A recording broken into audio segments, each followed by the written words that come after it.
Sri Bhanu Pratap Singh Verma.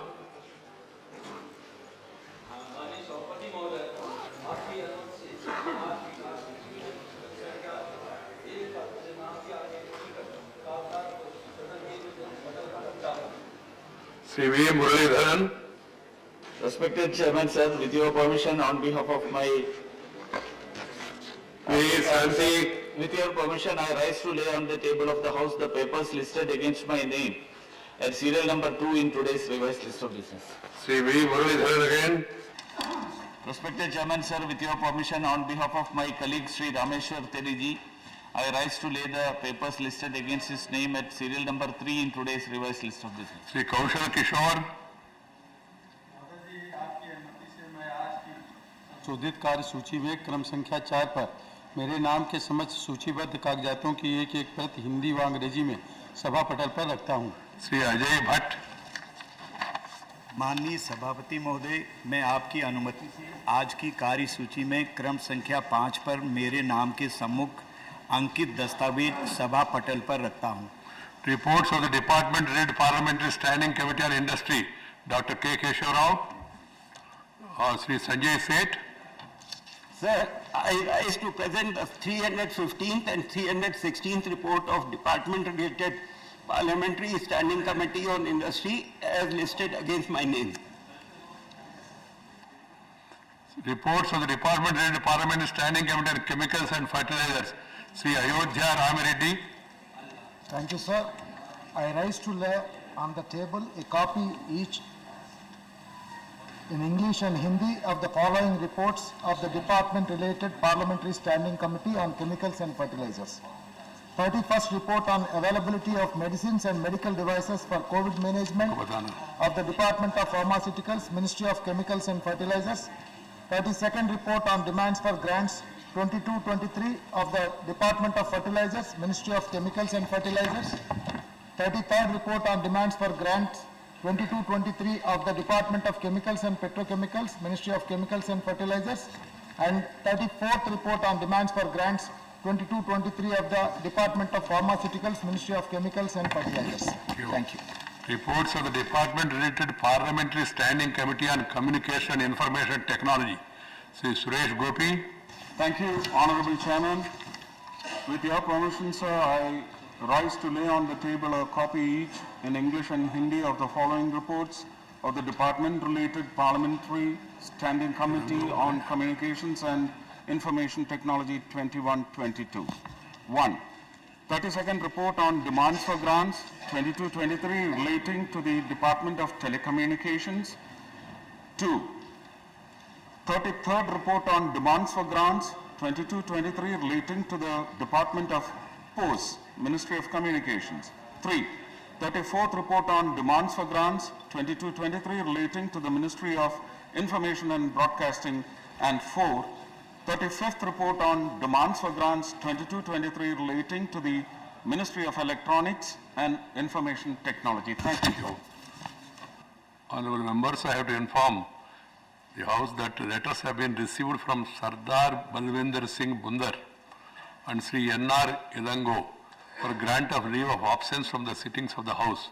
Sardar Balwinder Singh Bundar has sought leave of absence from 15th March to 8th April due to marriage of his granddaughter, and Sri N.R. Ilango has sought leave of absence from 14th March to 8th March due to his inability to attend the House.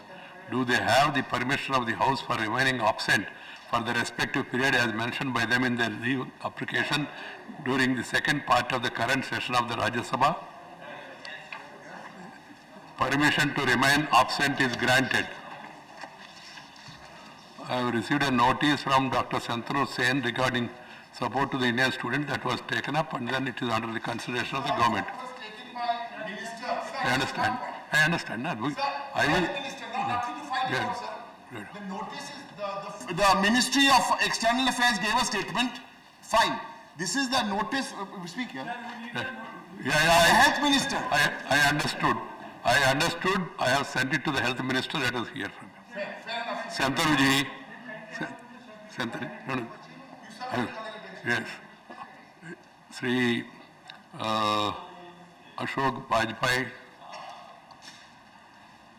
महोदय, मैं एक बड़े ज्वलंत विषय की ओर सदन का ध्यान आकर्षित करना चाहता हूं। माननीय बराबर। जी महोदय, लखनऊ में, उत्तर प्रदेश के अंतर्गत राजधानी लखनऊ में एक स्कूटर इंडिया लिमिटेड के नाम से एक बड़ा कारखाना था, जहां पर विजय सुपर स्कूटर और विक्रम 3 व्हीलर बनाए जाते थे और सारे देश में इनकी आपूर्ति की जाती थी। प्रतिष्ठा की दृष्टि से, गुणवत्ता की दृष्टि से ये विजय सुपर स्कूटर सारी दुनिया में ख्याति अर्जित कर चुका था। और इतना ही नहीं, इसको समय समय पर विदेशों से भी आर्थिक सहायता मिलती रही और मान्यवर इसकी उत्कृष्टता के कारण इसकी लोकप्रियता पूरे देश में थी। लेकिन एकाएक करके धीरे धीरे चरणबद्ध तरीके से स्कूटर इंडिया को बंद करने का काम किया गया। लगभग 3,500 कर्मचारी उसमें काम करते थे। मान्यवर 150 एकड़ से ज्यादा लखनऊ की प्राइम लैंड स्कूटर इंडिया के पास है। और आज जब हम पेट्रोल डीजल के बजाय इलेक्ट्रॉनिक व्हीकल बनाने की तरफ सरकार का ध्यान है, तो मैं आपके माध्यम से सरकार से निवेदन करना चाहता हूं कि स्कूटर इंडिया के लिए कोई इलेक्ट्रॉनिक व्हीकल बनाने के लिए पब्लिक प्राइवेट पार्टनरशिप के आधार पर वहां पर एक कारखाना लगाया जाए, जो कि आज आवश्यकता है कि इस तरह इलेक्ट्रॉनिक स्कूटर बने, 3 व्हीलर बने और दूसरे उपयोगी वहां पर व्हीकल बनाए जा सकते हैं। तो आपके माध्यम से मैं माननीय सरकार से अनुरोध करना चाहूंगा कि लखनऊ का जो स्कूटर इंडिया, जिसके पास पर्याप्त लैंड है, मशीनरी है, सारे संसाधन है, वहां इलेक्ट्रॉनिक गाड़ी बनाने का निर्देश देने की कृपा करें। Shri Rajamani Patel, whoever want to माननीय सभापति जी, 22 लाख के पद भरे जाने बाबत माननीय सभापति जी, मध्य प्रदेश में अनुसूचित जात, अनुसूचित जनजात एवं पिछड़ा वर्ग के लाखों 22 लाख के पद वर्षों से खाली पड़े हैं, उन्हें भरा नहीं जा रहा है, जिससे उक्त वर्ग के बेरोजगार नौजवानों की उम्र रोजगार मापदंडों की सीमाओं को पार करती जा रही है, जिससे उनका भविष्य बर्बाद होने के कगार पर है। विभिन्न संगठनों के माध्यम से बार बार मांग किए जाने के बाद भी पद नहीं भरा जाना बेरोजगारों के साथ छलावा है। बोलना है कई बार शासन द्वारा आश्वासन देने के बाद भी भर्ती की कार्यवाही नहीं होना दुर्भाग्यपूर्ण है। माननीय सभापति महोदय, विज्ञापन जारी कर दिया जाता है, पैसा वसूल लिया जाता है और उसके बाद भर्ती नहीं होते। अगर परीक्षा होते हैं तो परीक्षा का रिजल्ट नहीं आता, अगर रिजल्ट आ जाता है तो पोस्टिंग नहीं होती। ये हालत है माननीय सभापति महोदय। इसलिए मैं माननीय प्रधानमंत्री से अनुरोध करना चाहता हूँ कि इस गंभीर मामले पर हस्तक्षेप कर रिक्त पद भरे जाने के निर्देश देने की कृपा करें। Right. Shri Ayodhya Ram Reddy. Thank you, sir. Sir, there is a huge requirement of cold chain storages and warehouses across our country, especially in my home state AP and more specifically in my hometown Guntur. Sir, you are aware Guntur is world famous for its chilies, exporting around 1.8 lakh tons of chilies every month. This makes Guntur chili a major export item. The Parliamentary Standing Committee on Commerce had noted in 2021 that there should be adequate cold chain warehouses so that chili exports are not hampered in any way. I would like to bring to the notice of the government through you, sir. Under PMSKY scheme, 11 cold storages have been built in Andhra Pradesh, but none of these are in Guntur. In the last 2 years, one integrated cold chain unit has been sanctioned for Guntur district through private sector support under PMSKY, but as of now, it is still under implementation. The lack of cold chain warehouses hampers us from realizing our full economic potential through chili export. I request that the Ministry of Food Processing Industries coordinate with the Department of Commerce, develop a plan to increase cold chain warehouses in Guntur district with a dedicated timeline and provide necessary financial assistance wherever required. Alternative means of infrastructural support while these cold chain warehouses are being sanctioned and built should also be looked into by the center so that no losses are incurred in the meantime. Thank you, sir. To my knowledge, the maximum number of cold chain are there in Guntur. Yes, sir. Yes, sir. In the entire You want country, something more? that is the... Right. Yes. Right. Still it is... Right. Shri Revati Raman Singh ji. Thank you chairman sir. माननीय, मैं आपका ध्यान इस बहुत ही important subject पर और सदन का ध्यान आकर्षित करना चाहता हूँ। माननीय, हिमालय हमारा सिरमौर है, पूरे देश में इसका गर्व है माननीय कि हिमालय हमारा प्रहरी भी है जो रक्षा करता है और हमारी संस्कृति और सभ्यता से जुड़ा हुआ है। मानवर ये भारत की संस्कृति और आत्मा है और आज से नहीं, सनातन समय से चला आ रहा है। ये मानवर ये तीर्थों का वहाँ पर उद्गम होता है। गंगा और यमुना नदी वहीं से प्रवाहित होती हैं। लेकिन मानवर अफसोस के साथ कहना चाहूँगा कि हिमालय का इतना दोहन हो रहा है, बाजारीकरण किया जा रहा है कि हिमालय का पूरा स्वरूप और गंगा का पूरा स्वरूप बदल रहा है।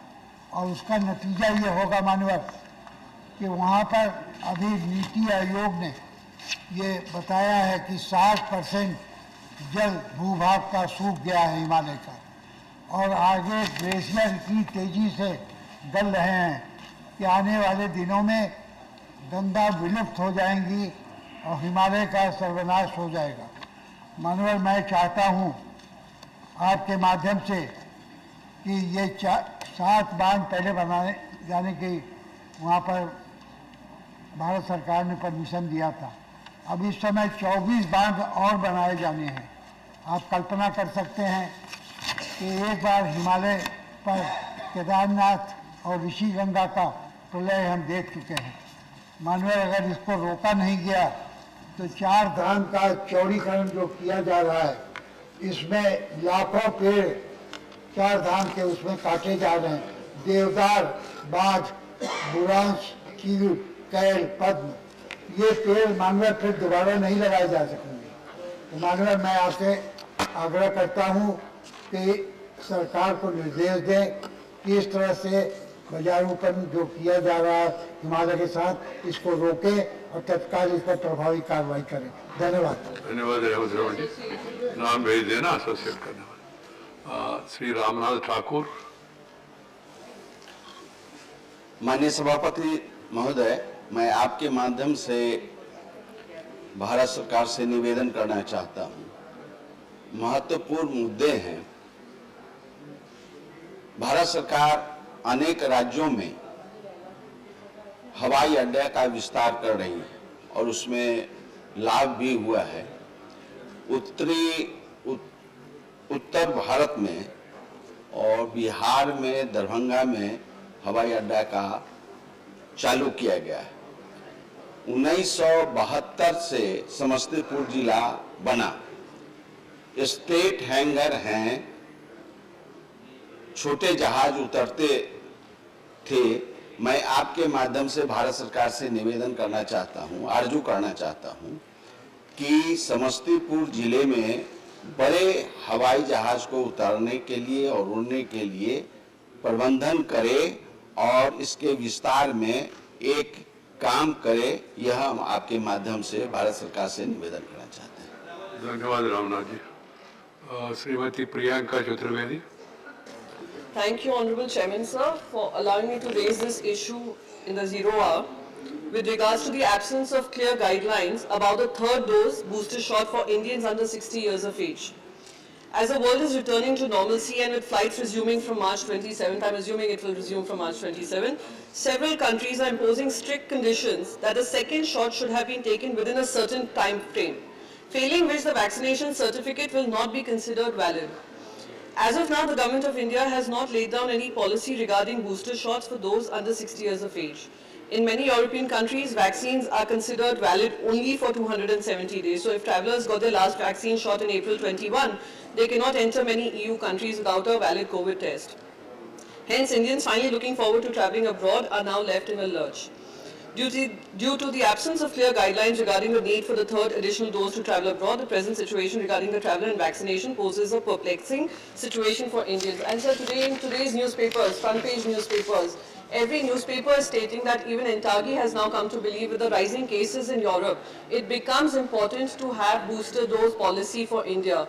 We have seen a phase, sir, in India where there was a shortage of vaccines and citizens could not get their vaccine dose on time.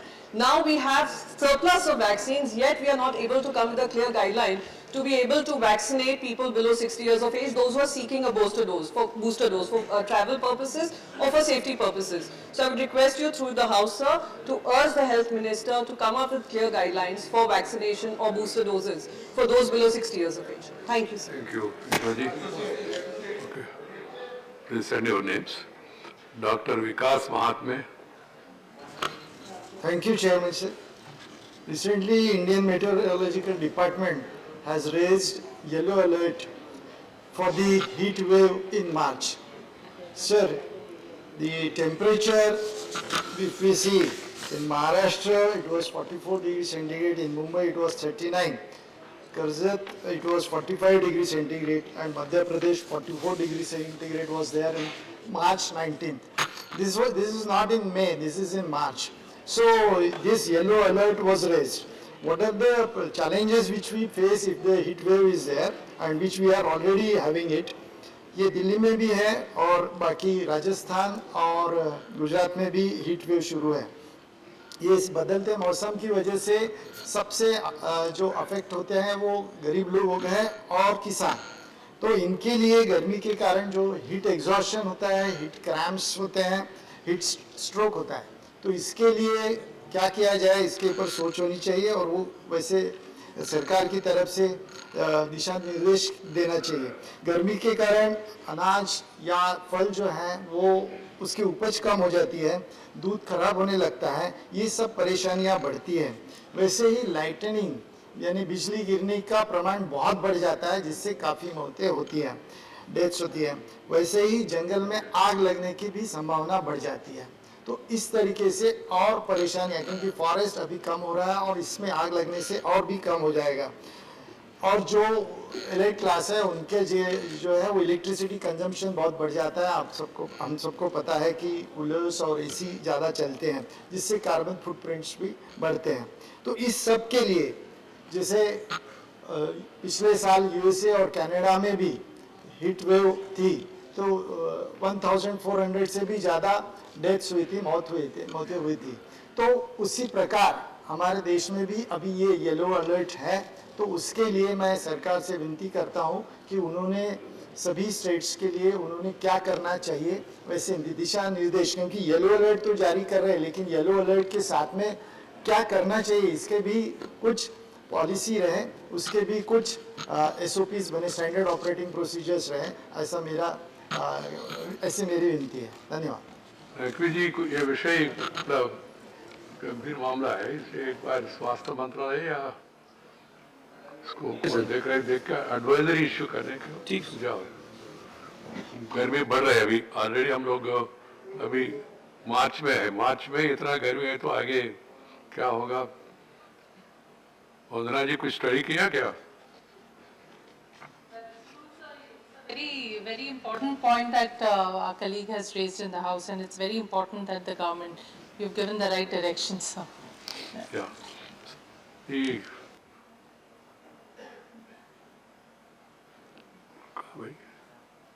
special mentions, I will allow you, Santroji.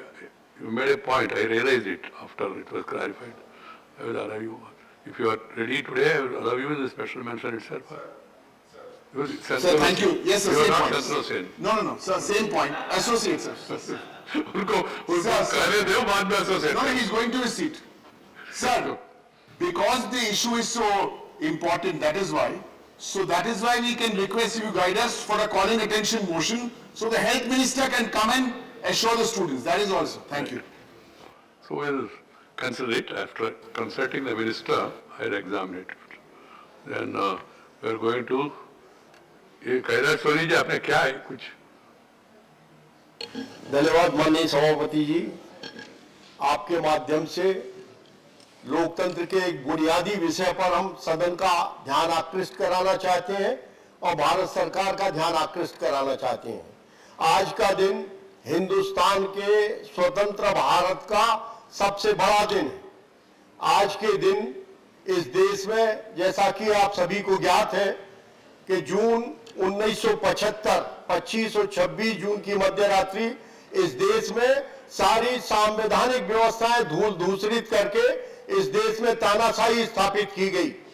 उसके विरुद्ध सारे सर्वोदयी नेता, सब दलों के नेता, जिसमें कांग्रेस दल के भी लोग थे, इन सारे लोगों को जेलों में भेजा गया। 1,10,000 से अधिक लोग विषय क्या है आज? ओके, जेल में थे। और दूसरा ये सुझाव इसके लिए सारे दलों ने संघर्ष किया और आज के दिन 21 मार्च 1977 माननीय प्रधानमंत्री मोरारजी भाई देसाई की सरकार ने आज के दिन आपातकाल समाप्त किया और लोकतंत्र पुनर्स्थापित हुआ। तो आपके माध्यम से हम विनय करना चाहते हैं भारत सरकार से कि आज के दिन को लोकतंत्र विजय दिवस और लोकतंत्र पुनर्स्थापना दिवस घोषित किया जाए, जिससे आगामी दिनों में कभी लोकतंत्र पर कोई भी आघात करे तो इन सारी नई पीढ़ी को लोकतंत्र के लिए लड़ने के लिए प्रेरणा मिलेगी। इसलिए आपसे विनम्र प्रार्थना है कि लोकतंत्र विजय दिवस के रूप में घोषित किए जाने की। Special mention permitted. Sushil Modi Shruti महोदय, please, no comment. This is not the way. If you agree with that, okay. If you disagree, keep quiet. And you get an opportunity, you can also. श्रुति महोदय, one nation, one tariff for power in India.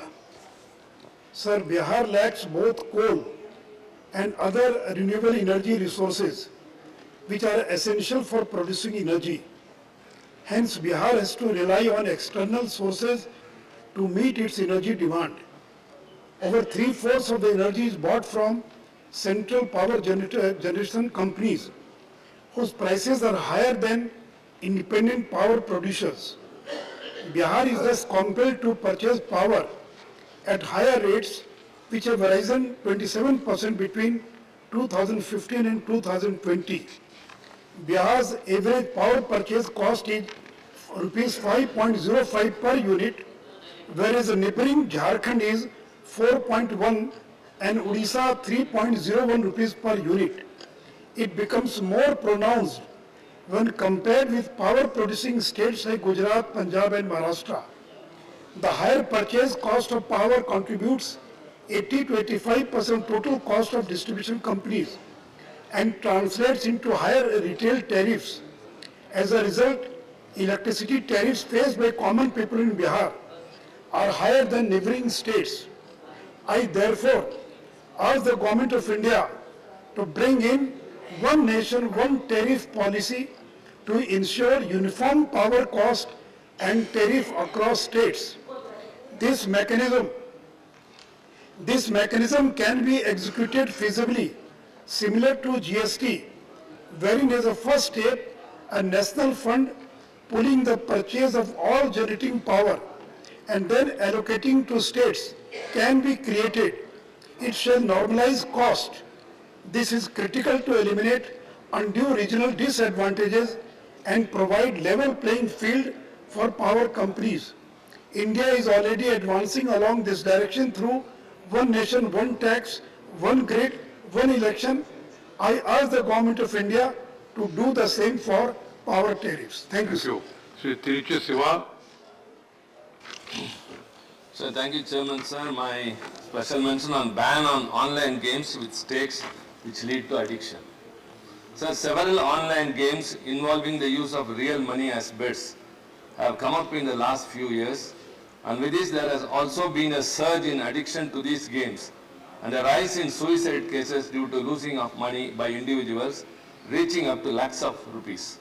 So in the last few years, 7 suicide cases have been reported where the primary reason was losing money in an online game. So there have also been reports of individuals addicted to the game adopting extreme measures to procure money to use as wages online. Sir, there is an urgent need to address this issue and bring in a strong legislation for banning such games which involve betting real money.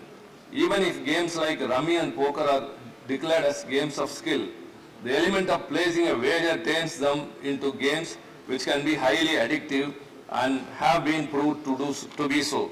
So teenagers and adults are both equally affected by this, and gambling being so ready available in the hands of teenagers is highly concerning.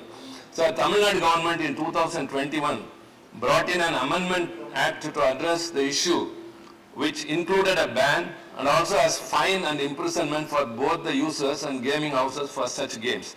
So our state continues to take it forward, as such games cannot be left unregulated and free to use, especially by teenagers, as addiction to them is not only resulting in heavy economic losses but also loss of life. So I urge the government to take it seriously to ban online games throughout the country. Thank you, sir.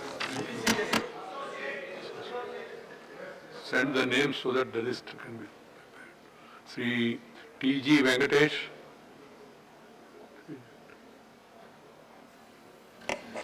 Respected Chairman Sir, my request to the Minister of Home Affairs and Law and Justice, Government of India, through this August House to take concrete steps to safeguard the interest of senior citizen prisoners convicts in this prevailing COVID pandemic situation. Keeping in view of the average age of an Indian being 70 years and the aged elderly prisoners who have higher chance of getting infected, especially the prisoners. The aged prisoners should be given special treatment and considered for release either on interim bail or an emergency special payroll on a condition that they report to the nearest police station once in a week.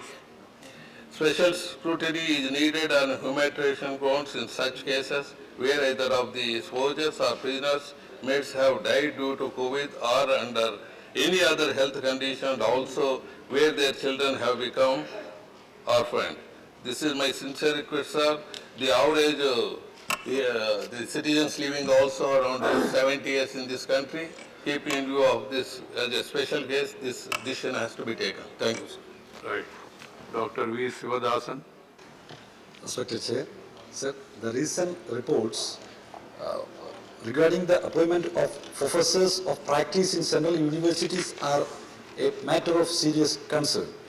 It is reported that neither NET nor PhD and not even post-graduation or other education qualifications will be required for appointment to central universities.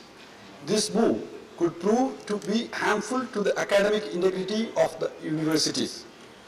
It will affect the future of young researchers who are pursuing higher education. So the opportunities will be reduced as people with non-defined qualifications could occupy this position.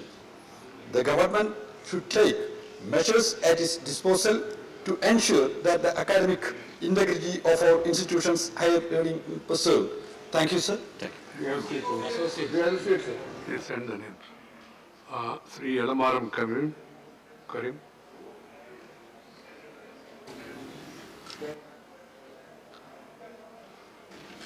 Thank you, Chairman, sir. So the subject is to augment the train coach building facility in our country. There is an urgent need to augment the train coach building capacity of the nation. To produce 400 Vande Bharat train sets within 3 years as announced the recent budget. At present, all the coaches are being built at 3 coach building facilities under Indian Railway. One is ICF Chennai, Rail Coach Factory Kapurthala and Modern Coach Factory Raebareli.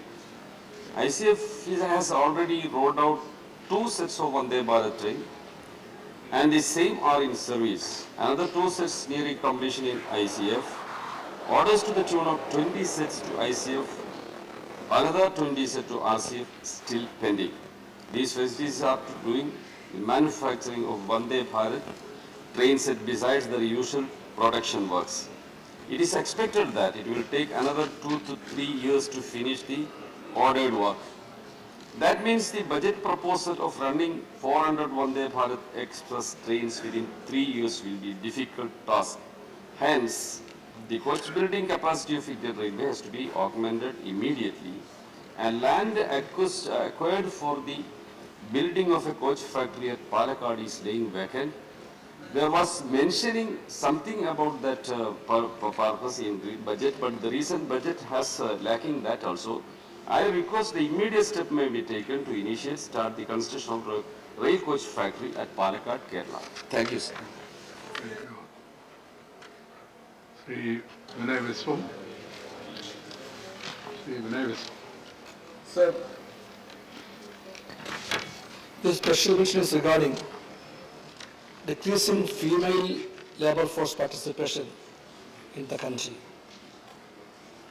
Sir, the recent periodic labor force survey conducted by the Ministry of Statistics shows a shocking absence of female workers in the labor force, as the participation rate has fallen to a record low of 20.1% only during the period of April-June 2021.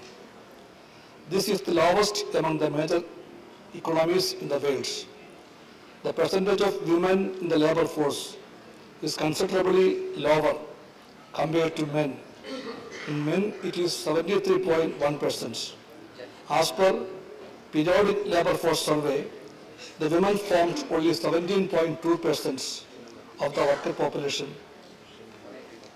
ratio during April to June 2021, with a decline of 1.5% from January to March 2021. With a substantial representation of women in the unorganized sector, the lack of employment opportunities, unequal and unsafe work conditions, lack of facilities, domestic responsibilities, etc. has contributed to this decrease in participation. The government must take immediate steps to ensure that conditions of work improve for women in the labor force. Interventions must focus on structural reforms such as gender equal policies, affordable child care and enhanced social security, including medical benefits, health insurance and benefits for women. I therefore urge the government to take note of this decrease and take immediate steps to increase participation of women in the labor force. Thank you, sir. Association. Please send your names. Sri Subhash Chandra Bose Pili. 0 hour. Subhash Chandra Bose ji.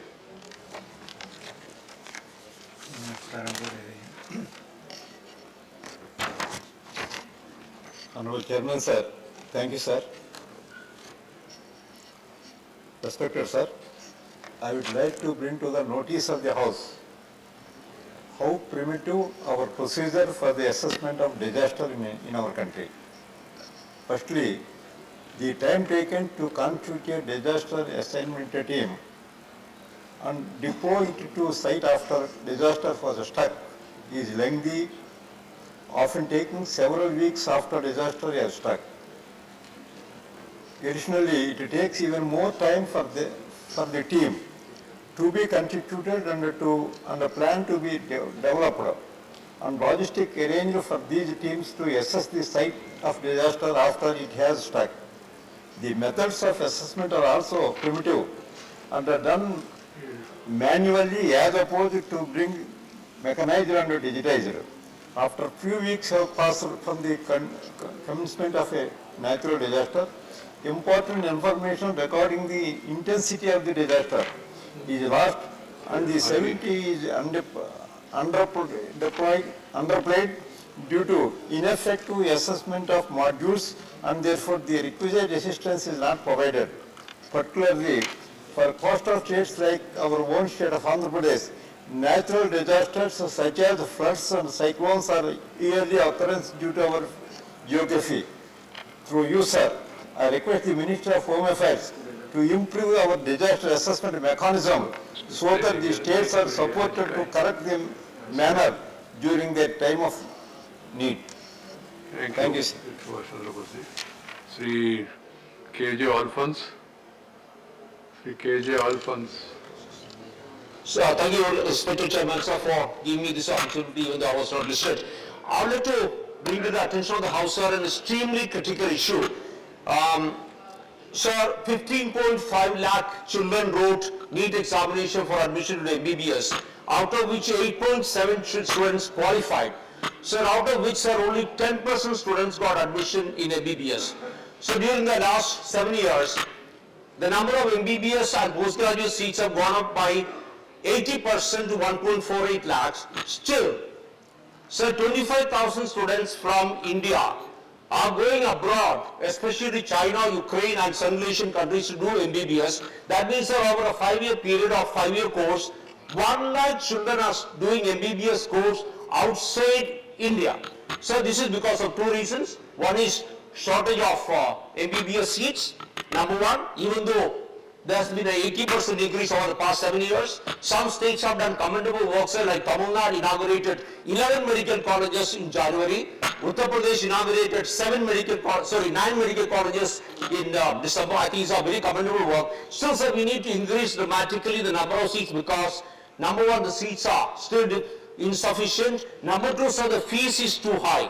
I commend the Health Ministry for laying down that 50% in 50% of the seats, it would be a regulated fees which is equivalent to what is charged in government medical college. I think it's a great step taken by the government of India. Sir, still, private medical colleges are charging extremely high fees for the rest of the 50% seats, sir.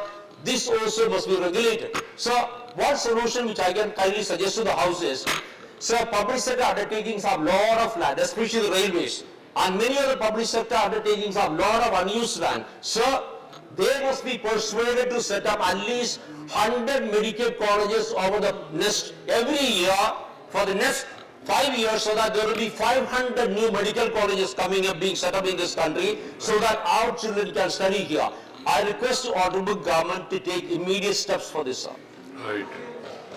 Right.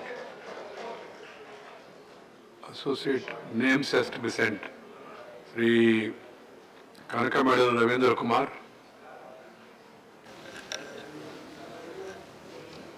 Sir, thank you, sir, for giving this Retirement of Supreme Court judges.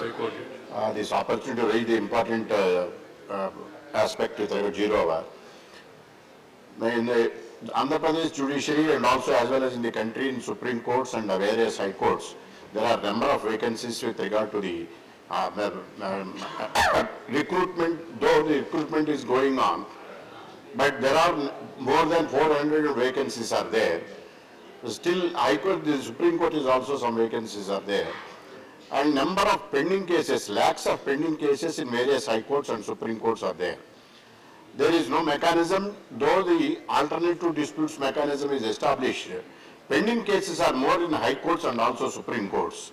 In order to resolve this issue and to address the issue of the pendency of the cases, the retirement of age of the High Court judges is at present 62. The retirement age of Supreme Court judges are at 65 at present. I request the central government particularly to enhance the retirement age of the present judges 62 to 65 as far as the High Court is concerned and 65 to 68 as far as the Supreme Court is concerned. So therefore the pendency of the litigations can be reduced, and at the same time increasing of age is one of the solutions to reduce the pendency of the cases before the respect to High Courts and Supreme Court. Thank you, sir. Thank you, Ravindra Kumarji. Sri Dr. Fauzia Khan, Childhood Education. Thank you, sir. I wish to accelerate the discussion around the status of early childhood education in the country, sir. Based on the India Early Childhood Education Impact Study, children's participation in preschool and early primary grades is unstable, which doesn't necessarily follow the linear age-based trajectory under the Right to Education Act 2009 and the National Early Childhood Care and Education Policy 2013, sir. Sir, with the new education policy in place, which prescribes 5 plus 3 plus 3 plus 4, this model, the intent to maximize qualitative learning has been established. According to the new policy, there will be 12 years of schooling and 3 years of Anganwadi or preschooling. Sir, but the policy makers need to realize that before ascribed increased responsibility to Anganwadi workers, we need to either equip them fairly or to make new recruitment from properly qualified teachers in early childhood education, sir.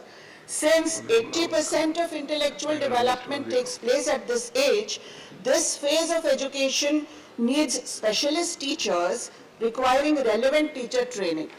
Sir, the latest central teacher eligibility test results show that only 33% of the 1.27 million candidates who appeared for the exam for primary education teaching could qualify, only 33%. Sir, the RTE Act 2009 mandates minimum qualification for teachers from 6 to 14 years of age. Qualifications for early childhood education needs to be mandated, sir. Moreover, teacher training and adult education accounts for only 0.5% of the total departmental allocation of the 2021-22 budget, sir. Therefore, let's start giving due diligence to early childhood education, given that a very large percentage of cognitive development takes place between 0 to 3 years of age. Pre-primary education should be made an important part of the Right to Education Act, sir. A special board must be set up which sincerely monitors the quality standards and outcomes in the early childhood education system, sir. Before normalizing the pandemic, let's normalize perseverance and patience to learn, sir. Thank you. Thank you. Dr. Sivadasan. Dr. Sivadasan, public sector vacancies. Now India is facing Urgent measures to fill vacancies in public sector. Now India is facing a grave unemployment crisis. So the public sector companies are not recruiting properly. In December 2021, India had 53 million unemployed people. The depth of the crisis is revealed by the recently published data by Statistical Office NSO. The employment among the 15-year-old and above category has jumped to double-digit levels. So, sir, it has reached 12.6% in the April-June quarter of 2021. Earlier, the January-March period, it was 9.3%. Sir, the second wave of COVID-19 pandemic has recently severely hit the jobs and livelihood of the working class. During April-June 2021, unemployment rate for all ages rose to 12.7% because of these the privatization processes making the huge crisis. In the January-March quarter, it was 9.4%. The female unemployment rate rose to 14.3%. In the previous quarter, it was 11.8%. The joblessness among the men was 12.2%. In the previous quarter, it was 8.6%. The growing issue, again, the worker population rate is fell to 14.9%. In the previous quarter, it was 43.1%. The proportion of self-employment has risen 40.7%. In the previous quarter, it was 39.2%. So only it should be addressed by the government. Privatization of public sector institutions will worsen the situation. The government should change the labor and industrial policies. Thank you, sir. Thank you. Associate Senator John Brittas, you have given notice, but we are having today itself the appropriation bill. That is relevant. So please take it up in the appropriation bill. Otherwise, I would have allowed you. One second. Appropriation bill is going to be taken up today itself in the business. Okay. That's why you can take up your issue during that. Thank you, sir. Sri Yaramalam Karim is there. Oh, he is not there. Abir Ranjan Biswas? Abir. ABG Shipyard. Thank you for this. Yes, my zero hour is related to ABG Shipyard Limited. This recently a company engaged in shipbuilding and repair in Gujarat was embroiled in a scandal amongst allegations of fraud. Between 2012 and 2017, sir, ABG Shipyard Limited purportedly defrauded a consortium of 28 banks that was led by the ICICI Bank, and it was to the tune of rupees 22,842 crores, most alarmingly. So loans were taken and then diverted to fake uses. The SBI, now the important part comes, SBI identified the fraud in January 2019. It lodged a complaint in November 2019, and a more comprehensive complaint was lodged again in August 2020, but ultimately, sir, it took February 21 for CBI to register a case. Finally, CBI ultimately registered the case, booked ABGSL and ABG International Private Limited. Now, sir, as of 2021, Indian public sector banks collectively, they owed approximately 6.17 trillion crores and in non-performing assets, and this includes all the money that has been defrauded by scamsters. That was discussed separately. You were specific, you made Sir, your point. let me put things in context, sir, please, and then again. In the same house, I have allowed it, na? Sir, Please. so, Please. a December 2021 report by the RBI under the heading Trend and Progress of Banking in India, it says that 4,071 fraud cases were reported by banks in the first half of financial year 21-22. I have told you, I have allowed it. It was discussed in the house. Yours is specific, so that's why I allowed. If you again talk about the same.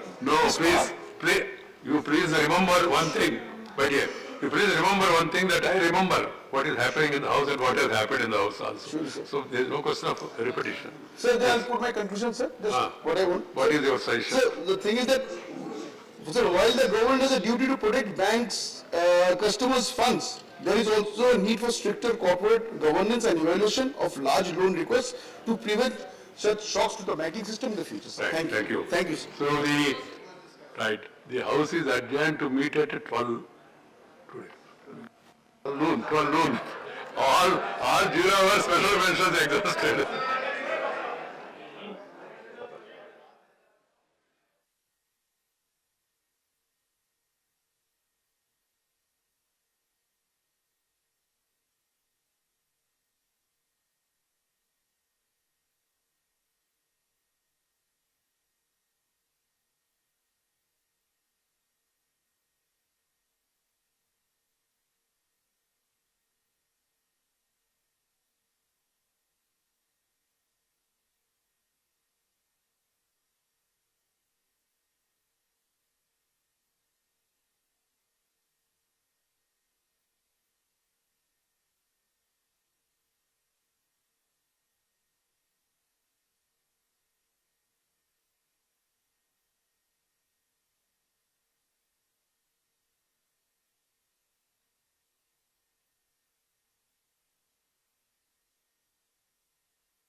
उसको हम कैसे data बनाएं और उसका एक counselling system कैसे develop करें, क्योंकि अनुवांशिक जब हम कहते हैं तो उसमें जितना अधिक जागरूकता फैलेगी उतना ही अधिक उसका समाधान निकलेगा। वो एक पक्ष है। दूसरा पक्ष ये है कि जो इससे प्रभावित है उसके लिए जो ट्रीटमेंट है वो ट्रीटमेंट सरल तरीके से कैसे उपलब्ध हो।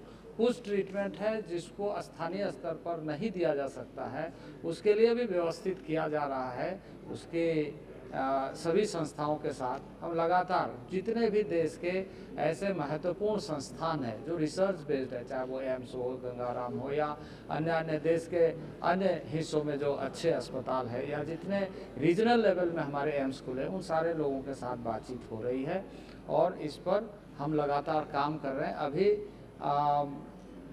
हमारा जो स्वास्थ्य मंत्रालय है उन्होंने इस संबंध में, क्योंकि आप जानते हैं कि जनजातीय क्षेत्रों के जनजातीय लोगों के विकास के लिए जो व्यवस्था है उस व्यवस्था में एक एससीए कंपोनेंट, एसटीसी कंपोनेंट होता है, उसके माध्यम से हम सभी मंत्रालयों के साथ मिलकर के काम करते हैं।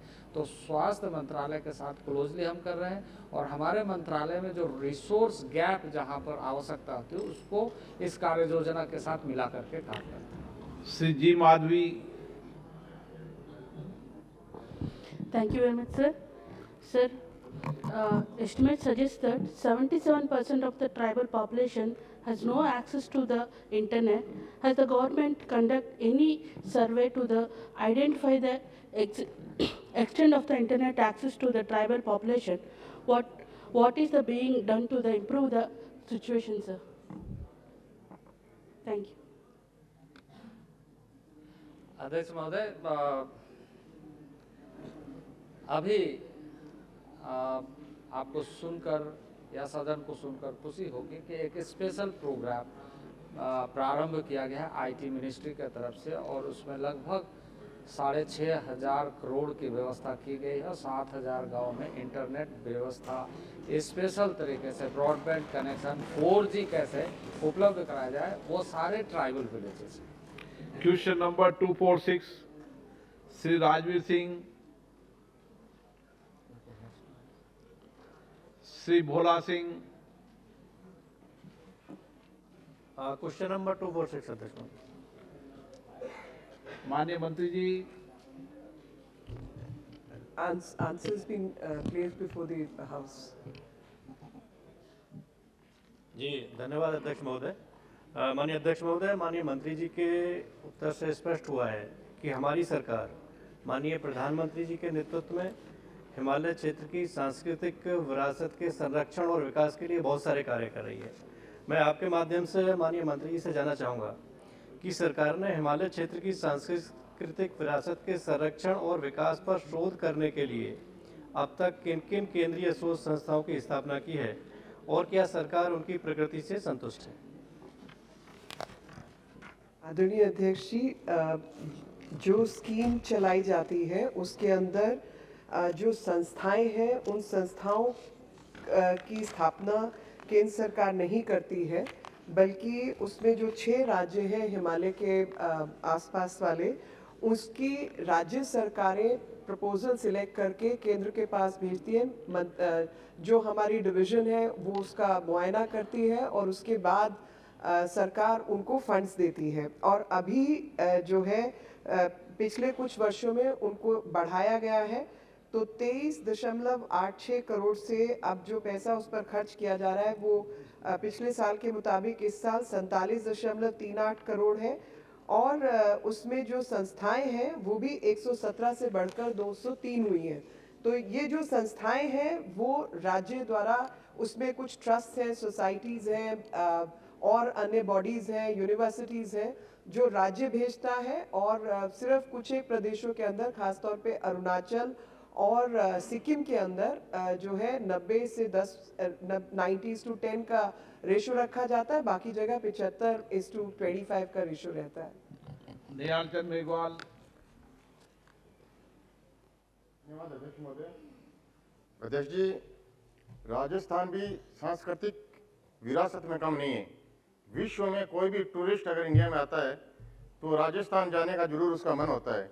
मेरा आपके माध्यम से माननीय मंत्री जी से जानना है कि जब प्रसाद योजना थी तो 2018 में राजस्थान के हनुमानगढ़ जिले में एक मोहनजोदड़ो है जो 5,000 साल पूर्व की वहाँ की सभ्यता है कालीबंगा में, जिसको 1952 में BL लाल साहब ने उनको देखा था, माथुर साहब ने देखा था और मैं खुद अभी भी उनसे मैं मिल के आया था। उनकी आयु 100 साल से भी ज़्यादा उनकी आयु है। उसके लिए केंद्र सरकार ने राशि जारी की थी। एक भटनेर दुर्ग है वहाँ पे, उसके लिए 3 करोड़ रुपए की राशि केंद्र सरकार ने 2018 में जारी की थी। लेकिन एएसआई अभी तक उसको परमिशन नहीं देती है इनके डिपार्टमेंट में, आपके डिपार्टमेंट में, क्योंकि जब वो अगर दीवारें उसकी टूट जाती तब जाके वो परमिशन देती है। मेरा आपके माध्यम से माननीय मंत्री जी से ये मैं जानना चाहता हूँ कि कालीबंगा सभ्यता और मोहनजोदड़ो की जो कालीबंगा सभ्यता उसको और भटनेर दुर्ग को जब मॉनिटरिंग इसकी किस प्रकार से होती है, अगर नहीं होती है तो मॉनिटरिंग सरकार को करनी चाहिए। और मेरा आपसे आग्रह है कि जो राशि दी है क्या केंद्र सरकार उसको कब तक लगाने में सक्षम करेगी। धन्यवाद।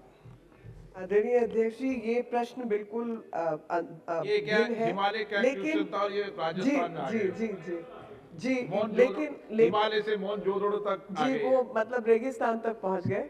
लेकिन उसमें मैं ये ज़रूर बताना चाहती हूँ कि ऐसी एएसआई की व्यवस्था है, उसमें यूनिवर्सिटी साथ लगी रहती है और अभी राखीगढ़ी और अन्य ऐसे स्थान पाए गए हैं जिसमें धोलावीरा को इंस्क्राइब भी किया गया है।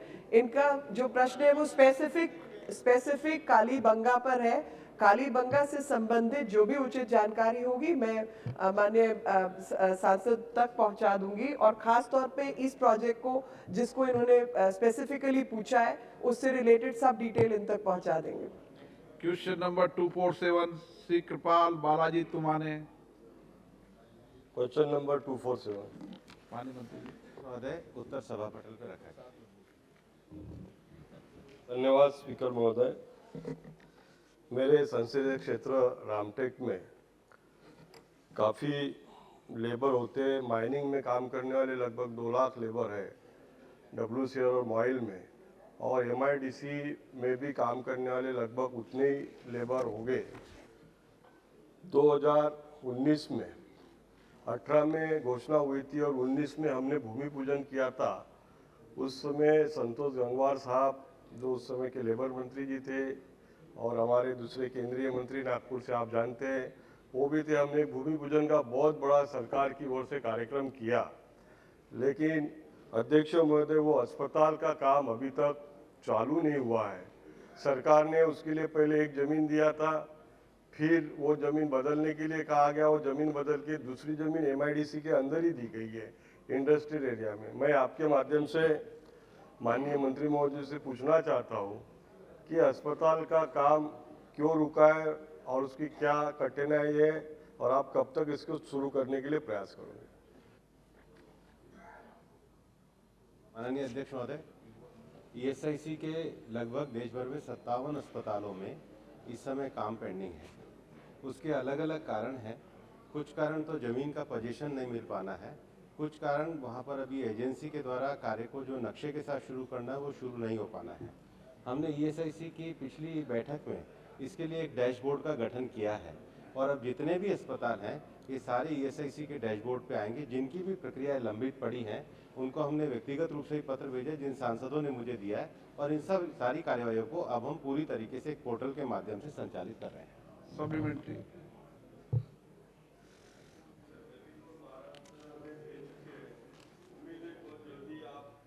शुरू हो जाएगा और लेबर को न्याय मिलेगा। मैं आज की तारीख में वहाँ पर जो अभी एक ESIC का नागपुर शहर में जो अस्पताल चल रहा है, उस अस्पताल की हालत बहुत ही खराब है। यानी वहाँ कोई व्यवस्था ही नहीं है। बेड तो 100 बेड का अस्पताल है, एक सादी सोनोग्राफी की मशीन नहीं है।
माननीय सभासदों, माननीय सभापति जी,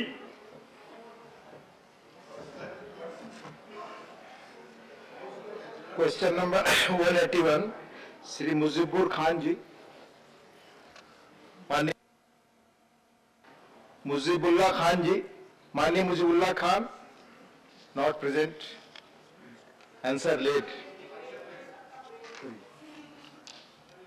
first supplementary Shri Amar Patnaik ji,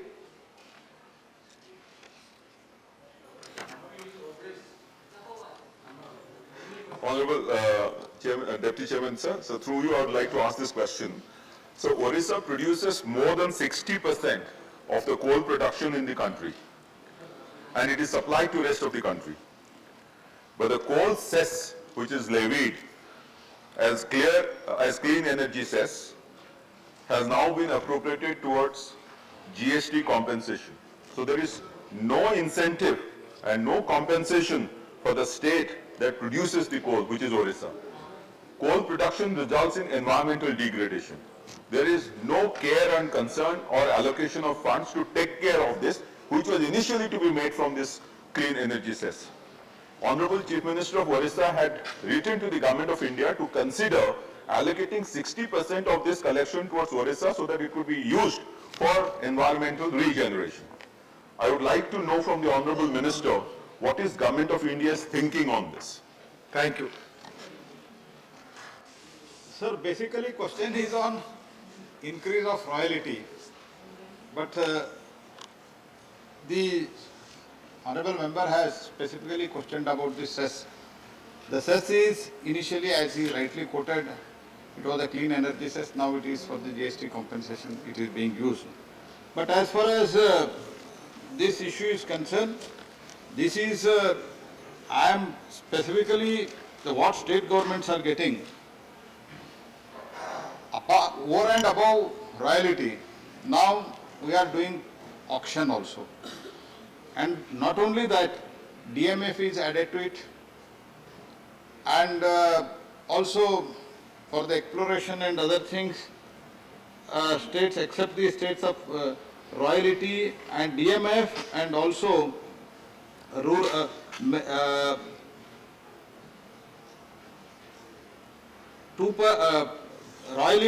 DMF is added, after that NMET is added.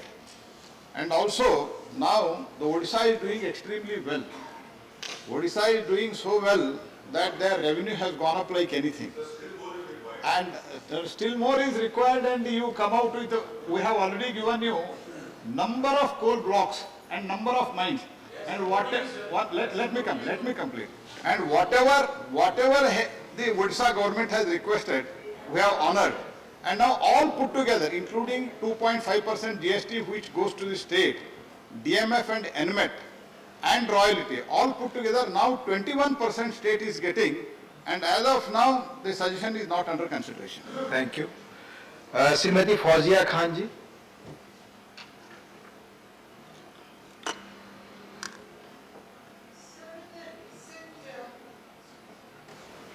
With the recent approval of the e-auction of coal, opening the window for many other sectors, this is going to open the window for many other sectors, whether the government will revisit its intention to revise the rates of royalty now at least? All put together, after 2014 when the royalty was hiked or increased, rather revised, after that NMET is added, DMF is added, and GST 2.5% is also added. And it is on ad valorem basis. Whenever the prices of the coal goes up, or any mine for any mineral for that matter, that much will be added because it is on percentage, ad valorem basis. So that's why as of now it is not under consideration, because if you increase the coal royalty 100 rupees per ton, if you increase, then 6 paisa there will be increase per unit of the electricity. And it doesn't just affect, it is a cascading effect will be there. It is not just that it is just one coal price per ton is or royalty is increased, it steel, cement, so many other things, and including the consumer will be, he will be in the loss or he has to face the consequences. That's why that is not under consideration as of now. Thank you. Mani M. Thambi Durai. Just now, Minister replied that even the royalty of the coal is not nowadays not going to increase. You know very well, sir, Neyveli Lignite Corporation is a big corporation in Tamil Nadu. It is producing a lot of coal and supply, generating power and supplying throughout all other states also. Kerala, Karnataka also are sharing it.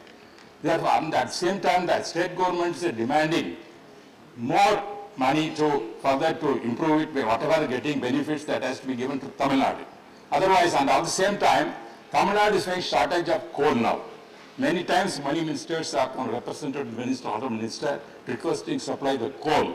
Therefore, let the other ministers come forward to increase the fund available from Neyveli Corporation to develop Tamil Nadu. At the same time, whether he will give the more coal to the Tamil Nadu for the shortage of this thing.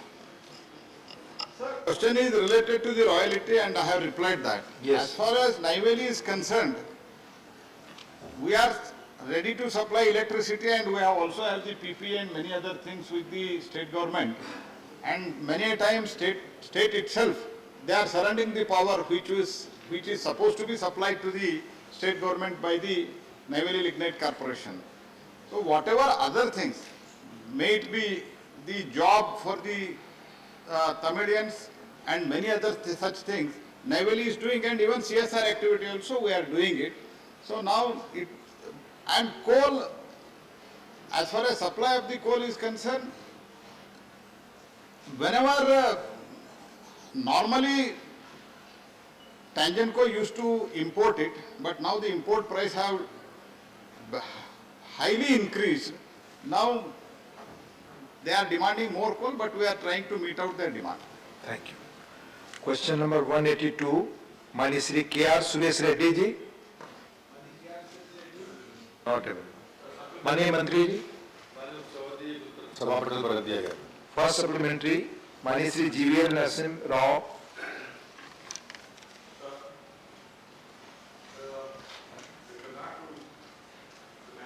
Of river basins, Honorable Minister has replied that one of the steps, one of the ways this water resources management is done is by establishment of boards or authorities for water resources management in various river basins.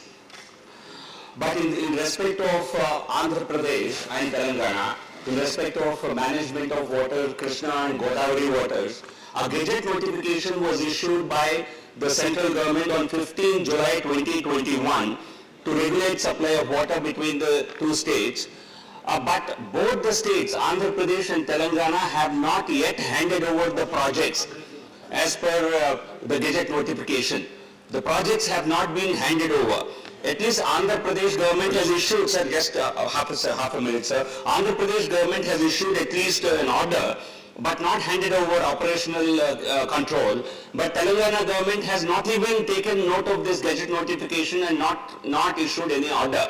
So I think because of this, the projects, a lot of projects are in the limbo. I would request the Honorable Minister to tell us how can this implementation of this gazette, how can this be made effective? If the states are not cooperating, what kind of action can the central government contemplate? Thank you. सभापति महोदय, मूलतः प्रश्न ये था कि हमारे अंतर राज्यीय जल विवादों के लिए कोई तटस्थ पक्ष की नियुक्ति है या नहीं. जवाब में मैंने बड़े विस्तार से उसमें कहा भी था कि हमेशा से ये व्यवस्था देश के भीतर है जिसमें एक सुप्रीम कोर्ट के न्यायाधीश या पूर्व न्यायाधीश की अध्यक्षता में अंतर राज्यीय विवादों को निपटाने के लिए नियुक्ति होती है और अगर उनको जरूरत लगती है तो वो दो अपने समकक्ष सहयोगियों को उसमें शामिल करके सलाहकार के रूप में रख सकते हैं. मुझे लगता है जो माननीय सदस्य ने कहा है ये प्रश्न वो पहले भी पूछ चुके हैं. मेरा आपके माध्यम से उनसे निवेदन होगा कि जब कभी कोई अंतर्राज्यीय जल विवाद होता है तो उसकी प्रक्रियाएं हैं लगातार और उस पर वो काम चल रहा है. मूलतः ये जल का जो विषय है वो राज्यों का विषय है. दोनों राज्यों की सहमति होनी चाहिए. प्रशासनिक स्तर पर भी बातचीत होती है, मंत्री स्तर पर भी बातचीत होती है। मुझे आपको बताते हुए, आपके माध्यम से सदन को बताते हुए गर्व हो रहा है कि हमारे माननीय मंत्री जी ने इस बीच में लगातार 2 बार बातचीत भी की है और जो अथॉरिटी है वो लगातार बैठ रही है। मैं मानता हूं कि जल्दी से, पर ये सच है कि टर्मिनल्स में काम करते समय दोनों राज्यों की सहमति आवश्यक होती है। सरकार उस पर पूरी तरह से सजग है और लगातार उस प्रयास को कर भी रही है। धन्यवाद। डॉक्टर श्रीमती अमी याग्निक जी। Sir, so I would like to ask the Honorable Minister a very pertinent question. The answer is given in detail, but very surprisingly the 2019 report of the Central Water Commission is not mentioned, where it has mentioned very categorically that almost 12 river basins, which are huge, are not having that water storage capacity. So 3 rivers of Gujarat, Tapi, Sabarmati and another river, all of them are having 20% below storage capacity. Now if that water commission report is not taken view of by the government, what steps is the government taking to see that this water storage is going to be there as per requirement, and that will affect the climate change also. So I would like a reply from the Honorable Minister on this point. सभापति जी, मैं माननीय सदस्य को धन्यवाद दूंगा और उनकी जानकारी के लिए कहूंगा कि उत्तर में तो हमने कहा भी है, लेकिन बजट के भीतर जो सबसे बड़ी सफलता है, जिस बात के लिए माननीय प्रधानमंत्री जी को और मोदी सरकार को बधाई देनी होगी, कि जो नदी जोड़ो अभियान है, ये मैंने पहले ही आपसे कहा है कि दोनों राज्यों की सहमति से होता है। और मैं उत्तर प्रदेश और मध्य प्रदेश के मुख्यमंत्री को भी सदन के माध्यम से उनका अभिनंदन करता हूँ कि उन्होंने उस गतिरोध को तोड़ा और जो नदी जोड़ने का अभियान था, उस आंदोलन की शुरुआत हुई है। और भारत सरकार ने बजट में 44,000 करोड़ रखे हैं। जो बात आप पूछ रही है उसमें मैं आपसे कहूंगा कि 2 प्रकार के बेसिन हैं, एक तो हिमालयन बेसिन है और दूसरा जो प्रायद्वीपीय बेसिन है। जिनकी आप बात कर रहे हैं वो प्रायद्वीपीय बेसिन में आता है, लेकिन उनमें से 13 की डीपीआर बनकर तैयार है। ये और बजट में जब हमने 5 नदी जोड़ो लिंक परियोजनाओं की बात कही है, तो उसमें हमेशा से सिद्धांत ये है भारत सरकार का कि डेफिसिट बेसिन से सरप्लस बेसिन को जोड़ना, जो माननीय सदस्य स्वयं कह रही है। पर मुझे लगता है कि इसमें अंतरराज्यीय परिस्थितियां होती हैं, उनकी जैसे ही सहमति बनती जाती है, हमारी डीपीआर उसके आधार पर बनती जाती है। अभी तक हमने 13 बेसिन के लिए डीपीआर तैयार किए। माननीय ऑनरेबल श्री जोस के money. Sir, globally India is ranked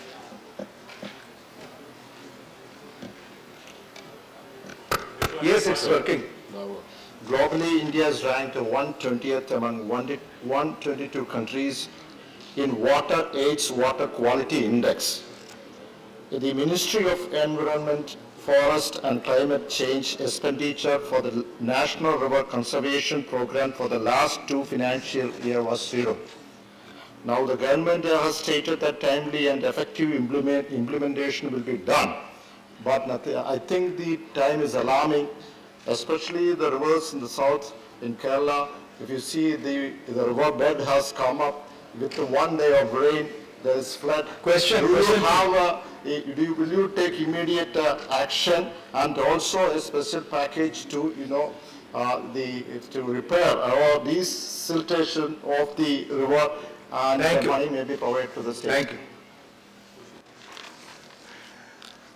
माननीय उपसभापति महोदय, लगातार जहां तक सवाल आदरणीय प्रधानमंत्री जी ने अभी फिर से कैच द रेन इस अभियान की शुरुआत की है और उसमें वर्षा जल संचयन और जल संरक्षण, जल निकायों की गणना, उनकी बूटेपिंग, सूची तैयार करना, गाद निकालना, जैसा कि माननीय सदस्य ने कहा है। लेकिन अंतर्गतवा यही बात आती है कि जब कभी कोई बांध, उदाहरण के लिए मैं केरल का एक जवाब दूंगा कि बांध केरल में बना हुआ है और पानी का उपयोग तमिलनाडु करता है, उदाहरण के लिए। तो ऐसी स्थिति में अगर उसकी डिसिल्टिंग की बात आती है, तो मुझे लगता है कि दोनों राज्य सरकारों की सहमति के बगैर वो काम हो नहीं सकता। पर यह सच है कि भारत सरकार ने इसकी पूरी मैपिंग की है ताकि हम जल स्रोतों की गणना करें और उसमें अगर कहीं डिसिल्टिंग की जरूरत पड़ती है तो राज्यों को सहयोग के साथ उस काम को गति के साथ आगे बढ़ाएं। Thank you. Question number 183, honourable Shri John Brittas. Question number 183। माननीय मंत्री जी। First supplementary, Mani John Betas. So it's a very important matter. I am completely shocked and aghast to see the reply of the Honorable Minister. Sir, 30 years back, his father, late Madhavrao Sindhyaji, declared the open sky policy and permitted even foreign freighters to go to the non-metro airports. And that's why airports like Cochin, Trivandrum all survived. All of a sudden, after 30 years, his department had the audacity to ban the foreign freighters to non-metro airports, thereby crippling the life of the states. Sir, a state like Uttar Pradesh, 21 crores of people. Do you want the products of UP to be brought to Delhi? Except this metro, sir, the cost has gone up for the exports. It has affected the exports, trade bodies, the farmers, the local population. Question, and therefore, please. sir, it's a very Question. important matter, sir. Question. It affects your state also, sir. It affects your state also. Please. Sir, even now, the Commerce Standing Committee unanimously resolved and ordered them. They have to review the policy because you are going back. This is against the declared policy of the Government of India. Brief question. I doubt. Yes, sir. Yes. Sir, my question is that. Yes. What was the rational logic? And he says that the Indian operators are sufficient enough. Sir, airport of Cochin, after this new order, only 2 Indian operators flew the goods. And how does... Sir, my point is very simple. Thank you. What is the status? Thank you. What is the status? माननीय मंत्री जी, Honorable Minister. Please be brief on questions. मैं पुनः सदस्यों को, माननीय मंत्रियों को भी आग्रह करता हूँ. Chairman has already given direction. Please be brief on the question, otherwise I will move to it. Very important question, sir. All questions are important. Your state is affected. Please.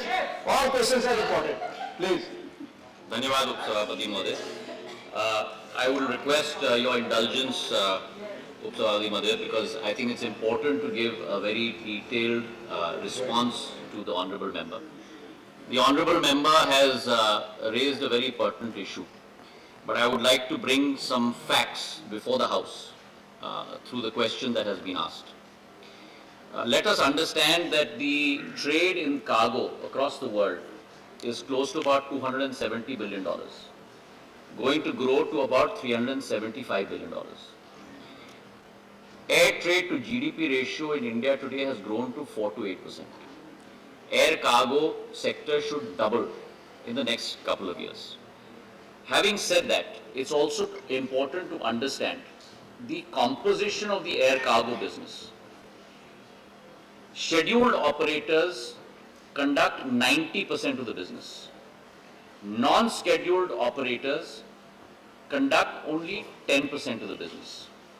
And within that 10% of the business also, Sabhapati Mahoday, 98% of that 10% is conducted in the 6 metros. Only 2% is conducted in the other airports in the country. So of the air cargo operations, we are only talking about 0.2%. Now, the question here is, why is this important? The reason this is important is, first of all, let's understand that the air cargo business, all scheduled operators can still fly from all destinations. There is no roke on them, there is no ban on them. Only the NSOP segment, 2% of that, has been restricted for Indian carriers. The cargo that is carried in the belly of aircraft, whether scheduled or unscheduled, does not come under this prohibitory order at all. 71% of all cargo in India today is carried in the belly of passenger aircraft. Third, I'd like to inform the Honourable Member that today, if you look at the breakup between Indian carriers and foreign carriers, look at how badly it is skewed. Indian carriers, belly and dedicated aircraft, freighters, carry only 19% of cargo. 81% is carried by foreign carriers. And if you look at dedicated freighters alone, only 1% is carried by Indian carriers and 99% is carried by foreign carriers.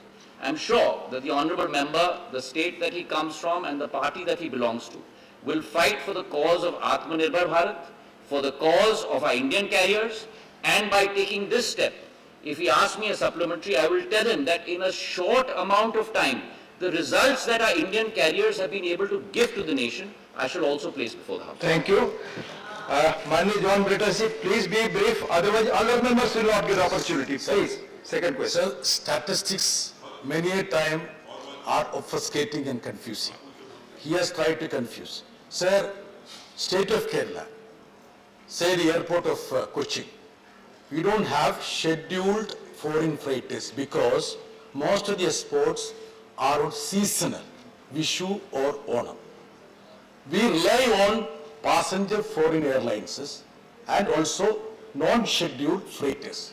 So what he has done, during this pandemic, none of the foreign passenger flights were there. So there was no belly of the foreign airlines.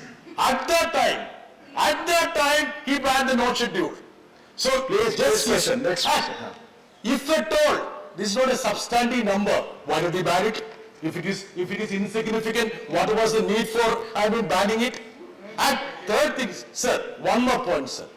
Has he gone to what is the statistics? What are the number of Indian freighters operated in the absence of non-scheduled foreign freighters? Has he got the statistics? Let him submit that. Thank you. Thank you, Sabhapati Mohdaya, and I would like to thank the honorable member for asking that supplementary. Please. I would like, Have patience to listen. I am responding to him in a very calm voice, so I request the honorable member to please hear my answer. Thank you very much. So the question that has been asked is very pertinent, that what has this policy resulted in? Has it actually given advantage to our cargo business? Has it given advantage to our Indian freighters? And it's a very pertinent question. So I'd like to put the points before the honorable member. First, because of COVID, please understand that all of our carriers were almost entering a period of insolvency. This has given a glimmer of hope for our carriers domestically within India. What has it resulted in? It has resulted in the following 4 points. First, the number of freighters in India that were limited in 2018 only to 8. In a period of 3 years, that number has jumped to 28. So we have almost increased our domestic freighter capacity by almost 3.5 times. That's point number one. So therefore, Atmanirbhar Bharat, Indian carriers are beginning to stand on their own feet. And I'm sure that the party he belongs to, this is an ideology that he would support. Otherwise, they should not take a different stand with regard to other issues, with regard to the economy and with regard to civil aviation. If you support this stand, then I can understand you taking a different stand on other issues. But if you oppose this stand and you want foreign carriers to carry you there, then you must not take a different stand with regard to other issues on civil aviation or other economic issues from your state point of view. Point number one. Point number two, sir. Indian Airlines have modified 150 passenger aircraft to be able to carry cargo in belly as well as the seat areas.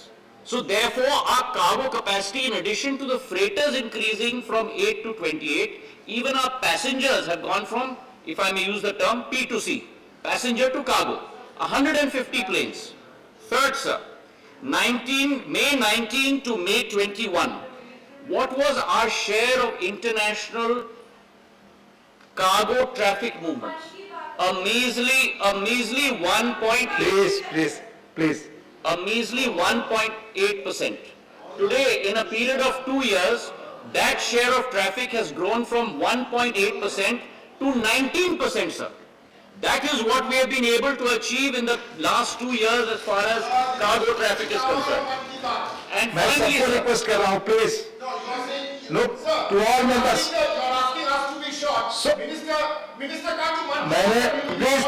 Please David ji आपको permission है बोलने का, एक तो number one. Number two, मैंने आपने सुना नहीं, ध्यान से सुना कर ये प्रोसीडिंग, मैंने स्पष्ट कहा था कि माननीय मंत्री का और माननीय सदस्य दोनों से आग्रह है. नहीं, आई रिपीटेड इट। और आप चेयर पॉइंट फॉर कमेंट्स मत करिए प्लीज। मेरी आखिरी निवेदन है, मैं उत्तर नहीं दे सकता जो इनको अच्छा लगे, वो मेरा काम नहीं है। मुझे वास्तविकता सदन के समक्ष रखना होगा। मेरा आखिरी पॉइंट है, revenue has grown from in the last 1 year, revenue from cargo has grown from 1498 crores to 2300 crores. So Indian air freighters and airlines and cargo airlines are beginning to stand on their own feet, and that's what we want in Atmanirbhar Bharat. माननीय सदस्यगण please, मैंने बार बार question और शुरू होने के बाद इस सत्र में सबसे आग्रह किया है, सदस्यों से किया है, मंत्रियों से किया है, और माननीय सारे वरिष्ठ सदस्यों को मैं कहता हूं, सबको कहता हूं, रिकॉर्ड निकाल कर देखें।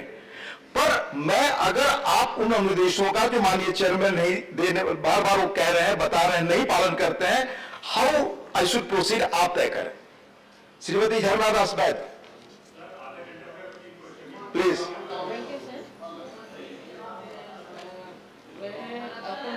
क्वेश्चन मंत्री जी से ये पूछना चाहती हूँ। मैं काम कर रहा आप। Thank you sir. आपके माध्यम से माननीय मंत्री जी से ये पूछना चाहती हूँ, माननीय मंत्री जी कुछ दिन पहले Agartala international airport, Maharaja Bir Vikram airport चालू किया है, लेकिन फॉरेन अभी तक बांग्लादेश फ्लाइट भी चालू नहीं हुआ। लेकिन एक फ्लाइट अगरतला से दिल्ली टू अगरतला जो एयर इंडिया फ्लाइट है, एक ही फ्लाइट है, वो भी 27 मार्च से बंद हो रहा है। ये क्यों बंद हो रहा है आज तक हम लोगों को समझ में नहीं आया। कोई पैसेंजर का कमी नहीं है, तो ये क्यों बंद हो रहा है ये मैं जानना चाहती हूँ। धन्यवाद।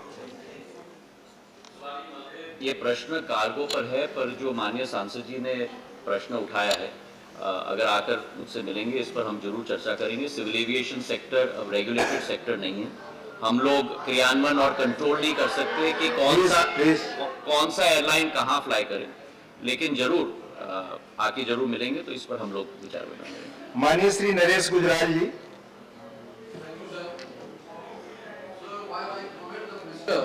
For following this policy of Atmanirbhar Bharat.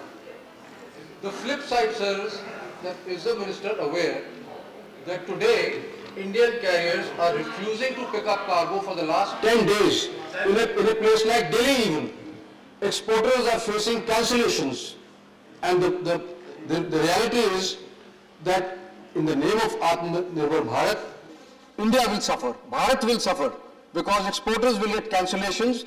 And will the minister take immediate steps to redress this issue? Thank you. This is not a fact.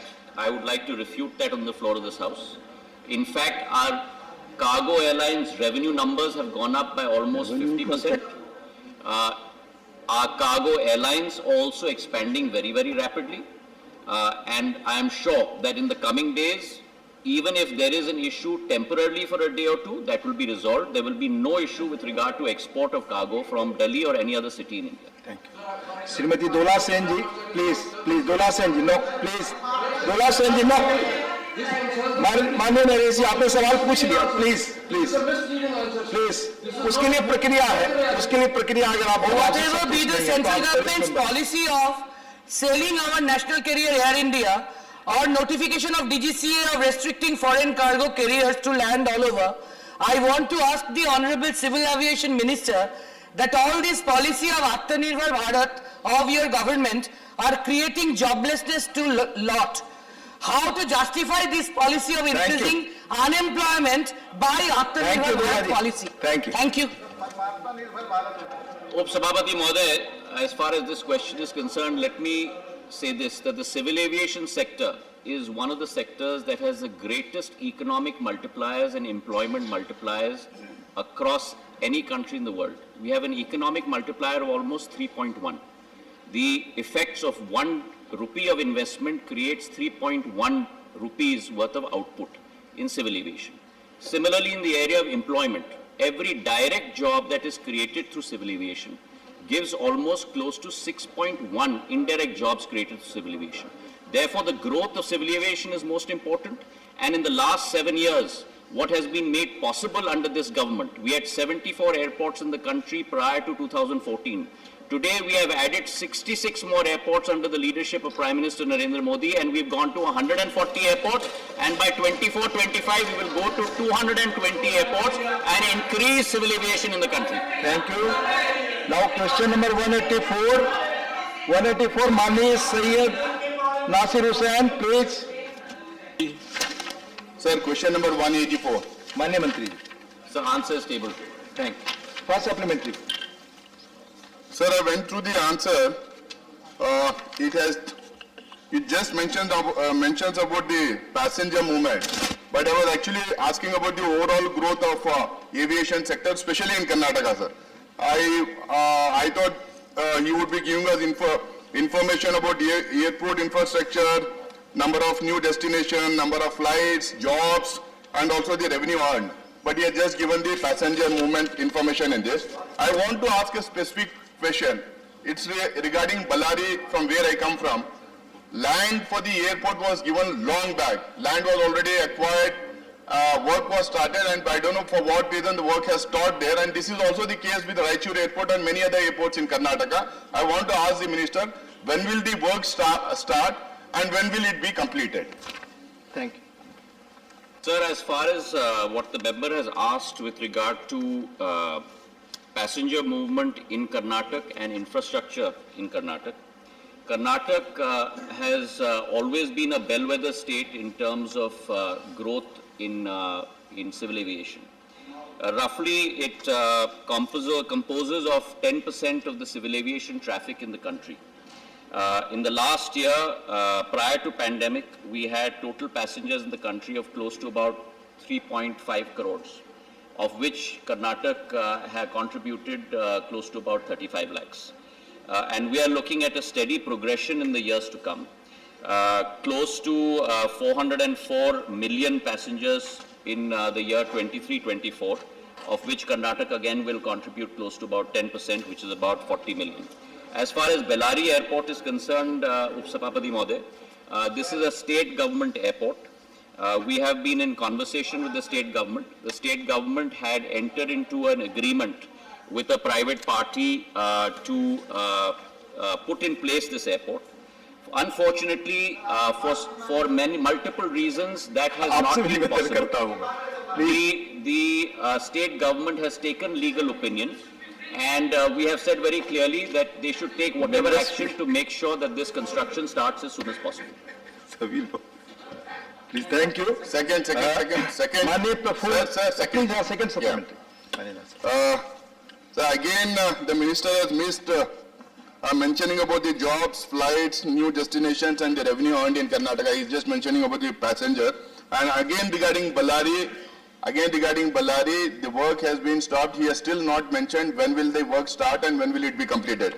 So my second question is the government thinking of opening up defense airstrips to civilians in the places where there are no airports, especially in places like Karwar in Karnataka, where a new naval airstrip is coming up?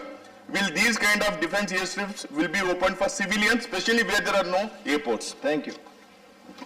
Categorically answered the honourable member with regard to the Bellary Airport, and I have mentioned very clearly that the state government has to take a decision whether to terminate the agreement with the party or not. That is the state government's decision. We have given them an advisory that they can go ahead and do it. As far as using defense airports, naval or air, for civil aviation purposes, we are in dialogue with the Ministry of Defence on multiple airstrips. And we are seeing wherever there is a demand for air connectivity, those airstrips, we are directly in dialogue with the Defence Ministry to be used to be able to develop under UDAN, Ude Desh Ka Aam Nagrik, to provide connectivity to those areas. Thank you. माननीय प्रफुल्ल पटेल जी. धन्यवाद उपसभापति महोदय. मंत्री महोदय ने civil aviation के growth के बारे में तो अच्छे आंकड़े बताए हैं. मुझे भी सौभाग्य रहा है कि इस जो इनके आज के प्रयास है उसमें कुछ योगदान पूर्व में देने का भी मौका मिला. सवाल उनको एक और धन्यवाद भी दे दूं कि मेरे गृहनगर गोंदिया से उन्होंने उड़ान के माध्यम से पहली वहाँ से नागरिक विमान सेवा की शुरुआत की, तो उसके लिए भी आपको धन्यवाद। सवाल मेरा एक ही है कि जितने भी छोटे शहरों को हम जोड़ रहे हैं, ये सारे शहरों को, चाहे मुंबई हो, दिल्ली हो, कलकत्ता हो, बेंगलोर हो, हैदराबाद हो, ऐसे शहरों के साथ यातायात के लिए आवश्यकता है। बाकी शहरों के बीचों बीच आपस में जो यातायात होती है उसकी आवश्यकता है, लेकिन कम है।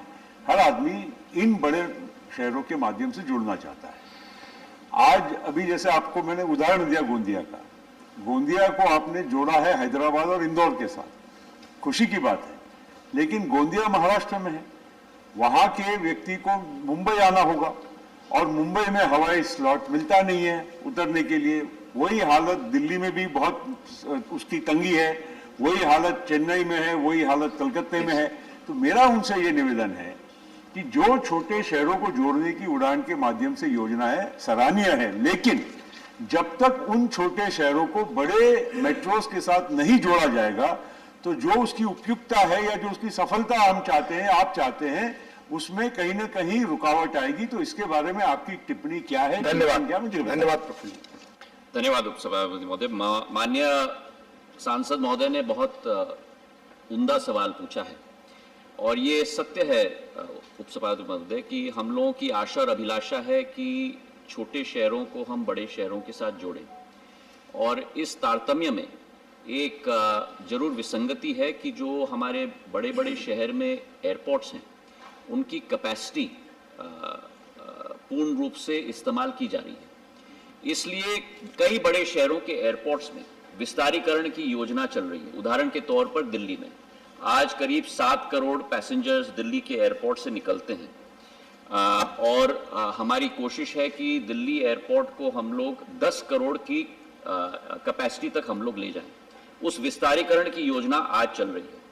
जेवर में नया एयरपोर्ट की आधारशिला प्रधानमंत्री जी के द्वारा रखा गया है। 2024 तक करीब 1 करोड़ 20 लाख की कैपेसिटी का पहला फेज वहां तैयार हो जाएगा। तो पूरी उत्तरी भारत की ट्रैफिक जेवर में भी पहुंचने की हमारी आशंका है। वैसे मुंबई के लिए भी हम लोग नवी मुंबई की एयरपोर्ट की शुरुआत कर रहे हैं और वो भी अगले 3 साल तक तैयार हो जाएगी। हमारी कोशिश है कि छोटे शहरों को हम बड़े शहरों के साथ जोड़ें और बड़े शहरों में कैपेसिटी एक्सपेंशन भी करें। इस लक्ष्य की पूर्ति के लिए हम लोग पूरी तरह से संकल्पित हैं। धन्यवाद मंत्री जी। माननीय मनोज कुमार झा जी। प्रश्न छोटा भी है और प्रश्न में आग्रह भी है। आग्रह महत्वपूर्ण है माननीय सिविल एविएशन मिनिस्टर साहब से कि पूर्णिया एयरपोर्ट एक है टेक्निकली फौज से रिलेटेड है, लेकिन सर 16-17 जिले न सिर्फ बिहार के बल्कि बंगाल के भी कई इलाकों को उससे मदद मिलेगी। तो मैं इस आग्रह को सवाल की चादर में आपके समक्ष रख रहा हूं। दरभंगा एयरपोर्ट, सर मैं टिप्पणी यही खत्म करूंगा। दरभंगा एयरपोर्ट वो चिंता का विषय, वहां उड़ान हो रही है, काफी पैसेंजर मूवमेंट है, लेकिन बुनियादी सुविधाएं वहां नहीं है। अगर इस दृष्टिकोण से बिहार पर आपकी नजरें इनायत हो तो पूर्णिया एयरपोर्ट चालू हो जाए तो हम लोग साथ उड़ेंगे। शुक्रिया। धन्यवाद मनोज जी।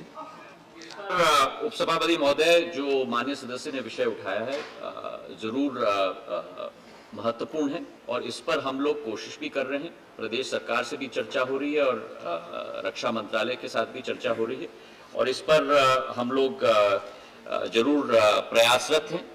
रक्षा मंत्रालय के द्वारा पूर्णिया एयरपोर्ट की जो एयर स्ट्रिप है उसका उन्नयनीकरण का कार्य वर्तमान में चल रहा है और इसमें जो आप और हम दोनों चाहते हैं कि पूर्णिया एयरपोर्ट की शुरुआत हो, इसमें प्रदेश सरकार के द्वारा जमीन जब हमें मिले उस पर हम लोग कार्य करेंगे और प्रदेश सरकार के साथ हम लोग चर्चा कर रहे हैं कि जल्द से जल्द वो जमीन हमको दें ताकि उस पर हम लोग एक बिल्डिंग और इमारत भी बना पाए ताकि उससे हम लोग हवाई सेवा शुरू करें।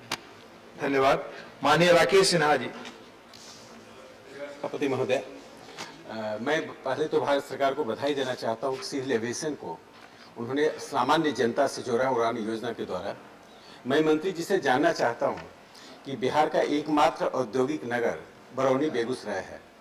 दशकों से वहाँ उड़ान योजना से जोड़ने की मांग हो रही है। क्या भारत सरकार बरौनी बेगूसराय को उड़ान योजना से जोड़ने की पहल करेगी? चूँकि औद्योगिक और सांस्कृतिक केंद्र होने के कारण वहाँ की ट्रैफिकिंग और वहाँ जो पोटेंशियल है अर्निंग की वो बहुत अधिक है। इससे मेरा निवेदन भी है और प्रश्न भी है। धन्यवाद। सभापति महोदय, ये प्रश्न कर्नाटक के साथ जुड़ा हुआ है। अगर माननीय सांसद महोदय आकर उनसे चर्चा करेंगे, इस पर हम लोग दोनों बात करके आगे का रास्ता हम लोग तय करेंगे। धन्यवाद। Question number 185, doctor V Sivadasan ji, माननीय मंत्री for supplementary. V Sivadasan. Joblessness is the greatest crisis in our times. Here, we see a lot of examples. So, crores of youngsters are waiting for a job irrespective of their education qualification. Millions of young men and women are preparing for a job in Indian military. They are the sons and daughters of workers and peasants in our nation. In this August House, the minister had given an answer to my question on the vacancies of armed forces. That shows the vacancies in army is above 1,25,000. Same kind of vacancies are in Navy and in Air Force. Youngsters are knocking the doors of authorities, but they are not responding properly. So it should be corrected. So that is why I am raising the question. The number of recruitment in the armed forces, service-wise and year-wise data since 2018. Thank you. माननीय जी, मान्यवर, स्पष्ट है उत्तर में आपने 2018 से पूछा है। 2018-19 में 53,431 हमने भारतीय सेना में भर्ती किए और भारतीय नौसेना में 5,885 और भारतीय वायुसेना में 6,862। इतनी संख्या हमने भर्ती की। और इसके बाद 2019-20 में भी भारतीय सेना में हमने 80,572 और भारतीय नौसेना में 6,068 और वायुसेना में 7,222 भर्ती किए। लेकिन 2020-21 और 2021-22 में मान्यवर कोविड आने के कारण सारे प्रोसेस रुक गए हैं, सारे कार्यक्रम हमारे नहीं विश्व के रुके हुए हैं। और जैसे ही ये सब खुलेंगे और जैसे हमको गाइडलाइन मिलेगी, क्योंकि कोविड कम जरूर हुआ है, समाप्त नहीं हुआ है, इसलिए सब लोगों को चौकन्ना रहना है। इस वजह से जब भी ये खुलेगा उसको आगे उस पर विचार किया जाएगा। Second supplementary, Dr. V. The minister has suffered the COVID, and my second question is related to that. During this COVID period, the employees has been received special arrangements like working arrangements or special leaves from their employers. Whether the government has taken any kind of steps for the persons in Indian military? Thank you. हमने online में air force और navy में online भर्ती होती है, लेकिन जब ये आर्मी की भर्ती होती है तो उसमें बहुत सारे मेले लगते हैं मान्यवर, बड़ी भीड़ आती है सबसे ज्यादा। तो इसी सुविधा को देखते हुए कोविड फैले नहीं, वो हमने स्थगित किया हुआ है, रोका नहीं हुआ है। यही सुविधा हम इस समय दे सकते हैं। Thank you. Now honourable KRN Rajesh Kumar ji. Honorable respected Deputy Chairman sir, may the Honorable Minister please provide the details of the category-wise backlog vacancies of SC, STs and OBCs in armed force, especially in NDA, NA, CDS examination which are conducted by UPSC and short service commission examination and another various One question ही होगा। जी, इसकी सूचना एकत्रित करके बता देंगे। वैसे इससे relative नहीं है, जितना पूछा है आपने उसका बताया है, आपको सूचना दे देंगे इसमें। माननीय वंदना चौहान जी। For giving me the opportunity. So more than 16 countries in the world allow women in combat roles in armed forces. The government of India has so far refused to allow women in these categories. With right to equality, changing notions of gender norms and pressing demands from several quarters, are there any plans to recruit women in combat roles in the armed forces? Thank you. Thank you, sir. कहीं पर भी रोक नहीं है, चल रहा है, आप सब जानते हैं। Specifically combat roles के बारे में। नहीं, combat roles पे नहीं allow किया। नहीं, जो होना है वो कर सकते हैं, जो आगे विचार करना है, विचार चल रहा है। Thank you. माननीय महेश पोद्दार जी, माननीय महेश पोद्दार जी, उसकी प्रक्रिया है मैडम, उसकी प्रक्रिया है मैडम, प्लीज। महोदय, झारखंड के दक्षिणी आदिवासी बहुल क्षेत्र से फौज में काफी लोग जाते हैं और बीआरओ वगैरह में भी काफी लोग जाते हैं। महोदय, उनके पास फौज में जाना एक विकल्प है या दूसरा उग्रवाद के चंगुल में फंसना एक विकल्प है। महोदय, इस क्षेत्र के लोगों ने श्रद्धेय परमवीर चक्र प्राप्त अल्बर्ट एक्का के द्वारा अपनी वीरता का प्रमाण भी दिया है। मैं 2 साल से नियुक्तियां बंद है। मैं माननीय मंत्री जी से जानना चाहूंगा कि जब भी शीघ्र स्टार्ट होगी तो क्या उस क्षेत्र के लोगों को विशेष अभियान चला करके मौका दिया जाएगा। Thank you.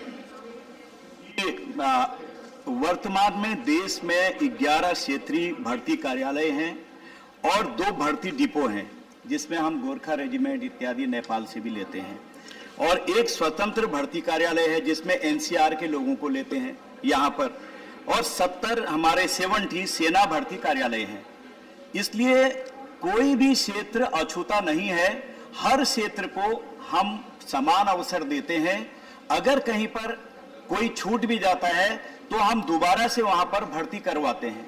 चूंकि इस समय मैं पहले ही कह चुका हूं, थोड़ा सा विलंब हुआ है कोविड की वजह से, अतिशीघ्र सारे लोगों को बिना जाति धर्म वर्ग क्षेत्र के ऊपर उठकर सबको बराबरी का अवसर हर क्षेत्र को भारत के हर जगह पर मिलता है। धन्यवाद।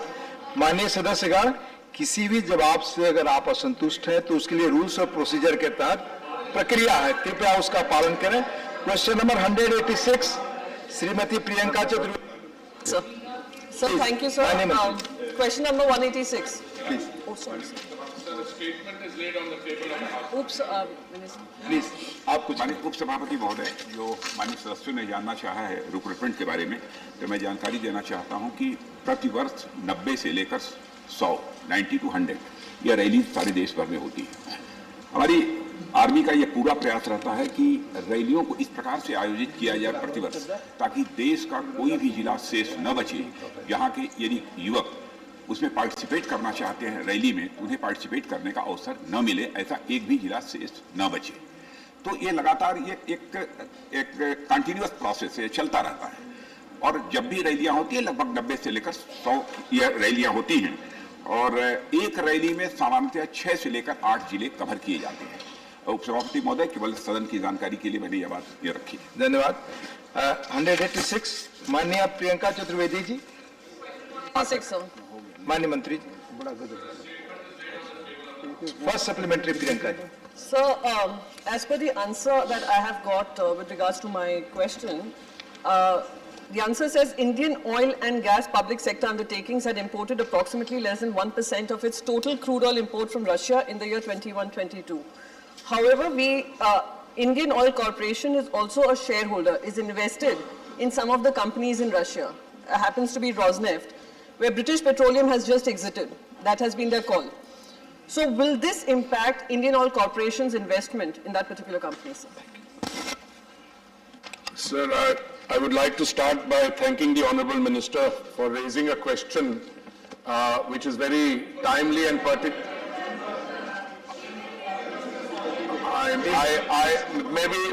Maybe this reflects my expectation of her political rise, but I apologize. The Honourable Member. Sir, I am particularly grateful to the Honourable Member for having raised this question, because in the context of the ongoing military action in that part of the world, Russia and Ukraine, several issues are being raised. The first supplementary, sir, that the Honourable Member has raised relates to the quantum of imports. The second one, I think, relates to the investment. So insofar as the quantum of imports is concerned, this gives me an opportunity to clarify that in the financial years 2018-19, 19-20, 20-21, and the first 9 months of the current financial year, our total imports of crude from Russia have been 0.6%, 1.3%, 0.3% and 0.2%, which means that even the less than 1% figure of imports from Russia will take a long time to fill at the current rate, because already 9 months of the financial year are over. Insofar as Indian investments in Russia are concerned, sir, our oil companies have invested from the time, sir, if I recall correctly, of Vajpayee's government, something a total of $16 billion. Some of those investments are very profitable, as I've had the opportunity of informing this House on an earlier occasion. Sakhalin 1, for instance, where OVL has, I think, 20% of the share. Our investment of $337 million has resulted in an overall revenue already of $3.7 billion of oil of revenue, and we have another 20 years of assets still left there. Sir, the discussion on whether Western oil entities are exiting from some of these facilities, like the honorable member, I have also seen reports in the public domain press. Sir, when we look at some of these, and we are in discussion, we are in fact in discussion with some of these Western oil companies, so the facts on the ground, I think, vary. There is a nuanced approach. Some have indicated an intent to exit. Others have said they will not make fresh investments. But as I said, we are monitoring the situation, and insofar as oil imports are concerned from Russia, contrary to what is being played up in the press, these are minuscule.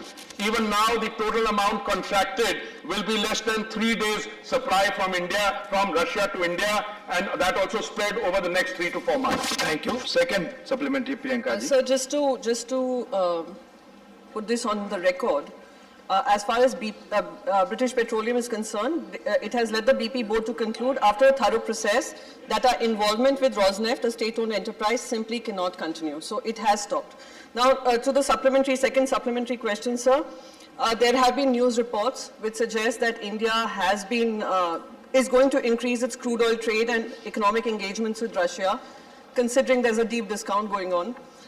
Will that conflict, in the ongoing conflict, will that have any kind of diplomatic and economic ramifications as far as our future relations with other countries are concerned? Thank you so much, sir. Sir, thank you. Through you, I would like to inform the honourable member that the exact words she's quoted, cannot continue. Cannot continue. Again, I read as an intent that they would like to bring those arrangements in. But we are in discussion with the highest levels of those companies, and I have no doubt that if those companies were to exit, finally, as some companies are saying, they have no intention to invest further there. But if they are, and if there are economic opportunities that become available, we will certainly look at all those possibilities. Let me mention that the one facility where one of the Western entities is the operator, one of our oil companies has a 20% share. Now, we got worried when we read those reports that if the operator is exiting, then the facility's production will be undermined. But we were told no, production facilities will continue. So we will discuss on a case-by-case basis with everyone and our oil companies. Sir, we have typically arrangements which are government to government and company to company. The kind of arrangements that the honourable member is mentioning are company to company. One of them is an Indian public sector entity, and on the other side is the Russian state company which he is mentioning. But insofar as increased oil imports are concerned, I would again like to reiterate, in the first 9 months of the year, we have imported only 0.2% of our requirements. Let me give you the exact figures. We require, Madam Honourable Sir, a total of 5 million barrels per day. That's our consumption. 60% of it comes from the Gulf. We have imported from Russia only 0.419 million metric tons out of a total of 175,000, which is less than, well, much less than 1%, 0.2%. Even if we were to scale these up considerably, it would still be a drop, literally a drop in a larger bucket. Thank you. Manya Neeraj Dangi ji. I would like to ask the Honourable Minister. I would like to ask the Honourable Minister, with your permission, sir, the view of the government on the potential impact on the India-US relations in the light of the rupee-ruble trade oil deal with Russia. Thank you, sir. Thank you. Sir, let me start by saying that India and the United States have a robust bilateral energy relationship. And let me also point out to the honourable member through you that in the financial year 2021, we imported 14 million metric tons of crude from the United States. and that this represented 7.3% of our requirements, as against the less than 1% from the Russian Federation. On the current year, based on our imports from the United States, if I look at the projection, these are likely to go up from 14 million metric tons to 16.8 million metric tons, or a value of about $10 billion of imports of crude oil from the US. If I add to that the amount of gas which we are importing and coal, I think the figure comes closer to $13.5 billion of imports from the United States. So it is a robust relationship on the energy front, and I see this continuing for some time. Thank you. माननीय अजय बच्चन जी. पूछना चाहते हैं. Please, thank you. माननीय अवीर रंजन जी. So as we know that up to now, the Russia-Ukraine crisis has not had a bearing on the diesel and petrol prices. But sir, we know kerosene is a poor man's fuel. And most deplorably, this price of kerosene has gone up by more than 200%, from rupees 22 per litre to rupees 45 per litre, and only in a matter of 10 days. I would like to know, is this due to the Russia-Ukraine crisis? Thank you. Sir, it is the well-stated policy of the government to discourage progressively the use of kerosene. We are trying to encourage state governments which come to us for quotas to try not to encourage kerosene, because we want to take our brothers and sisters, especially our sisters and mothers, onto cleaner fuels. You know how kerosene prices react under particular situations, but I particularly doubt whether the increase in the last 1 week or so has any direct, is a direct offshoot of what is happening on the Russia-Ukraine front. It could. I don't have the precise listing. I'd be happy to look into it. Insofar as gas and oil prices are concerned, as I said, even though the international price has shot up from something like 84, 85 dollars a barrel, today it was, I think, close to 111. The concerned oil companies have not passed this on to the consumer. When they will, etc. These are decisions which they will have to take. Thank you. माननीय V. Vijay Sai Reddy ji.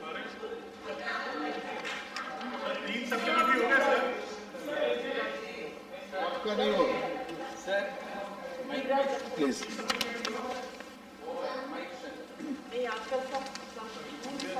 Sir, in a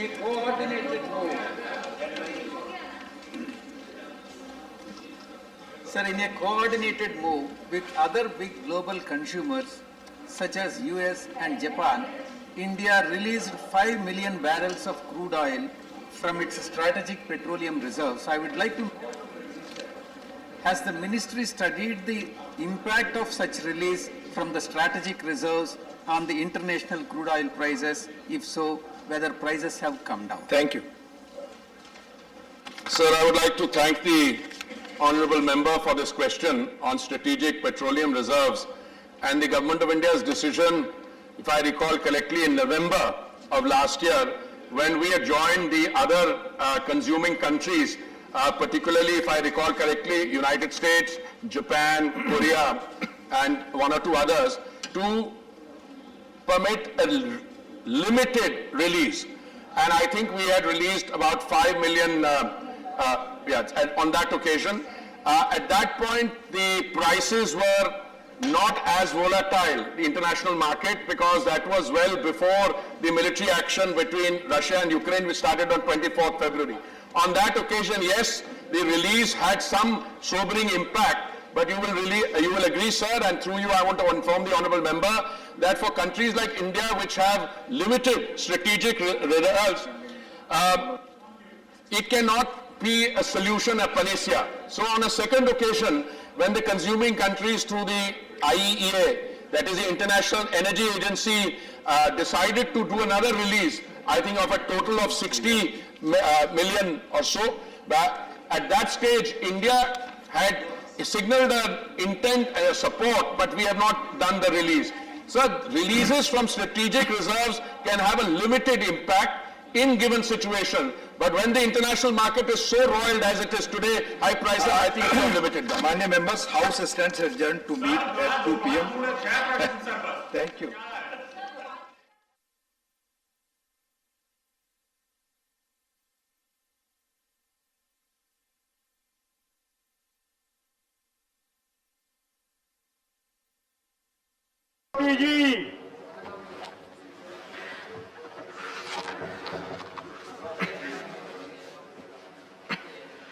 माननीय सदस्यगण,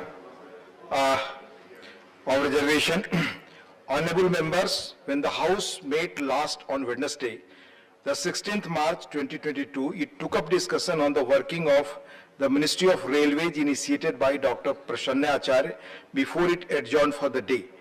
The discussion remained inconclusive. On 17th March 2022, the Secretariat issued a list of business wherein, as per the intimation given by the government, first the financial business relating to appropriation of the union and budget and appropriation relating to Jammu and Kashmir have been listed before the further discussion on the working of the Ministry of Railways.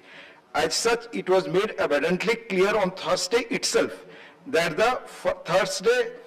on 17th itself that the further discussion on the Ministry of Railways will be taken up in the House after the financial business stated above is over. I would also draw your kind attention to a part 2nd bulletin of 4th February 2022, wherein the government has provisionally indicated that the discussion on the working of the ministries will be taken up on the March 15th, 16th, 23rd and 24th. We have already discussed 2 ministries on March 15th and 16th.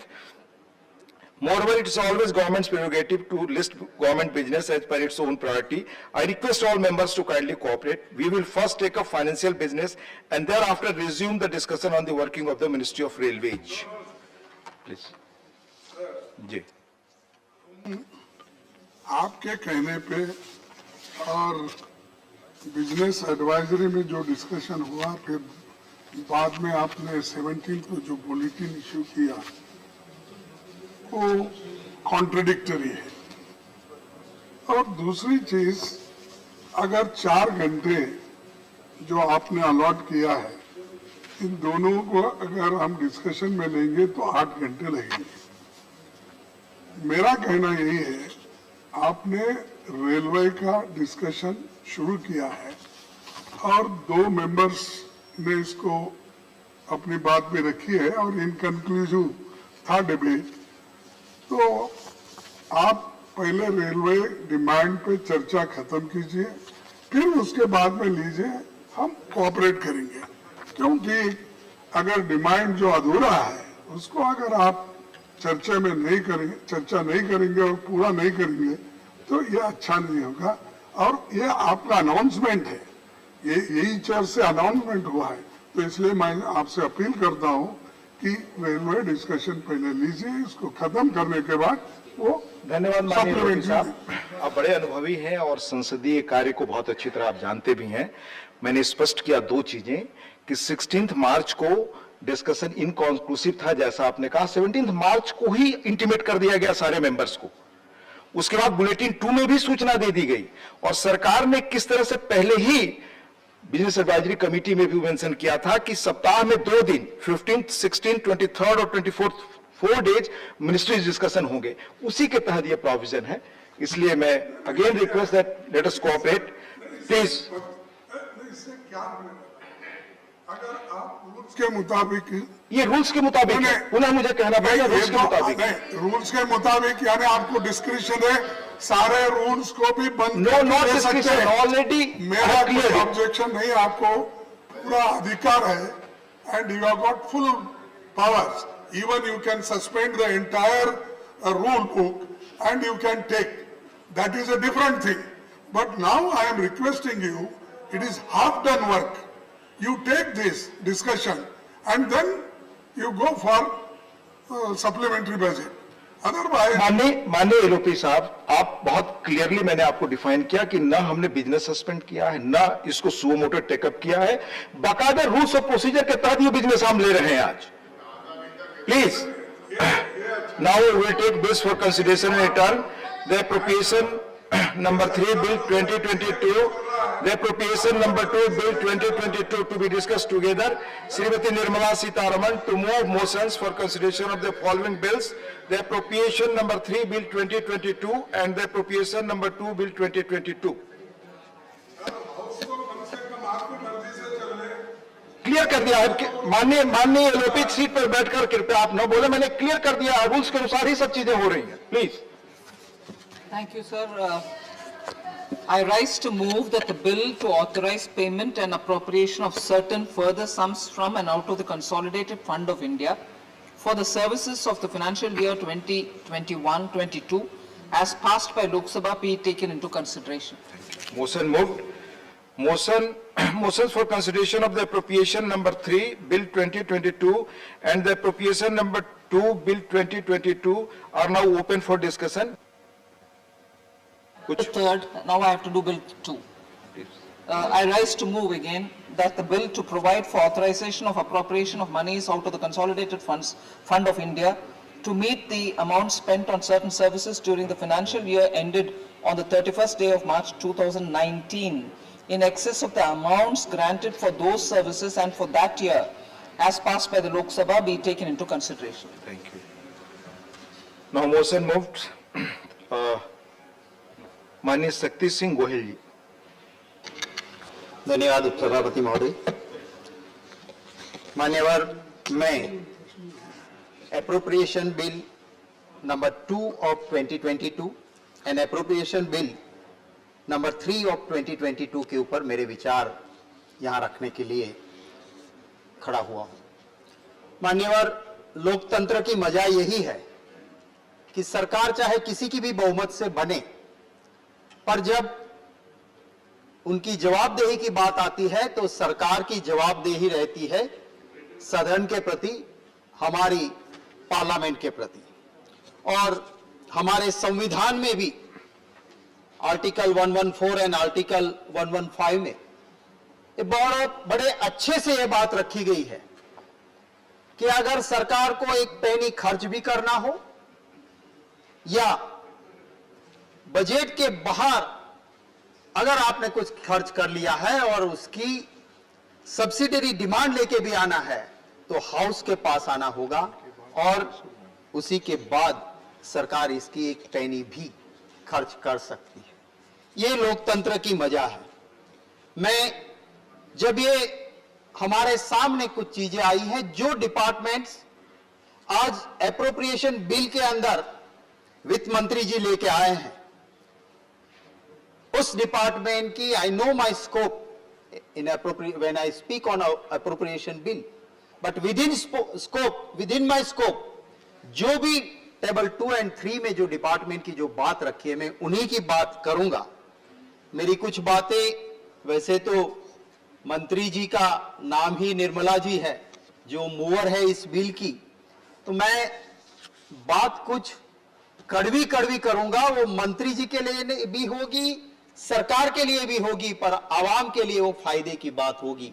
वही बात मैं appropriation bill के ऊपर रखना चाहता हूं.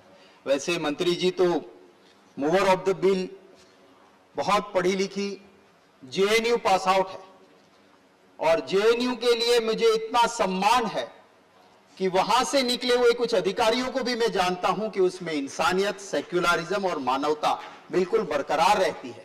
मंत्री जी ने वहां से शिक्षा भी ली है और एक संस्कारी, इंटेलिजेंट जेंटलमैन पति के रूप में भी जेएनयू से मिले हैं. मैं मंत्री जी को बिल्कुल टारगेट नहीं कर रहा हूं, मैं कर रहा हूं कि मैं उनकी कुछ मजबूरियां भी समझता हूं. जिस सरकार में मंत्री को अपना पीए या पीएस चुनने का अधिकार नहीं हो, वहां निर्णय लेने का कितना होगा, वो भी एक सोचने वाली बात है. इसलिए मैं तो ज्यादातर उस सरकार की ही बात करना चाहता हूं जिस सरकार में ये चीजें हैं.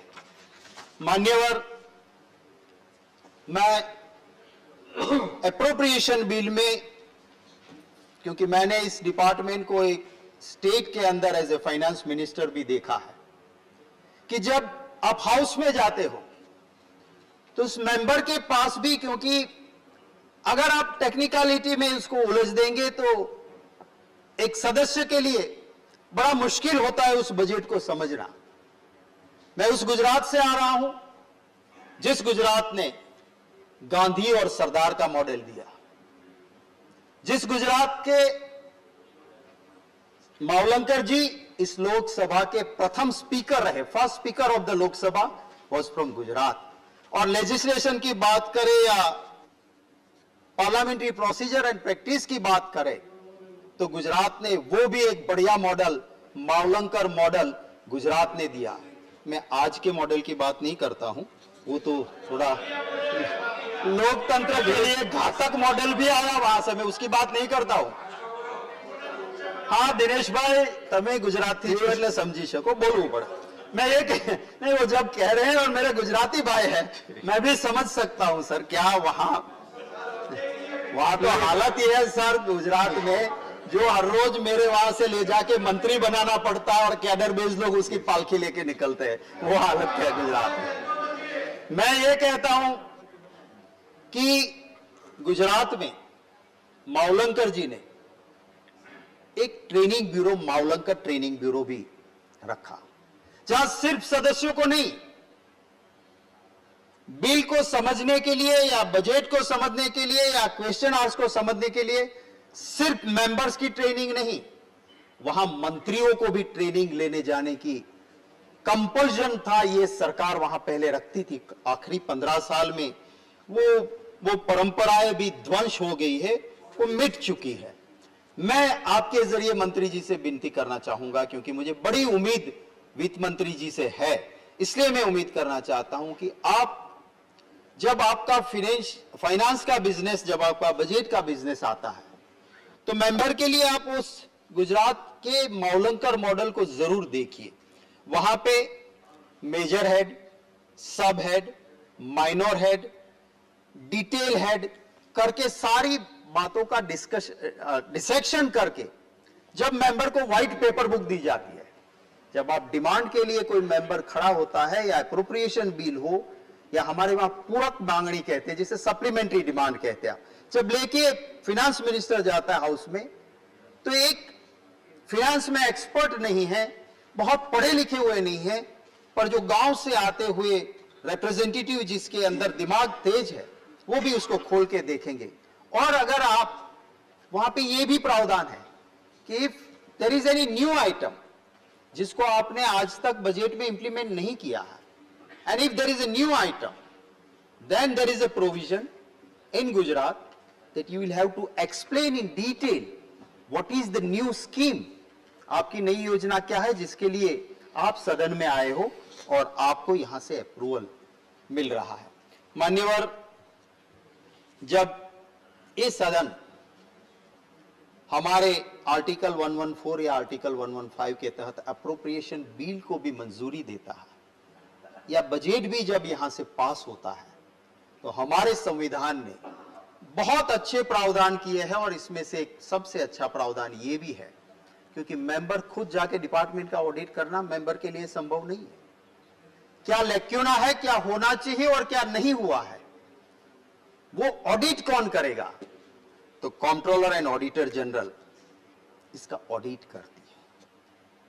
और ये जब ऑडिट होता है, उस ऑडिट के बाद ये पता चलता है कि जो खर्च हो रहे हैं वो सही हो रहे हैं या नहीं। मैं आज उन्हीं डिपार्टमेंट्स की बात करूंगा जिसे माननीय वित्त मंत्री जी यहां लेके आए हैं। जो एप्रोप्रिएशन बिल 3 है, इसमें 1,58,356 करोड़ एंड 10 लाख आप इसके लिए लेके आए हो। और जो आपका एप्रोप्रिएशन बिल नंबर 2 है, उसमें 5,204 करोड़ एंड ऑड आप लेके आए हो। और इसके आपने टेबल 2 एंड 3 में डिपार्टमेंट वाइज डिटेल दी है। उसमें से एक डिपार्टमेंट है मिनिस्ट्री ऑफ रूरल डेवलपमेंट, और कंट्रोलर एंड ऑडिटर जनरल ने इस डिपार्टमेंट का ऑडिट किया और उसके रिपोर्ट नंबर 2 ऑफ 2021 में पारा 10.1 में साफ लिखा कि आपने जो सर्विसेज ली, आपका कानून है टैक्स डिडक्शन एट सोर्स, आपको टैक्स वहां से एट सोर्स डिडक्ट करना था हर डिपार्टमेंट में। जहां तक मेरी थोड़ी छोटी समझ है उसके मुताबिक फाइनेंशियल एडवाइजर भी रहते वहां पे, और एफए की ये जिम्मेवारी होती है कि when the payment is made whether TDS is cut और नॉट। मुझे कहते हुए बड़ा दुख होता है कि इस डिपार्टमेंट ने crores of rupees tax deduction at source नहीं किया। इससे करोड़ों रुपया का नुकसान डिपार्टमेंट का हुआ, सरकार की ट्रेजरी का हुआ। अगर वो आते शायद आपको यहां रेवेन्यू में आपका इतना फायदा हो सकता था।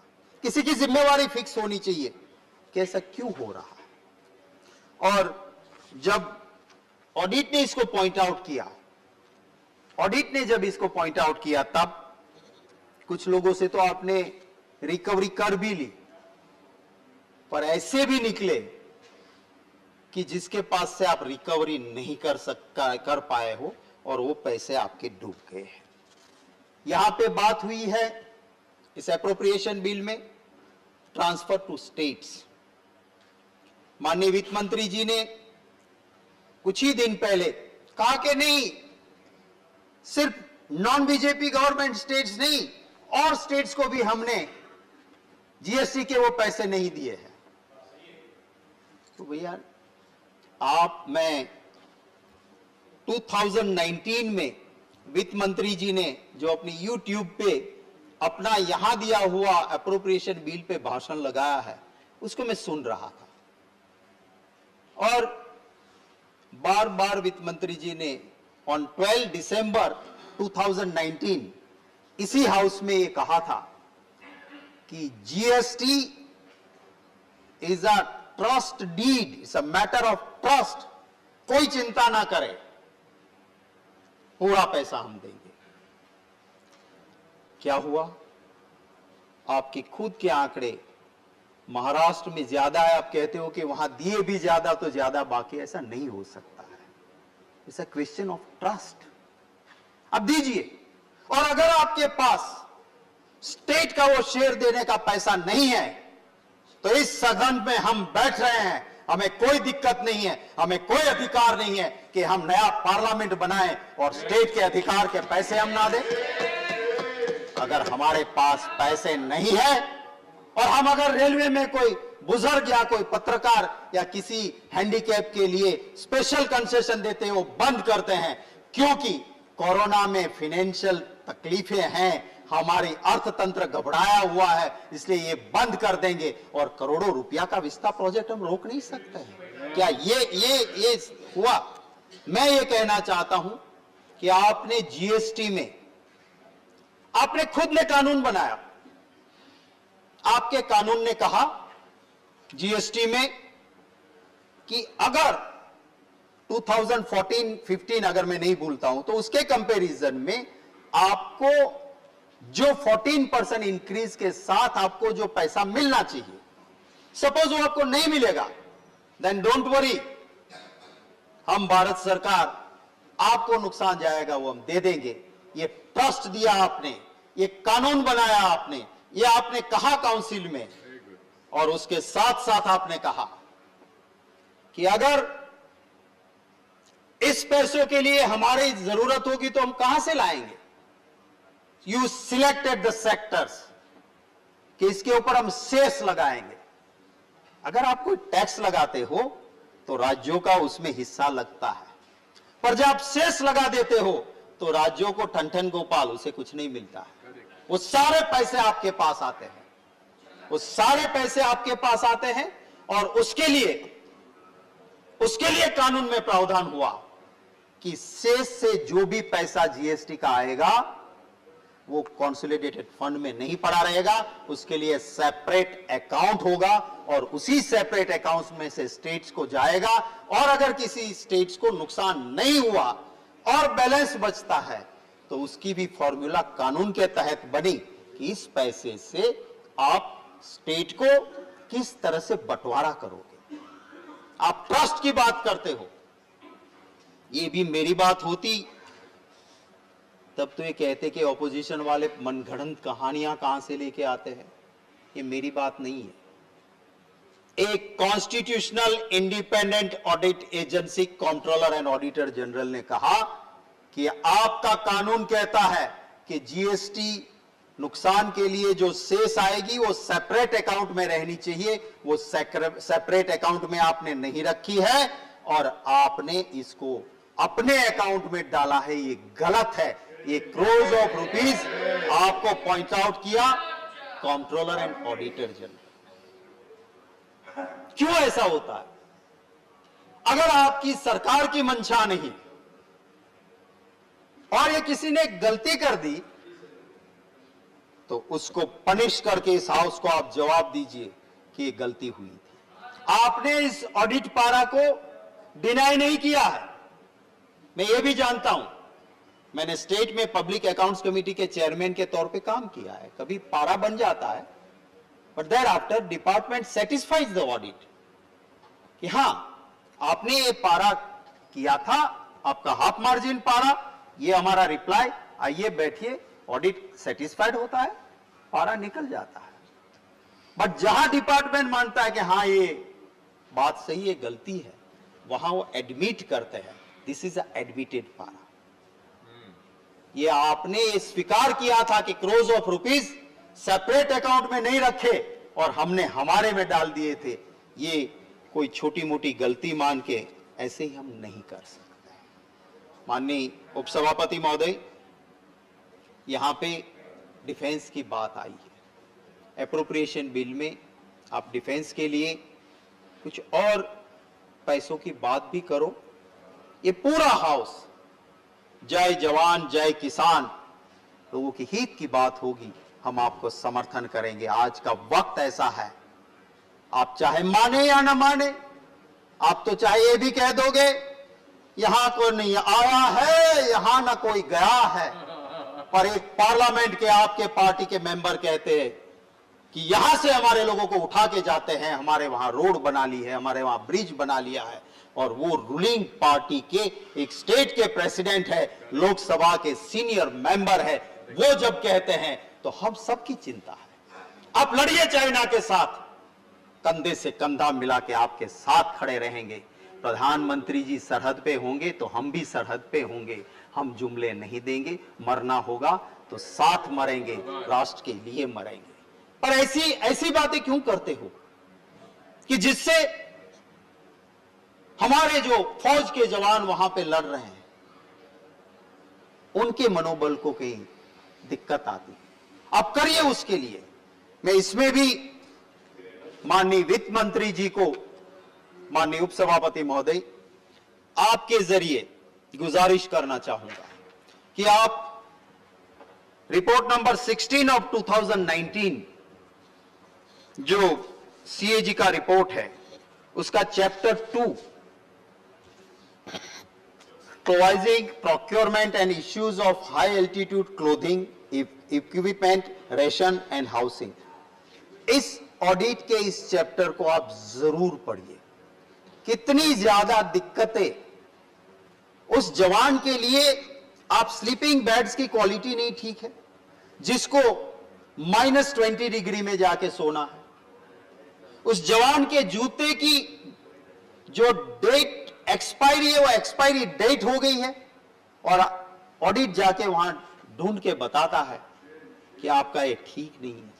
आपने एक साइंटिफिक वे में राशन तय किया है उस जवान के लिए वहां, अगर वो हम नहीं पहुंचा सकते हैं, मुझे वित्त मंत्री जी से मैं आपके जरिए गुजारिश करता हूं, से पॉलिटिकली ना ले, इसको ह्यूमैनिटेरियन ग्राउंड पे इस राष्ट्र की हित के नाते लेके हमारे उन जवानों के लिए जो भी करना पड़े आप करिए, जितना भी पैसा खर्च करना पड़े करिए, पर उसमें लीकेजेस ना हो, उसमें एक्सपायरी डेट वाला मटेरियल वहां तक ना पहुंचे, वो आप सुनिश्चित करें, ये मैं जरूर आपसे गुजारिश करता हूं। माननीय उपसभापति महोदय, हमारी पार्लियामेंट्री प्रोसीजर एंड प्रैक्टिस, इसकी कुछ बहुत अच्छी चीजें हैं। हम कमिटीज में काम करते हैं, उन कमिटीज के अंदर पार्टी पॉलिटिक्स नहीं होती है, we are above the party politics, और वहां इन कैमरा हम काम करते हैं, ना मीडिया होता है, ना लाइव दिखाया जाता है कि हमें कोई पार्टी की बात करना होता है। We work as a team, चाहे बीजेपी से मेंबर हो, चाहे एनडीए से हो, चाहे यूपीए से हो, चाहे विरोधी दल से हो या सत्ताधारी दल से हो, कोई फर्क नहीं पड़ता। We work as a team. मुझे बड़े दुख के साथ कहना पड़ता है कि आज जब आप एप्रोप्रिएशन बिल में हेल्थ डिपार्टमेंट की, आयुष की, इनकी बात लेके आए, मैं धन्यवाद करना चाहता हूं राम गोपाल यादव बाबू का कि उनकी अध्यक्षता में हेल्थ की जो कमेटी है, हमारी स्टैंडिंग कमेटी, उसने कोरोना के फर्स्ट वेव के बाद, अब जब उस डिपार्टमेंट ने आपके बजट से बाहर खर्चा किया है, उस एप्रोप्रिएशन बिल में उसकी सब्सिडरी डिमांड हम मंजूर कर रहे हैं, तो हमारा भी अधिकार है और हमारा अधिकार हम वित्त मंत्री जी के जरिए, आपके जरिए वित्त मंत्री जी को पहुंचा के कहना चाहते हैं कि कम से कम उस डिपार्टमेंट को कहे तो सही कि पार्लियामेंट्री कमेटी रिपोर्ट सिर्फ यहां टेबल करने के लिए नहीं बनाती है। It is the duty of the department to go through that committee report and to implement it. It is the duty of the department.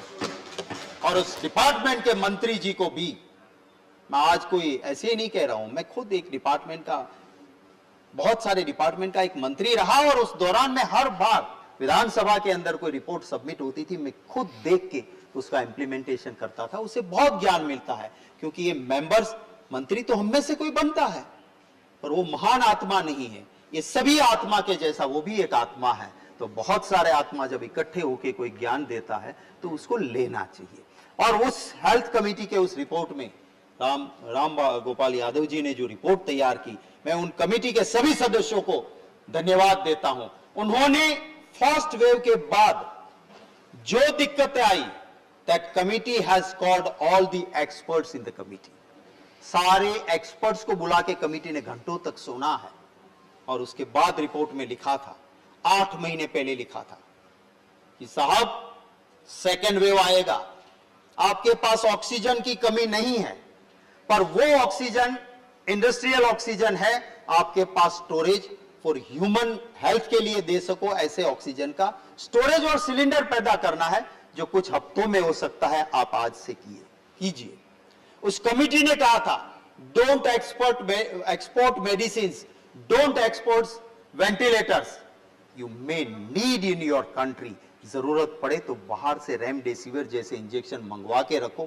काफी महीनों पहले उस कमिटी ने कहा था, उस कमिटी ने कहा था आईसीयू बेड की जरूरत पड़ेगी, आप आईसीयू बेड बनाइए, व्यवस्था कीजिए, दिक्कत आएगी। अगर वो कमिटी जिसने 6 महीने पहले आपको रिपोर्ट दी थी, आपने उसका अमल किया होता, ये दुख के साथ कहना पड़ता है कि एक पंडित राजन साजन मिश्रा, बहुत बड़ा नाम, हमारा सबके लिए फक्र वाला नाम, उस पंडित राजन मिश्रा जी को ऑक्सीजन की जरूरत पड़ी, आईसीयू बेड की जरूरत पड़ी। पद्म अवॉर्डी वो दिल्ली में थे, मैंने प्रधानमंत्री जी को भी, मैंने दिल्ली के मुख्यमंत्री जी को गुजारिश की, हम उनको आईसीयू बेड नहीं दे पाए और वो चल बसे। एक हमारे लिए बड़े दर्द की बात है।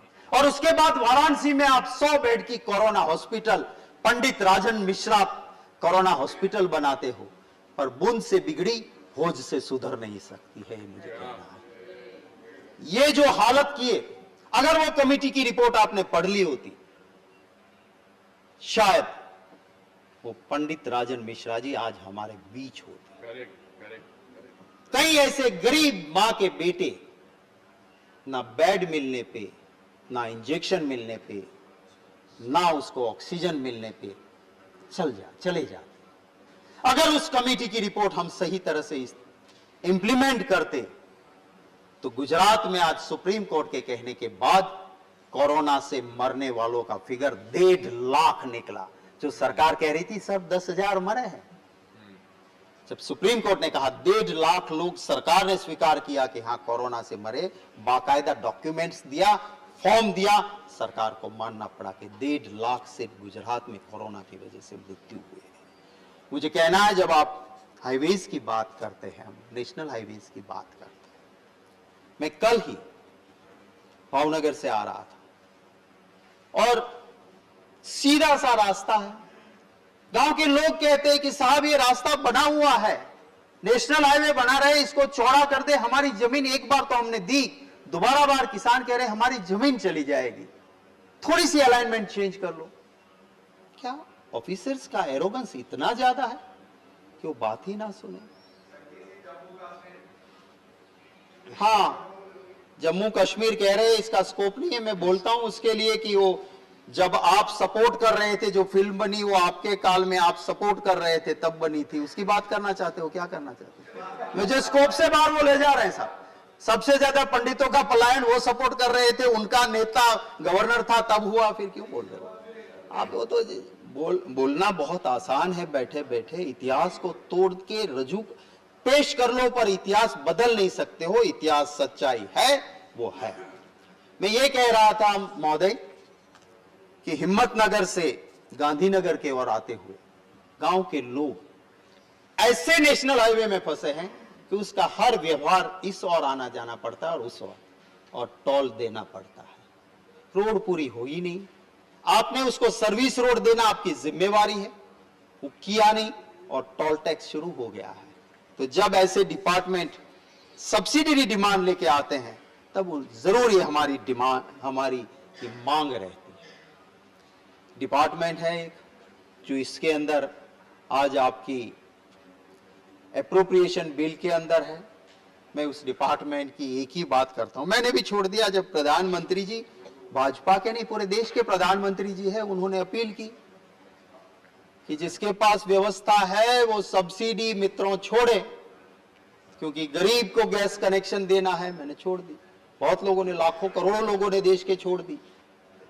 और उस गरीब ने एक बार सिलेंडर लिया, दूसरी बार उज्ज्वला का सिलेंडर नहीं ले सकते हैं, क्योंकि आपके दाम इतने हैं कि उसको आप फ्री नहीं दोगे तो उस उज्ज्वला की स्कीम का क्या? सिर्फ अपने पेट्रोल पंप के पास अपना एक बहुत बड़ा होर्डिंग लगा के उज्ज्वला में मेरे धुआं फूंकने वाली मेरी बहनों की आंखें अच्छी होगी। आपने कभी डेटा देखा? मैंने डेटा देखा है। चैलेंज करता हूं, जो एक बार उज्ज्वला का कनेक्शन लेता है वो सिलेंडर रिफिल करवाने के लिए जाने में उसको दिक्कत है। अगर हम सब्सिडी छोड़ी, आप मदद कीजिए, हम कहते हैं कि हम यूनेनिमस आपकी वो डिमांड लेके आओगे उसको सपोर्ट करेंगे। उस गरीब को, उस जरूरतमंद को फ्री में गैस का सिलेंडर दीजिए, तभी वो धुआं मुक्त कर सकते हो आप, वरना तो सिर्फ पब्लिसिटी हो सकती है। इसका कोई फायदा हम नहीं दे सकते। मैं माननीय वित्त मंत्री जी को, उप सभापति महोदय जी, आपके जरिए ये अनुरोध करना चाहता हूं कि बजट एप्रोप्रिएशन बिल के जरिए जो आप सब्सिडी डिमांड लेके आए हो, उसमें मैंने आपके सारे खर्चों को देखा। पहले जिसको plan budget and non plan budget कहते थे, फिर हम इसको कैपिटल एक्सपेंडिचर और रेवेन्यू एक्सपेंडिचर चाहे कहते हैं। आप पैसा ऐसा खर्च कीजिए कि सस्टेनेबल डेवलपमेंट हो, जहां से रोजगार भी पैदा हो, जहां से आने वाली पीढ़ियों को फायदा हो। वहां तो नहीं होता है। पब्लिसिटी के लिए हम खर्च कितना भी कर ले, हम ट्रेजरर है, जनता की ट्रेजरी के ट्रेजरर है। हम जनता की ट्रेजरी के मालिक नहीं है। ये हमारे पसीने की कमाई नहीं है, ये उस गरीब ने भी मेहनत की है, उससे आई हुई टैक्स की कमाई है। और इसके ऊपर वैभव करने का हमें अधिकार नहीं है, इसके ऊपर मौज करने का हमें अधिकार नहीं है। गांधी जी गरीब के बेटे नहीं थे, बहुत बड़ी हवेली में पैदा हुए थे। गांधी जी की अफ्रीका में वकालत बहुत अच्छी चल रही थी, पैसे थे, पर दिल में गरीबियों के लिए भाव था, तो सिर्फ धोती पहन के थर्ड क्लास के डिब्बे में जा सकते हैं। और आज अगर कोई कहता है कि मैं गरीब का बेटा हूं, और वो अगर सीधे सामने हवाई जहाज खड़ा है, उसमें नहीं स्पेशल हवाई जहाज से ही जाऊंगा, तो वो भावना गरीब की नहीं हो सकती है। गरीब की भावना तो वही होती है जो गांधी जी में थी। एक कोठी में, एक हवेली में पैदा हुए थे गांधी जी, पर दिल में गरीब का भाव था, तो वो धोती आ गई। अगर एक झोपड़े में भी कोई पैदा हुआ है, पर दिल का भाव उसका बदल जाता है और लाखों के सूट के अलावा वो रह नहीं सकता है, तो उसे गरीब नहीं कहा जा सकता। ये भाव होना चाहिए। प्लीज मैंने कहा प्रधानमंत्री का नाम लिया, आप क्यों ले रहे हो? प्लीज, आप क्यों ऐसा कर रहे हो? मैं थोड़ा पार्लियामेंट्री लैंग्वेज में बोलता हूँ। मैं जनरल पास करिए, आप प्रधानमंत्री को क्यों जोड़ रहे हो उसमें? आप चेयर को क्या प्रधानमंत्री आपस में बात करते हो? मिस्टर गोहर, मुझे बड़ा दुख होता है, मेरे गुजरात के प्रधानमंत्री आपस में बात न करें, जोड़ देते हैं। आपस में बात करें प्लीज, मैं तो जनरल बात कर रहा हूँ प्लीज।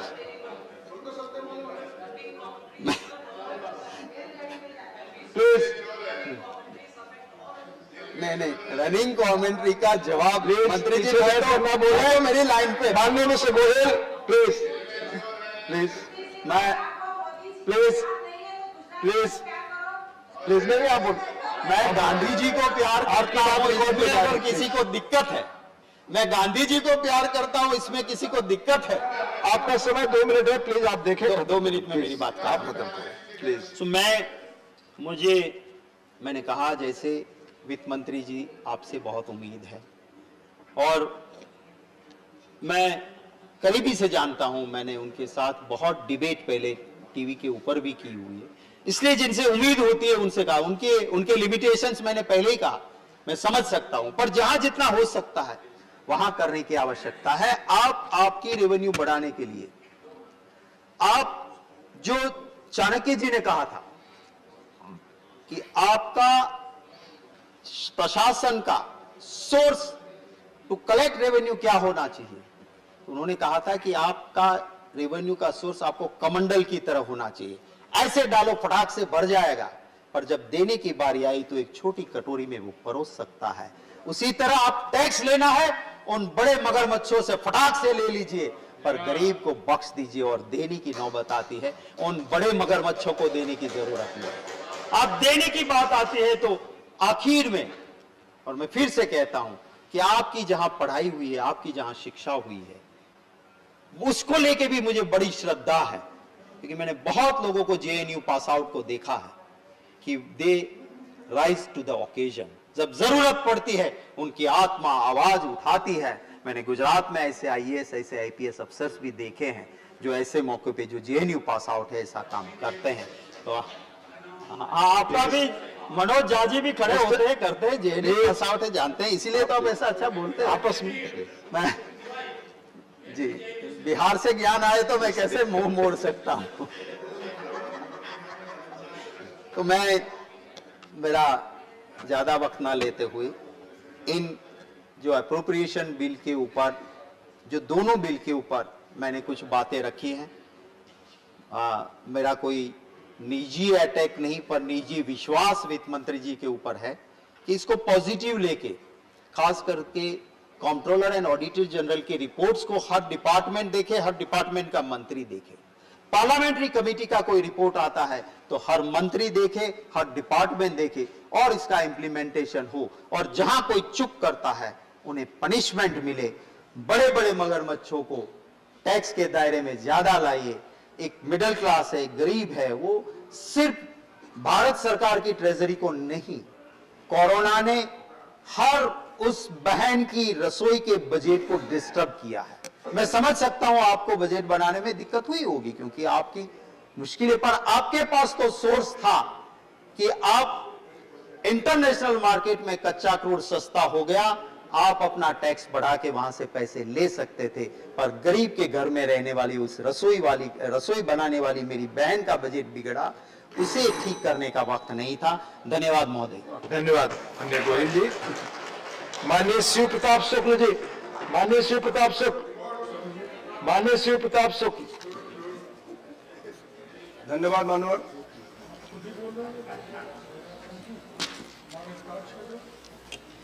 अभी मैं माननीय वित्त मंत्री जी के इस एप्रोप्रिएशन बिल पर समर्थन में खड़ा हुआ हूं। अभी माननीय शक्ति सिंह जी बोल रहे थे और उनको अतिरिक्त एक प्रदेश के कुछ और नजर ही नहीं आ रहा था।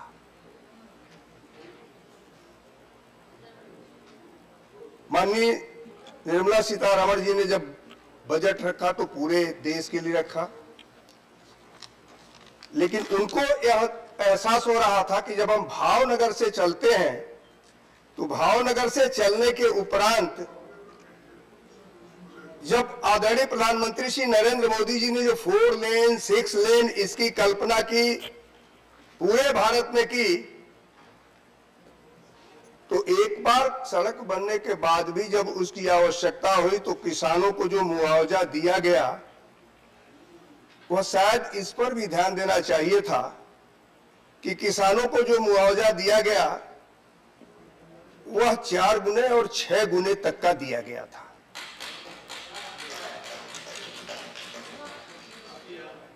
और मैं ये बताना चाहूंगा मान्यवर आपके माध्यम से कि ऐसे ऐसे स्थान जहां दूसर थे, जहां ताल थे, जब वहां भी 4 लेन और 6 लेन गुजरी तो जहां कोई खेती भी करने नहीं जाता था, माननीय प्रधानमंत्री श्री नरेंद्र मोदी जी के नीतियों ने ऐसे जगहों पर उन लोगों को भी जो खेती करने नहीं जाते थे 4 लेन और 6 लेन का जो पैसा दिया उनको करोड़पति तक बनाने का काम कर दिया था, जहां कोई खेती करने नहीं जाता था। वास्तव में हमें लगता है कि हमें इस बात पर जरूर विचार करना चाहिए कि हम जो सदन में बैठे हुए हैं तो सदन में बैठ करके पक्ष और विपक्ष को न सोच करके देश को सोचें। माननीय निर्मला जी ने जो बजट रखा वह देश के लिए रखा, विदेश के विपक्ष के लिए केवल आलोचना करने के लिए नहीं रखा था। श्रीमान प्लीज प्लीज आप बैठकर सीट पे ना बोले, प्लीज सुष्मिता जी प्लीज ना बोले, प्लीज। क्षण तक नहीं दिया जाता है। मेज थपथपा करके उधर के लोगों ने स्वागत किया था, लेकिन माननीय अमित शाह जी के उस बिल रखने के पहले कभी भी इस पर विचार नहीं किया था कि उस जम्मू कश्मीर में हमको भी आरक्षण उनको देना चाहिए था जो शेड्यूल कास्ट के हैं, शेड्यूल ट्राइब्स के हैं, बैकवर्ड के हैं, कभी भी नहीं सोचा था। हाँ, ये जरूर हुआ कि जब वही 35 और 370 की बात आई तो यही सदन गवाह है कि सदन में कपड़े तो कौन का है, शरीर के अंदर का अंडर गारमेंट जो है वो बंडियां तक फट गई थी, बंडियां तक फट गई थी, नंगे हो गए थे। जैसे कश्मीर के पंडितों के साथ नंगापन करने का काम वह पूरा सदन करता था, वैसे उस दिन भी नंगा होने का काम इन्हीं लोगों ने किया था। It will examine. It will examine. I have already told you. Please. आप I have already told you it will be examined. Please. आप डोला जी, डोला जी आपने देखा था, सुष्मिता जी शायद उस समय देखी नहीं थी, आपने भी वह दृश्य देखा था, आप थी वहां, माननीय वो नहीं थी, तो मुझे लगता है कि आप उस दृश्य के संदर्भ में सोच सकती हैं कि नहीं सही हमने कहा है, गलत नहीं कहा है। मैं कोई गलत तथ्य प्रस्तुत नहीं कर रहा, कभी नहीं बोली मैं कोई गलत तथ्य प्रस्तुत नहीं। श्रीमान जिस प्रकार से, अब मैं डाटा वाइज स्टार्टिंग नहीं जाऊंगा कि डाटा वाइज कोई भी बजट का, इन्होंने भी स्वयं निर्मला जी के एक भी बजट को कोई डाटा वाइज नहीं किया है, सब वे किया है। और इस नाते मैं माननीय शक्ति सिंह जी का बाहर तो बहुत इज्जत करता ही हूं, अंदर भी इज्जत करता हूं,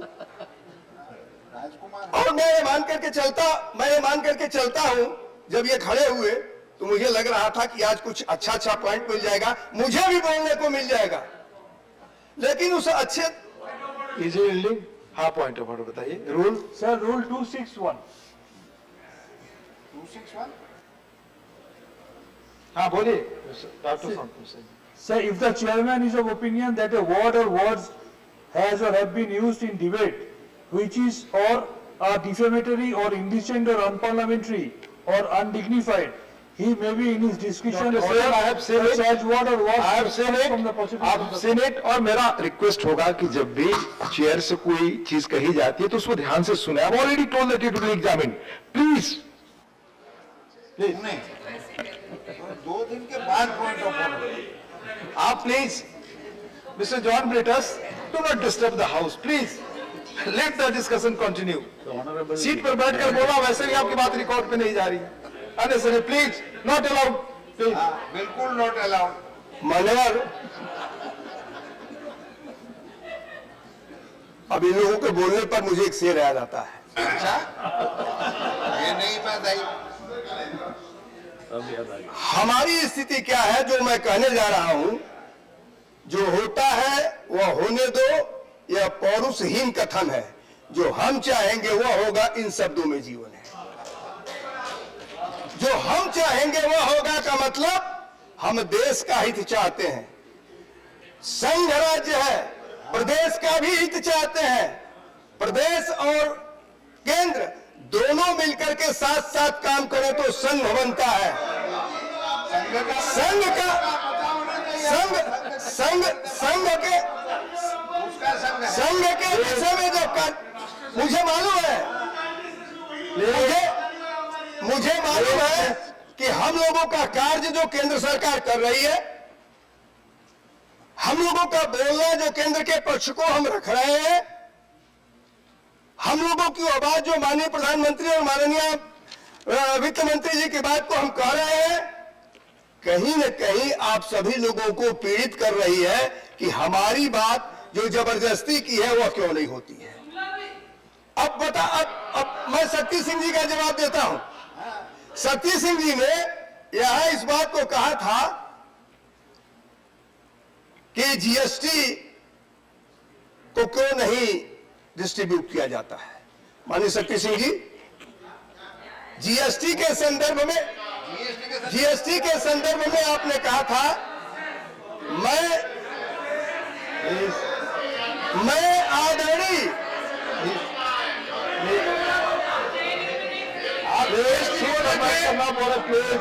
आप जीएसटी बोलेंगे. मैं आदरणीय तत्कालीन वित्त मंत्री स्वर्गीय अरुण जेटली के साथ उनका एमओएस था.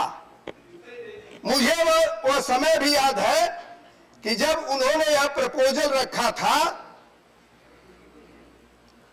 कि अगर सभी वित्त मंत्री इस बात से, सभी प्रदेश इस बात से सहमत हो तो पेट्रोल और डीजल को भी जीएसटी के दायरे में लाया जाए. लेकिन मुझे कहते हुए इस बात का दुख हो रहा है कि उस समय भी कांग्रेस शासित प्रदेशों के लोग और केरल के लोगों ने घनघोर विरोध किया, जिसका परिणाम था कि उस समय श्रीमान अरुण जेटली जी के द्वारा रखा गया प्रस्ताव इस नाते ही नहीं पारित हो पाया था और आज भी पेट्रोल और डीजल जीएसटी के दायरे में नहीं आ पाया. तैयार नहीं है. अरे भैया, मैं जो बोल रहा हूं एकदम सत्य बोल रहा हूं. और जीएसटी काउंसिल की उस मीटिंग को जाकर के देखिए, तो ये नहीं है कि मैं असत्य बोल रहा हूं.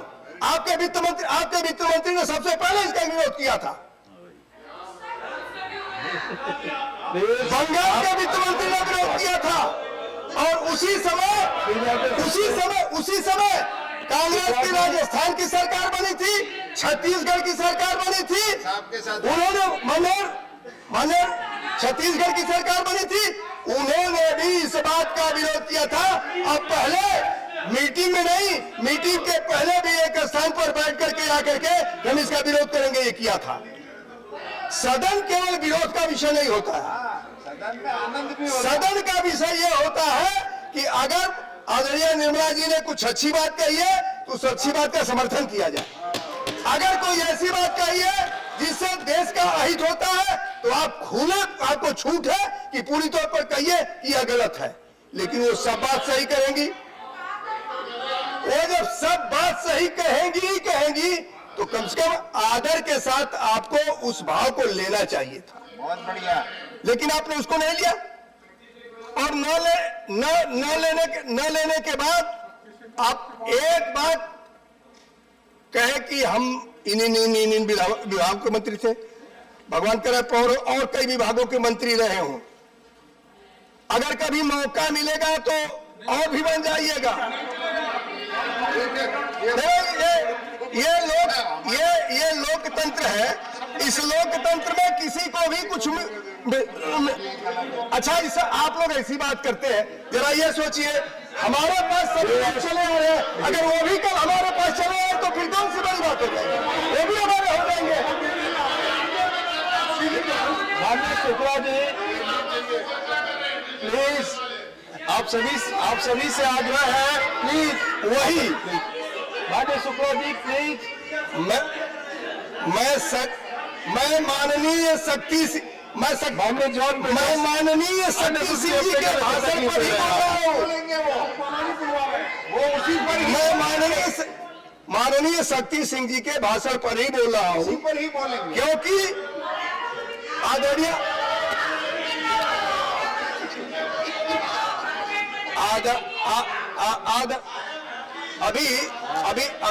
अभी देखिए, अभी बजट आएगा और आप ये देखिए, नहीं तैयारी करके आने की बात कोई नहीं है मान्यवर। हर बजट में यहाँ बजट भी आया, जम्मू कश्मीर का भी बजट आया।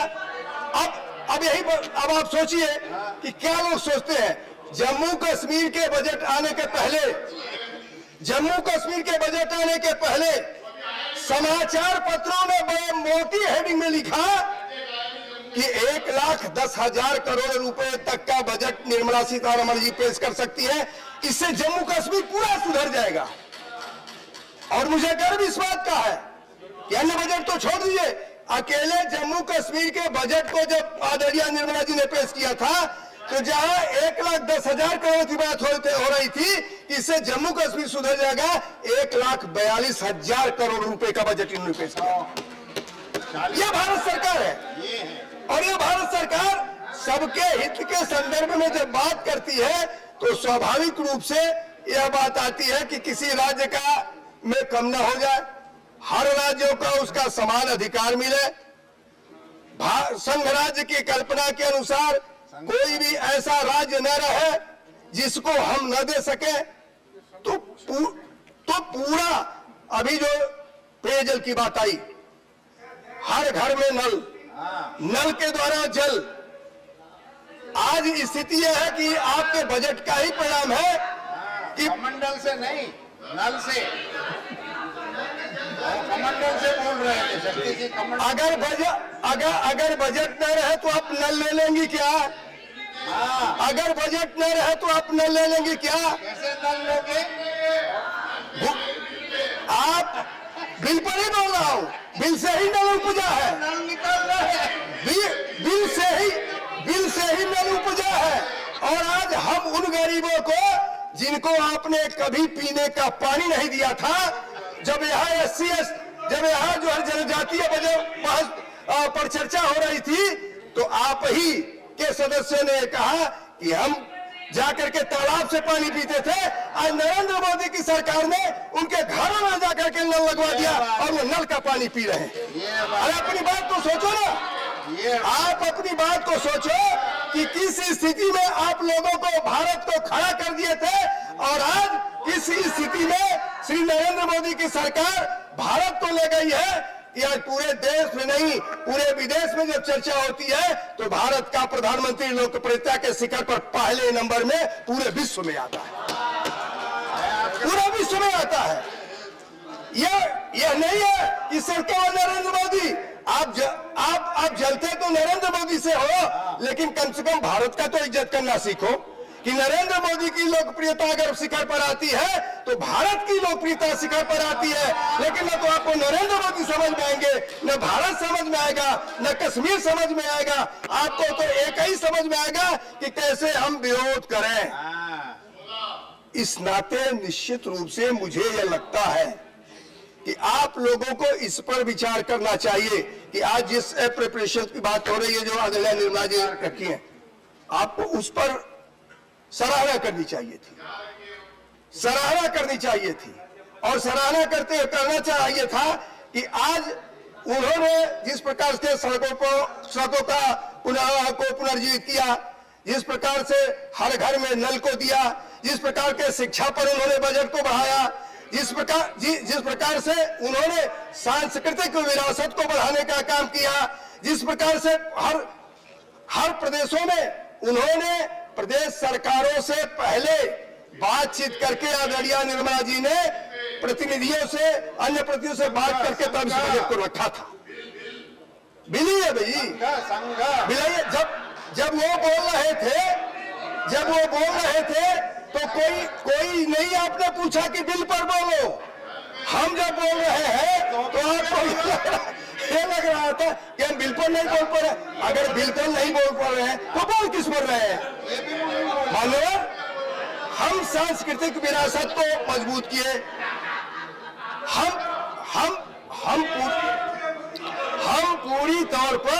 पूरी तौर पर देश को आधुनिक भारत बनाने की तरफ अग्रसर है। इस नाते आज स्थिति यह है कि हम एक ऐसा बजट माननीय निर्मला जी ने पेश किया था, इस बजट के आधार पर पूरा, जब उद्योग जगत है उसने भी सराहना किया, पेपरों ने उन्होंने भी सराहना किया, अर्थशास्त्री उन्होंने भी सराहना किया। उन्होंने ये कहा कि इस बजट ने यह सिद्ध कर दिया है कि अब भारत की आर्थिक स्थिति और अधिक मजबूत होगी।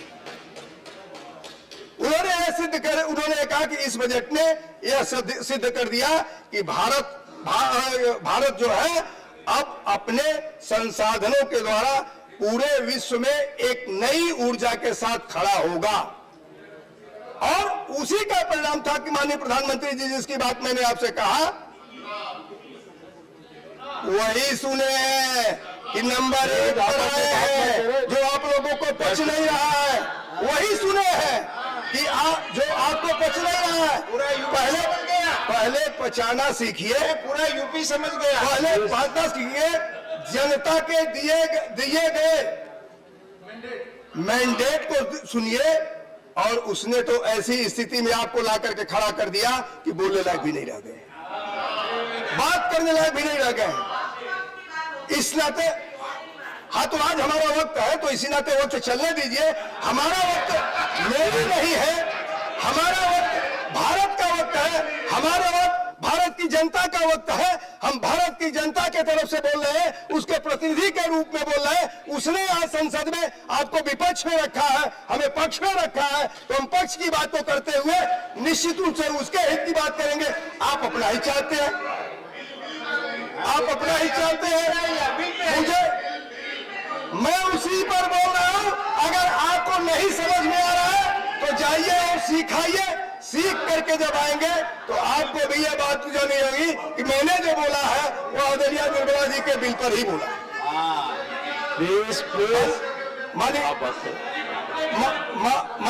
माननीय उपाध्यक्ष जी,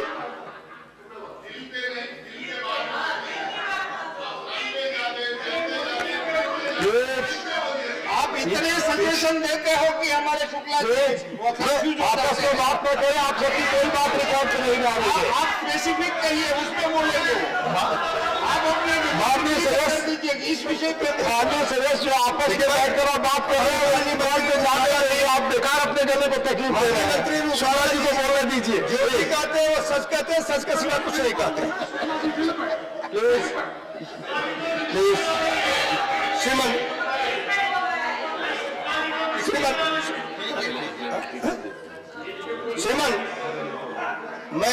मैं निश्चित रूप से इस बात को कह सकता हूं कि शक्ति सिंह गोहिल जी ने जिस विषय को रखा था,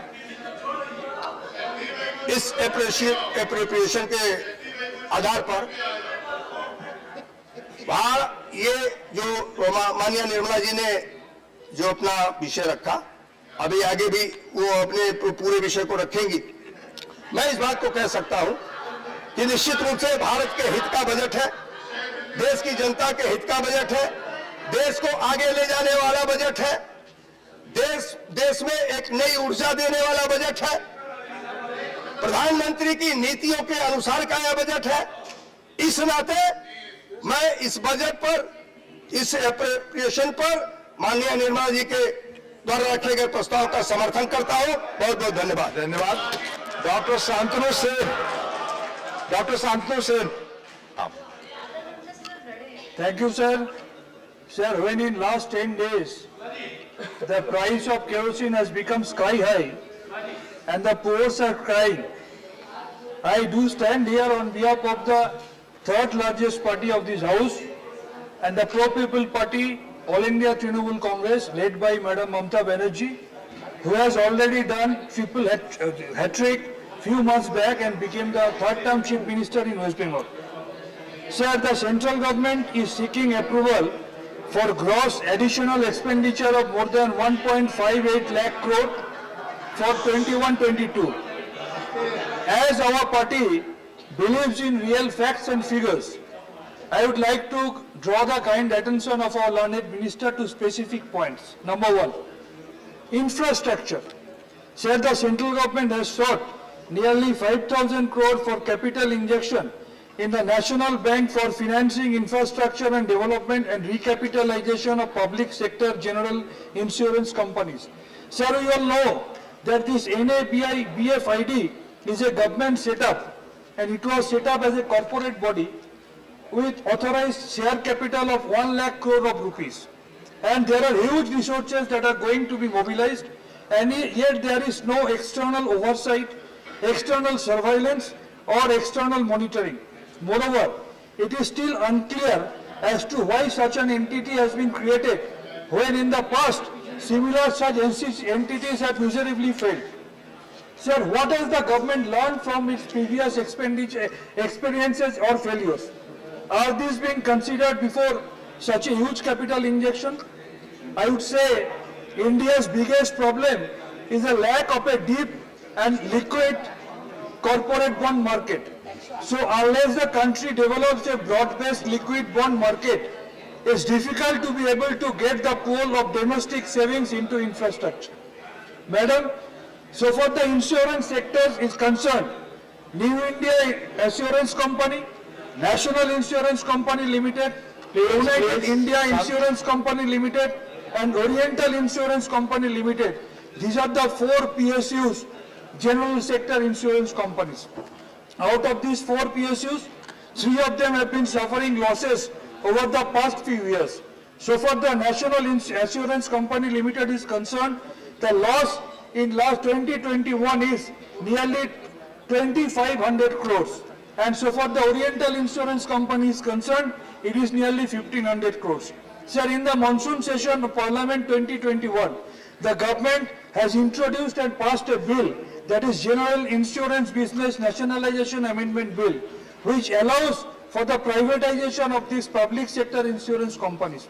And there are reports that the government will sell United India Insurance Company Limited, which could be followed by privatization of 1 or more of the remaining 3, sir. So this move will impact crores of retail customers and thousands of persons employed by these organizations. Sir, in the Cabinet Committee for Economic Affairs, that is CCEA, they had a meeting in July 2021 and there was a proposal which was passed that a portion of government's holding in LIC will also be sold out. Sir, we all know that policyholders' money for policyholders' welfare, that was the basic ethics and basic policy of the LIC, which is going to be jeopardized miserably. Sir, the assets since 1956, when the LIC Act was enacted, we all know because of certain reasons, these assets were undervalued.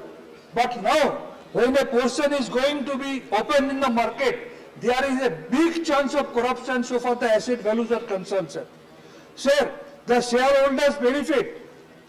It will be finally the shareholders benefit and the policyholders loss. The actual fact is, selling family silver has become the government's mainstay nowadays. They are selling out the profitable PSUs. They are shouting Bharat Mata ki Jai, and they are selling each and every ornament of Bharat Mata. That is the most unfortunate part of it. Sir, so far the health is concerned, it is close to my heart because I am a healthcare personnel, I am a COVID warrior, and fortunately I happen to be the past national president of Indian Medical Association. Let me tell you the fact. The budgetary allocation for India is even much less if you consider the same compare the same with some small neighboring countries, madam. This is very unfortunate. Sir, do you know the quantum of allocation increase for health for 2022 to 2023? 0.008. Yes, it is. Sir, the budgetary allocation is so miserable. The healthcare sector has been at the cusp of recovery from the pandemic, and the government's apathy then as on when thousands died for lack of resources. We have seen how the miserable situation was during this COVID pandemic. We have seen the dead bodies were floating in the river. We have seen the international journal Lancet, many other countries, they were criticizing our COVID handling policy. Our vaccination policy was being miserably criticized even. But unfortunately, we didn't take any lesson from this, sir. Sir, also in the supplementary demand for grants, the ministry has asked for a mere 500 crore in addition to its initial demand. This shows the inadequacy of the funds being allocated during a pandemic that has caused lakhs of deaths in the country. Not only is there subpar allocation, but also poor utilization, sir. Sir, let me cite some examples. Allocation in 2021 and 2022 was 7% less than the actual expenditure for 2020-2021. Importantly, the transfer to states for COVID vaccination has fallen from 39,000 crores in 2021-2022 revised estimates to 5,000 crores in 2022-2023 budget estimates. This is a huge decrease, sir. This government has never believed in corporate federalism. That is the main problem. Faulty vaccination policy. We have seen on International Yoga Day, we have seen on our honored Prime Minister's birthday, there was a sharp hike in vaccination. On the next days, there was a sharp fall in the vaccination. Absolutely shameful, sir. Happy birthday, sir. Please. Sir, the problem is this government is full of egos. My suggestion, why don't you keep apart your ego and why don't you follow the golden health policy of our Bengal? Free health for all. Shastha Shati card which empowers the woman to get her parents treated by Shastha Shati card. This is the unique policy in the universe, I must say. Why our government doesn't follow that policy of our Bengal, I don't know, sir. Because they are fully egoistic.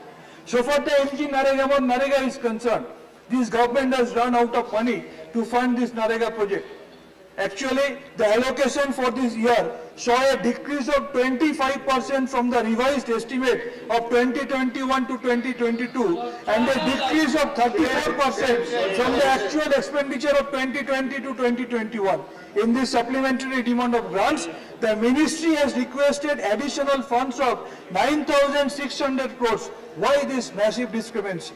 The reason is, few years back, our learned Prime Minister said that this project, they do nothing but digging the ditches. He is possessing this idea about this Narega policy, and he ridiculed nearly 80 million people in his speech in 2015. We all remember. Sir, what we are doing in Bengal? Just let me cite an example. In our party manifesto during this 2021 assembly election, our respected Chief Minister has said the wage has been doubled and 100 days guarantee has been made to 200 days guarantee. It is so much important a project in our state of West Bengal and so much neglected a project in the rest of the country. So far the food subsidies is concerned, actually the problem is the government wants to dismantle everything. If you consider the global hunger index, we rank 101 out of 116.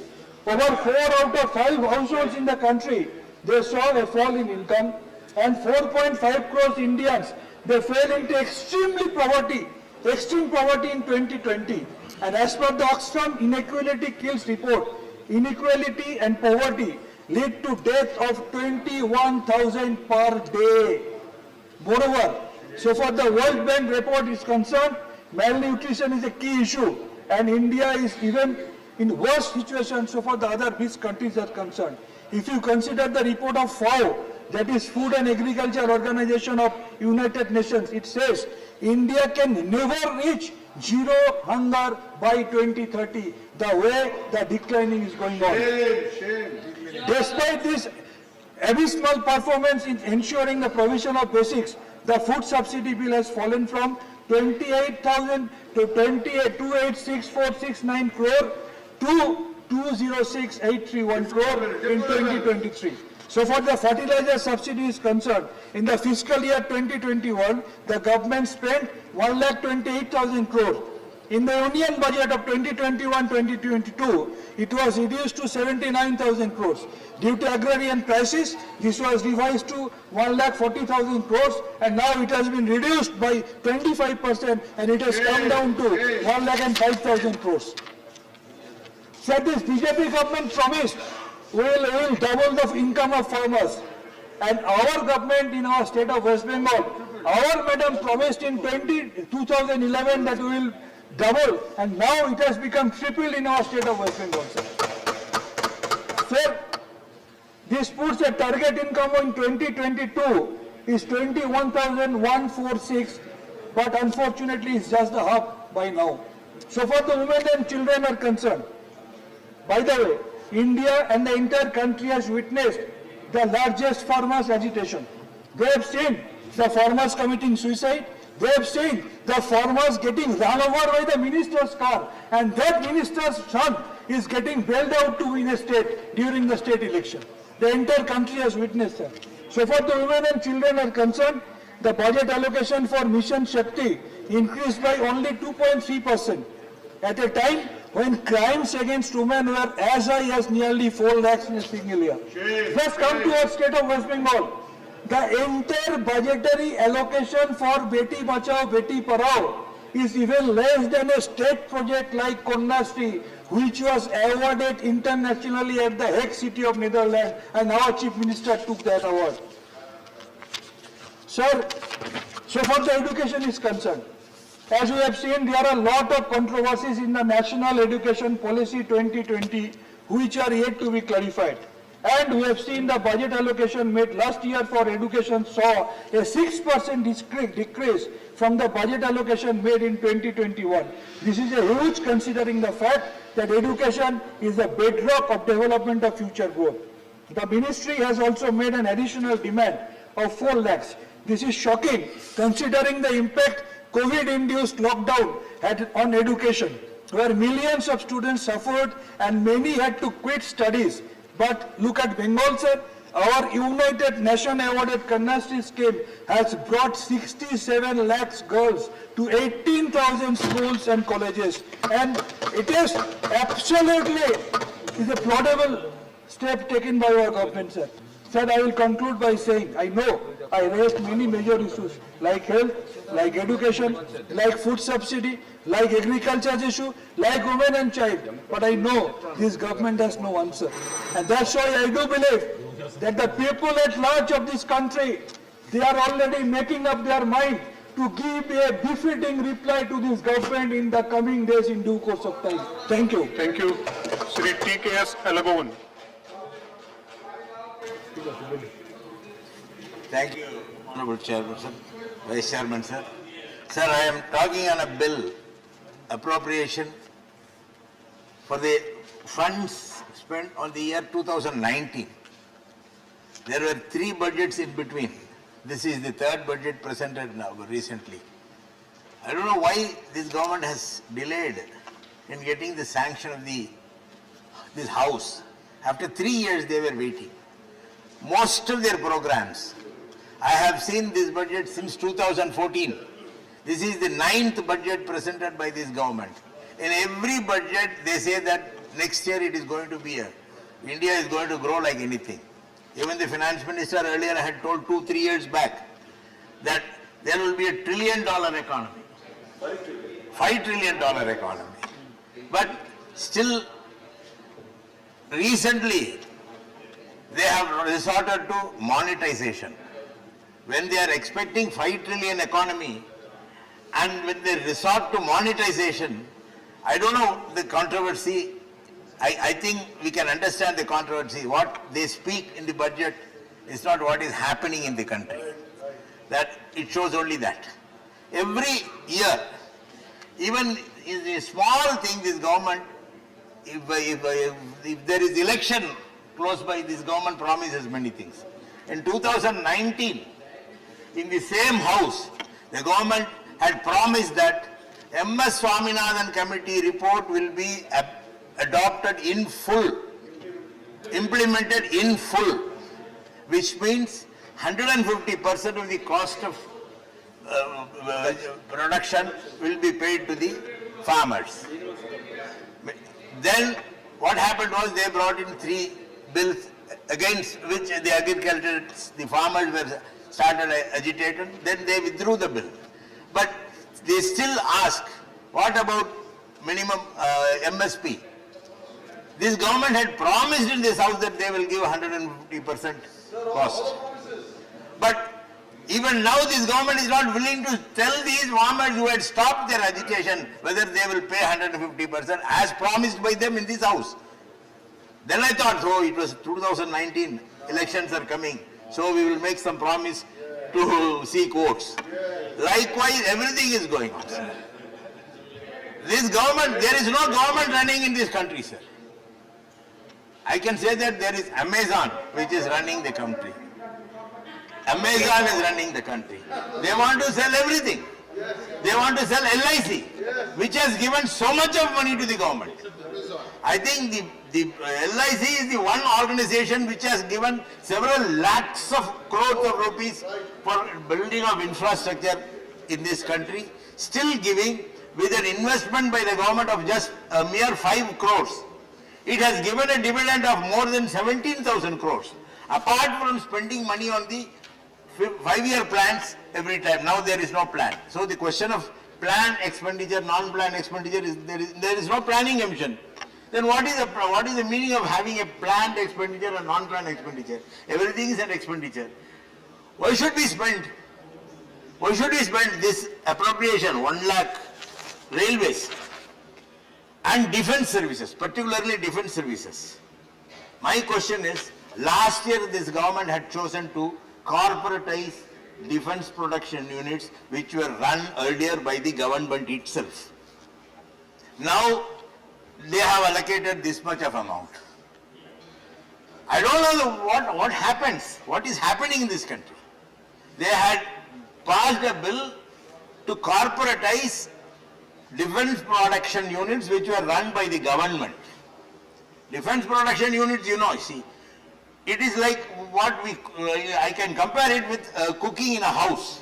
If we have 4 members in a house, we will cook for 4 members. If we have 2 guests, we will cook for 6 people. If we see 2 people going out for a day or 2, we will cook only for 2. But in a hotel, it is not possible.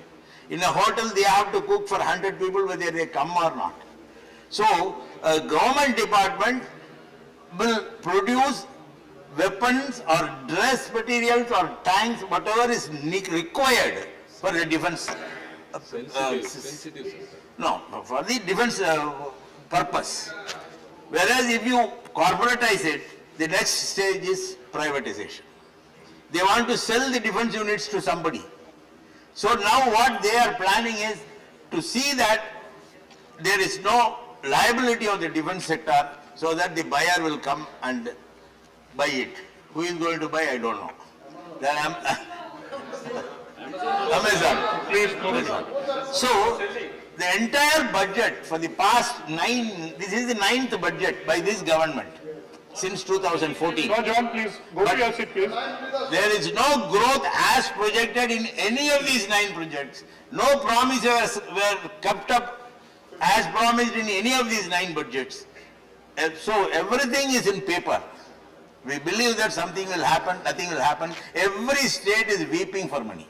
After this GST, Tamil Nadu, even our member had spoken earlier last week, that so much of money is due for the state of Tamil Nadu. No money is coming out. Money should be paid to the states before they present their budget. Please, John. It's okay, no.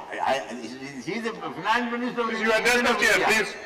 So he has to, the GST itself, the promise made during GST itself that the due share will be given to the states, and for 5 years there will be a compensation of any revenue loss.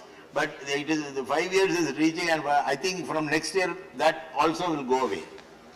So we have to rely on the union government for our budget. And the Union government is not giving money. Then the appropriation bill they are presenting, and in every budget they are making many promises, but nothing is happening. So the entire exercise of the appropriation or the presentation of budget and promises made by the government is a futile exercise to satisfy the people, to satisfy the media, to tell something to the media, but which has not actually happened. The 9th budget is also going to be a failure. That our finance minister had already given a hint that because of Ukrainian war there is going to be a fall in economy of India. In a statement she had made, that also but of course that we can accept. If there is a fall in the international economy, we are seeing gold prices going up and down, all these things are there. But still, the promises made by the finance minister in this house is not kept up. The states are suffering. The state, all the states are suffering. They want to take away the powers of the state. If we say that the states are suffering, they will say then there will not be a state. India is a one country and everything is single. No, there need not be a state government. That will be the decision of this government. So, I have nothing to praise, and I know that even the BJP member who spoke earlier had nothing to praise except to attack the Congress member. Shakti ji. Thank you, sir. Thank you. Next speaker, Ayodhya Rami Reddy.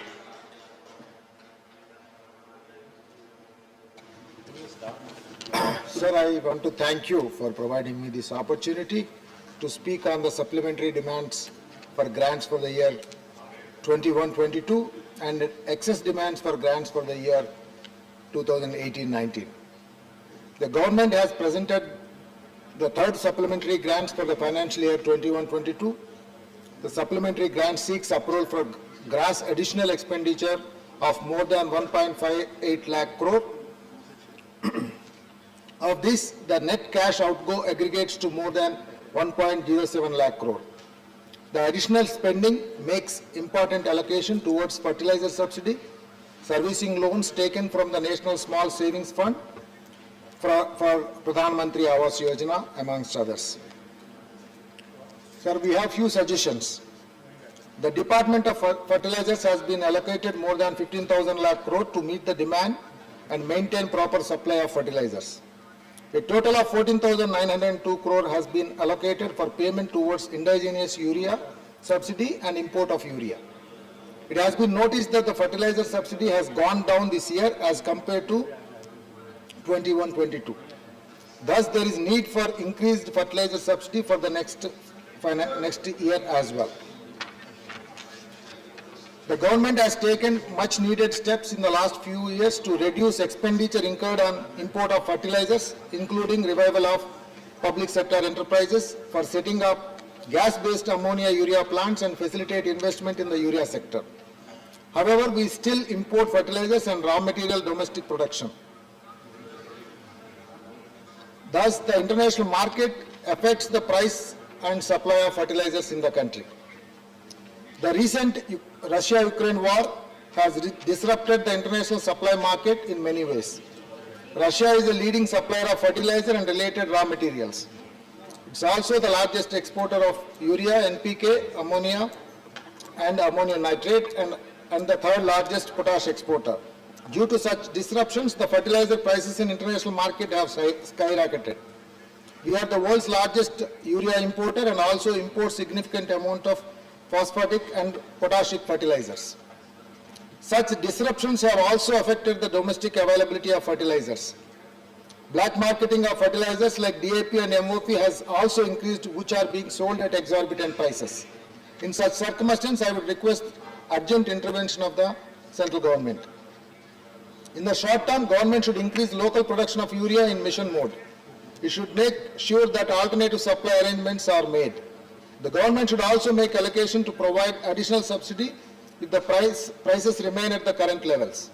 It should make arrangements to control black marketing of fertilizers and also ensure adequate availability of fertilizers for all farmers in the country. In the long term, I would suggest that the government should look towards self-sufficiency for fertilizers and at the same time explore ways to move away from chemical fertilizer-based farming. The next one on GST compensation fund. The government has also allocated a sum of 8,141.76 crore for meeting expenditure on additional transport to GST compensation fund. Under the GST compensation scheme, states were guaranteed compensation at the compounded rate of 14% from the base year 2015-16 for losses arising due to the implementation of the taxation regime for the first 5 years, which will come to an end in June 2022. However, the COVID-19 pandemic and subsequent lockdowns have severely affected economic health of all the states. The states' revenues have gone down massively, while there has been increased spending in the last 2 years to protect the lives and livelihoods of people through various welfare schemes. Further, it was initially thought that tax regime would stabilize in the first 5 years. However, the reforms in the GST regime are still in transition. Sir, Andhra Pradesh has also been affected to the cyclical slowdown and COVID-19. The state was expected to receive 34,833 crore rupees as its share in central taxes in 2019-20. However, it received only 28,242 crore only. Further, the state also had a fall in its own revenues. The outbreak of COVID-19 pandemic had damaged impact on state's finances as well. The state lost 7,780 crores on account of state share in central taxes, 7,000 crore rupees on account of depletion of state's own resources. Additionally, AP also had to incur COVID-related expenditure to the tune of 8,000 crore rupees.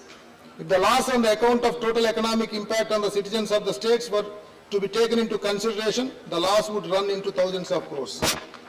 Owing to such reasons and also to provide necessary financial comfort to the state, I would request the Finance Minister to extend the GST compensation scheme for a further period of 5 years for my state.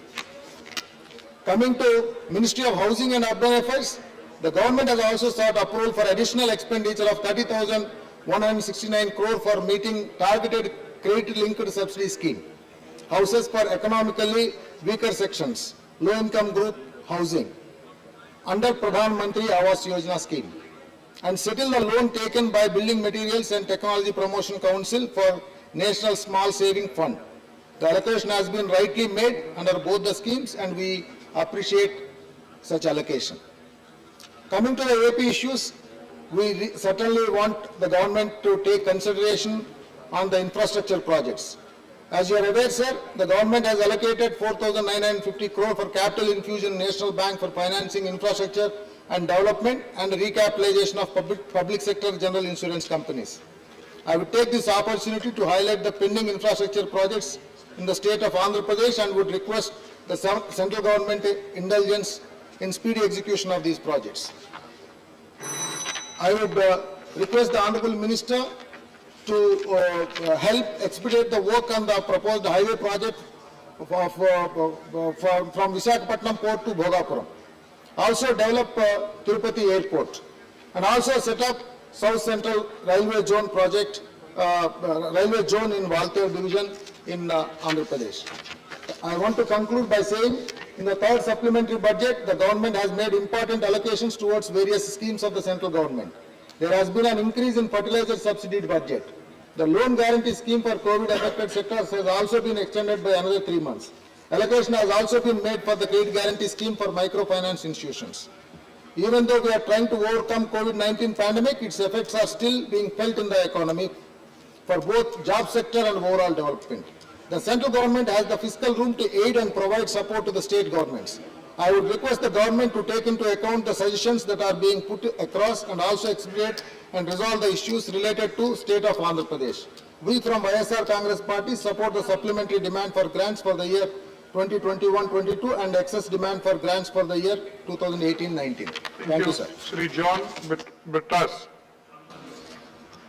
Thank you, sir, for allowing me to speak. Sir, Shakti Sinha was referring to the Honorable Finance Minister. Shakti Singh. Sorry, ma'am. And he was saying that, I am glad that the Finance Ministry is so alert. Yeah.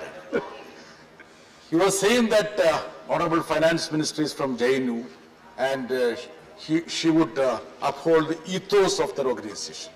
Ma'am, I am also from Jain, and I think that all these values which we imbibe from JNU is intact in me. I am little afraid whether Honorable Finance Minister still hold them to her heart. Because JNU is castigated as a anti-national organization nowadays, an institution. So coming to the macro level of the topic, I had expected the Finance Minister to come up with concrete and comprehensive strategy to deal with the post-COVID scenario.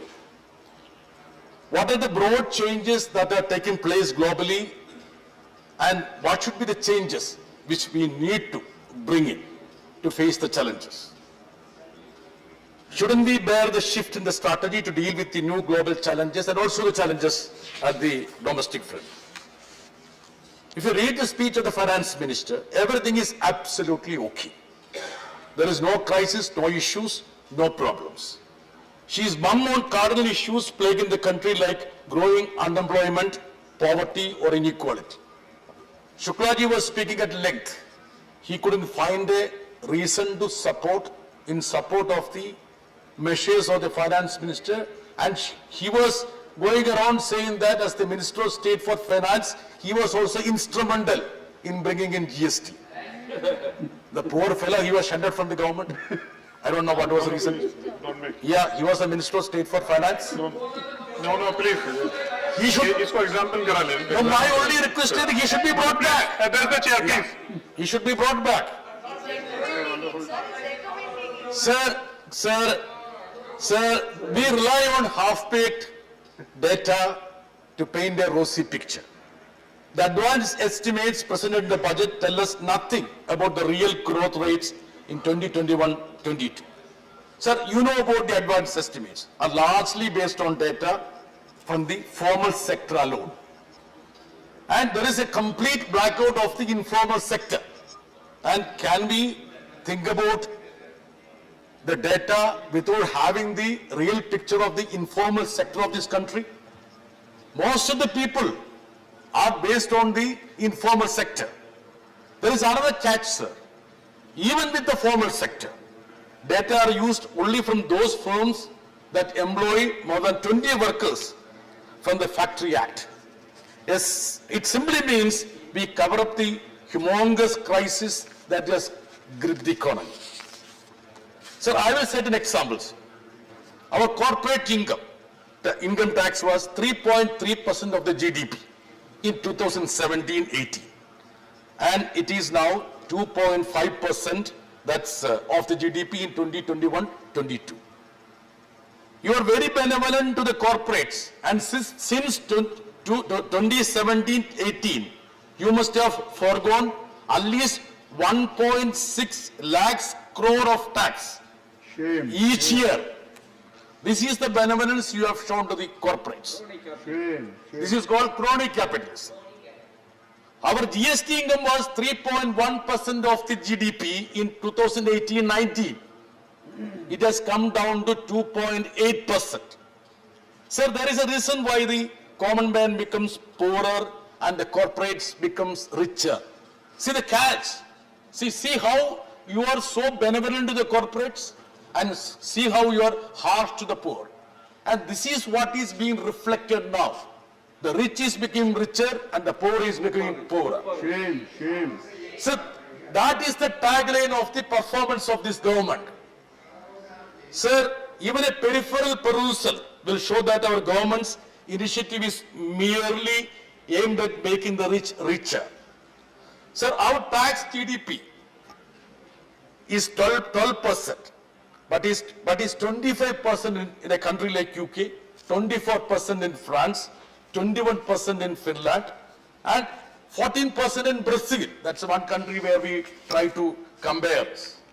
Sir, the stark reality sharing at us cannot be covered up with mere rhetoric. Our ruling party members are actually concerned with raising certain mantras. And Modi ji is the catchword, nothing else, sir. Yes. Can the word inverted comma Modi ji be a solution for all that woos here? We need to address the issue. Sir, look at the indexes, other indexes. Now the hunger. See, happiness. 3 days back, the happiness index came. Sir, we are 10 from the back. 10 from the back. Please address the chair, please. 10 from the back. Sir, yeah, they are all happy with the Prime Minister, but the country is not happy. That is why the happiness index has gone down. Sir, now there is a big talk about the national, what is monetization pipeline. Everything is connected with pipelines, sir. Even my friend Ashwini, he talks about railway pipeline. Every pipeline is one word. I will show you one of your plants are called pipeline. That is to drain out the resources of the country, nothing else, sir. Sir, now LIC. Sir, please, 2 more minutes. Sir, I am requesting. I had requested the Deputy Chairman also. 5 more minutes. Okay. Sir, 1 more minute, second. 1 more minute. Sir, let me just conclude, sir. Yes. Sir, LIC. See, the contribution of the government of India 64 years back was just 5 crore. 5 crore. Now, what is asset of LIC, sir? What is asset value? It's like 38 lakh crores. See, now, this was built on the goodwill of the policy holders.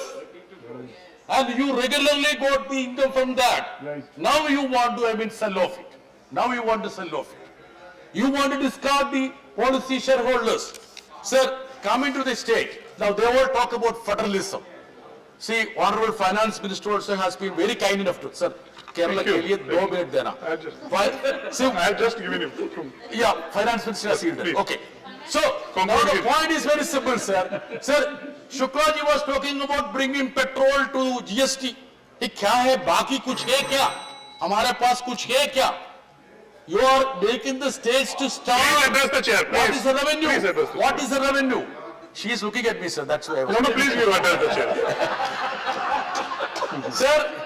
Sir, I will tell you one more thing, sir. Sir, the state of Kerala is being perennially penalized for the performance. Just because we did wonderfully in social sectors, our share comes down. Thank you. I will show you, sir. During the 10th Finance Commission, Kerala received 3.9% share from the central taxes. Now it has come down to 1.9%. Can you penalize a state, sir? Deshagar sir, can you penalize a state? Because we are performing. Sir, Thank you. Sir, I will just submit, sir. One more.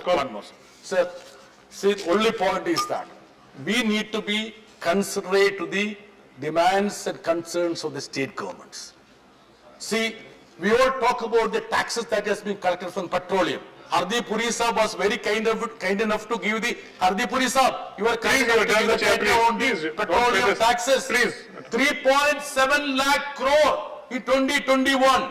Thank you. Sir, out of that, only 18,000 crore was the TVC pool. Other was taken by the finance minister. Please. States are made to starve, sir. I would ask the government to correct it. Thank you very much, sir. Thank you. Mantri. Sir, Please. no, I'm not responding. I just want to draw the attention of Honorable Member Brittas in his enthusiasm to constantly point at the government. There are times when probably parliamentary language usage is being crossed. Yes, I want to point out, you said that fellow should be brought back to the ministry. Fellow. Yes. No, please, That's please fine. don't. That's fine, Sushmita ji. That's fine, Sushmita ji. But the word fellow, sir, is unparliamentary. वो examine करा लेंगे उसको. नहीं. Yes. We explain, sir. Thank you. Yes. Thank you. Next speaker, Sri M. Thambi Durai ji. M. Thambi Durai, we will explain. Thank you, Vice President, sir. Sir, my time has not been taken. Please allow me to take 1 or 2 minutes extra. I want to say, sir. Sir, I am very happy to support the supplementary wage which brought by the Honorable Finance Minister. In that, I read news. In a bid to maintain fiscal deficit within the targeted limit, the Finance Ministry asked ministries and departments to restrict their expenses with their revised estimates. Based on that, now she has brought the supplementary budget. In that, she has sought 1.07 lakhs crores for the third supplementary. I am very happy that she has taken very large effort to see that the supplementary budget, it can be used for especially agriculture. She has mentioned giving subsidy for the fertilizer and everything. This is very, we know sir very well. As soon as the Honorable Prime Minister taken over the reins of this country, he is concerned about the agriculture, especially farmers. Farmers to help them, he has brought many schemes. In that, also fertilizer giving subsidy also, one of the things we have to appreciate that. Sir, and also sir, we know the epidemic situation, how our Honorable Prime Minister handled the situation. In the world, everybody appreciated, with the constraint of the financial condition, he took a lot of efforts to allocate more funds to see that, to control the epidemic of this COVID, providing vaccination toward the country, our country.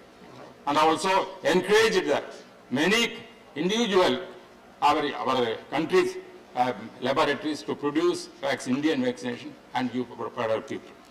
So now things have, and also at that time when the first wave came, Tamil Nadu suffered a lot.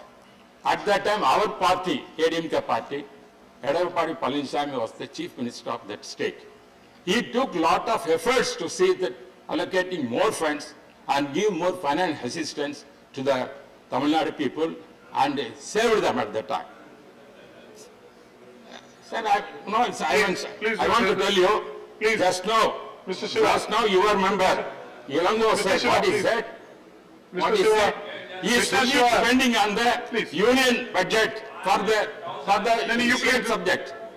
See, when you are depending on that, that is showed your recent budget, what you submitted in Tamil Nadu, all the central programs only you have shown that.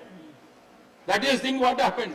The water schemes and whatever things that you are having the state government, Tamil Nadu has a lot of resources now, especially the excise department, they exceeded to raise the funds. That way it is the project is now the budget submitted in Tamil Nadu. Why I am telling? Because when I am appreciating my government, we cannot criticize our government. Please. No, I am telling because I am interfering that. Mr. Shiva, please. So you please sit down. Mr. Shiva, please sit down.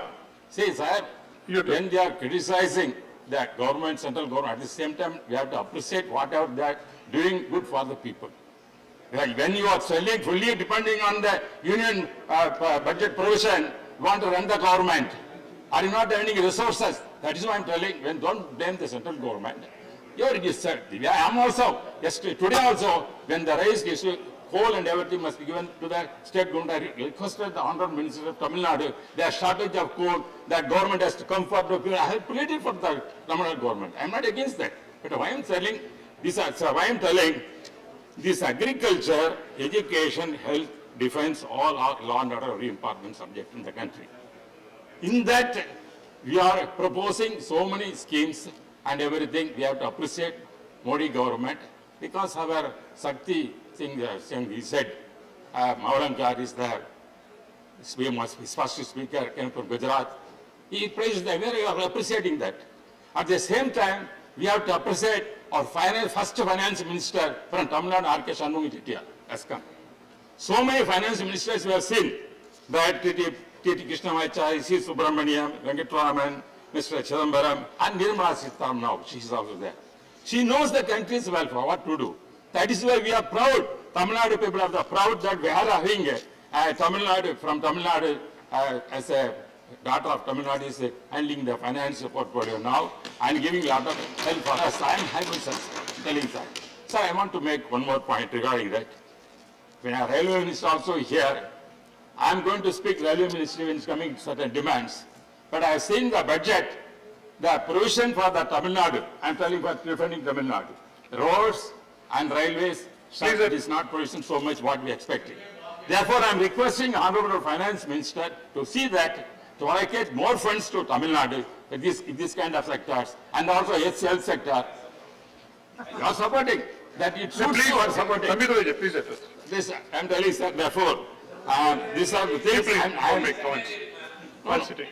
No, please. as Maulankar is the nobleman from Gujarat, our Modi is also a nobleman. He is running the government very well, not only now, continuous in 10 years. Your next election also is going to win. Yes. Whatever your concern is, that nobody can stop Modi is coming once again to the Prime Minister of this country, because we are allied with our party. We are always supporting the government and Modi the government, and our Finance Minister and all other ministers. We are extending support to our party. Thank you very much. Shri Vishambhar Prasad Nisad. माननीय उपसभापति महोदय, मैं Samajwadi party के राष्ट्रीय अध्यक्ष माननीय अखिलेश यादव जी और अपने सदन के नेता प्रोफेसर रामगोपाल यादव जी की तरफ से जो मुझे बोलने का मौका दिया, उनको धन्यवाद देता हूं। जो विनियोग विधेयक है, इसमें माननीय जो बजट में शिक्षा, स्वास्थ्य, कृषि, मनरेगा, इस सभी में बजट में कटौती की गई मानव, और सरकार ने दावा किया था कि हम अपने रुपये को मजबूत करेंगे। जब से बीजेपी सरकार आई है, तब से लगातार हमारे रुपये में गिरावट, डॉलर के मुकाबले गिरावट दर्ज की गई है। कृषि के क्षेत्र में मानव इन्होंने कहा था कि हम किसान की आय दूनी करेंगे। आज डीजल के, खाद के, बीज के दाम बढ़े हैं। हमने देखा कि 1000 रुपये कुंटल धान बेचने पे इस साल मजबूर हुआ किसान। गत वर्ष 1400 रुपये कुंटल गेहूं बेचने मजबूर हुआ, जबकि जो इनके कृषि विश्वविद्यालय हैं, एग्रीकल्चर यूनिवर्सिटी है, वहां इनकी धान की, गेहूं की लागत 25 रुपया कुंटल करीब गेहूं की आती है और धान की 27 रुपये कुंटल आती है, लेकिन किसान को एमएसपी जो है बहुत कम दिया जाता है। वही बीज के रूप में जो 7000 रुपये कुंटल, 8000 रुपये कुंटल बेचा जाता है। तो इसको जो है एमएसपी को बढ़ाया जाना चाहिए, जिसकी लागत है उससे दूनी किए जाने की आवश्यकता है। मानव शिक्षा के क्षेत्र में आज दोहरी शिक्षा नीति है। एक तरफ गांव का बच्चा, एक तो कोरोना काल में वैसे ही बच्चे बर्बाद हो गए, दोहरी शिक्षा नीति के कारण गांव का बच्चा जो है हिंदी मीडियम पढ़ता है, और जो पैसे वाला है, अमीर का बच्चा इंग्लिश मीडियम पढ़ता है। जब कोई भी परीक्षा होती है तो एक ही पेपर आता है, तो इंग्लिश मीडियम का बच्चा पास हो जाता है और गरीब का बच्चा हिंदी मीडियम का नहीं सक्सेस होता है। तो इसको वन नेशन वन एजुकेशन लाए कि एक समान शिक्षा नीति लाने की आवश्यकता है। मानव जो आज डिजिटल इंडिया बताया जा रहा है, बैंकों को खत्म किया जा रहा है। बैंक सारे, क्योंकि तमाम घोटाले करके विजय माल्याल, नीरव मोदी से लगा के तमाम लोग देश का खजाना लूट के भाग गए। और सारा देश के नागरिकों पे, देश पे कर्जा लादा गया, इसलिए बैंकों को निजीकरण किया गया। डिजिटल इंडिया, आज धोखाधड़ी कितनी हो रही है। रोज फोन पे आते हैं कि आपका फेसबुक में आप इनाम जीत गए हैं, आप इसमें इनाम जीत गए हैं, आपको कार मिल गई है, आपको ये मिल गया है। तो हमारा एक्ट जो साइबर एक्ट है इतना कमजोर है कि तमाम करोड़ों लोग रोज धोखाधड़ी होकर उनके बैंकों से पैसा निकासी हो रही है। उस पर साइबर एक्ट को जो है मजबूत किया जाना चाहिए, कानून कड़ा किया जाना चाहिए, जिससे ऐसे लोग धोखाधड़ी कर रहे हैं उनको पकड़ा जाना चाहिए। मानव स्वास्थ्य के क्षेत्र में देश में डॉक्टरों की कमी है, डॉक्टरों की कमी को पूरा किया जाना चाहिए। मानव कैंसर जैसे बीमारी है, आज लाइलाज बीमारी है, उसके लिए बजट में अलग से बजट व्यवस्था होना चाहिए था। हम आलोचना नहीं करेंगे, जब चुनाव होते हैं उसमें कई हजार करोड़ बजट अलग से व्यवस्था की जाता है, बूथ मैनेजमेंट प्रतिवेटर के हिसाब से किया जाता है। लेकिन कैंसर से जो पीड़ित मरीज है उसके लिए कोई बजट व्यवस्था नहीं है कि हम निःशुल्क जो है पूरे देश के कैंसर मरीजों की व्यवस्था करेंगे। तो हम मांग करते हैं कि कैंसर मरीजों को जो है बजट में व्यवस्था की जानी चाहिए, निःशुल्क इलाज होना चाहिए। मानो बेरोजगारी मानव आज देखने मिल रहा है, 2014 में कहा गया था कि हर साल 2 करोड़ लोगों को नौकरी देंगे। लॉकडाउन और इधर नोटबंदी से लोगों की नौकरी चली गई। केवल 60,000 नौकरी देने की बात कही गई है इस बजट में। आज जो हमारे बेरोजगार बच्चे हैं अपनी डिग्रियां जला रहे हैं, हताश हो रहे, आत्महत्या कर रहे हैं, उनको रोके जाने की आवश्यकता है मानव। जब तक हम लोग इनको जो अनएम्प्लॉयमेंट लोग हैं इनको नौकरी नहीं देंगे तब तक इनको जो है ये लोग हताश निराश रहेंगे मानव। रेलवे और हवाई अड्डे, जितने रेलवे स्टेशन है, हवाई अड्डे हैं, लाल सब बेचा जा रहा है।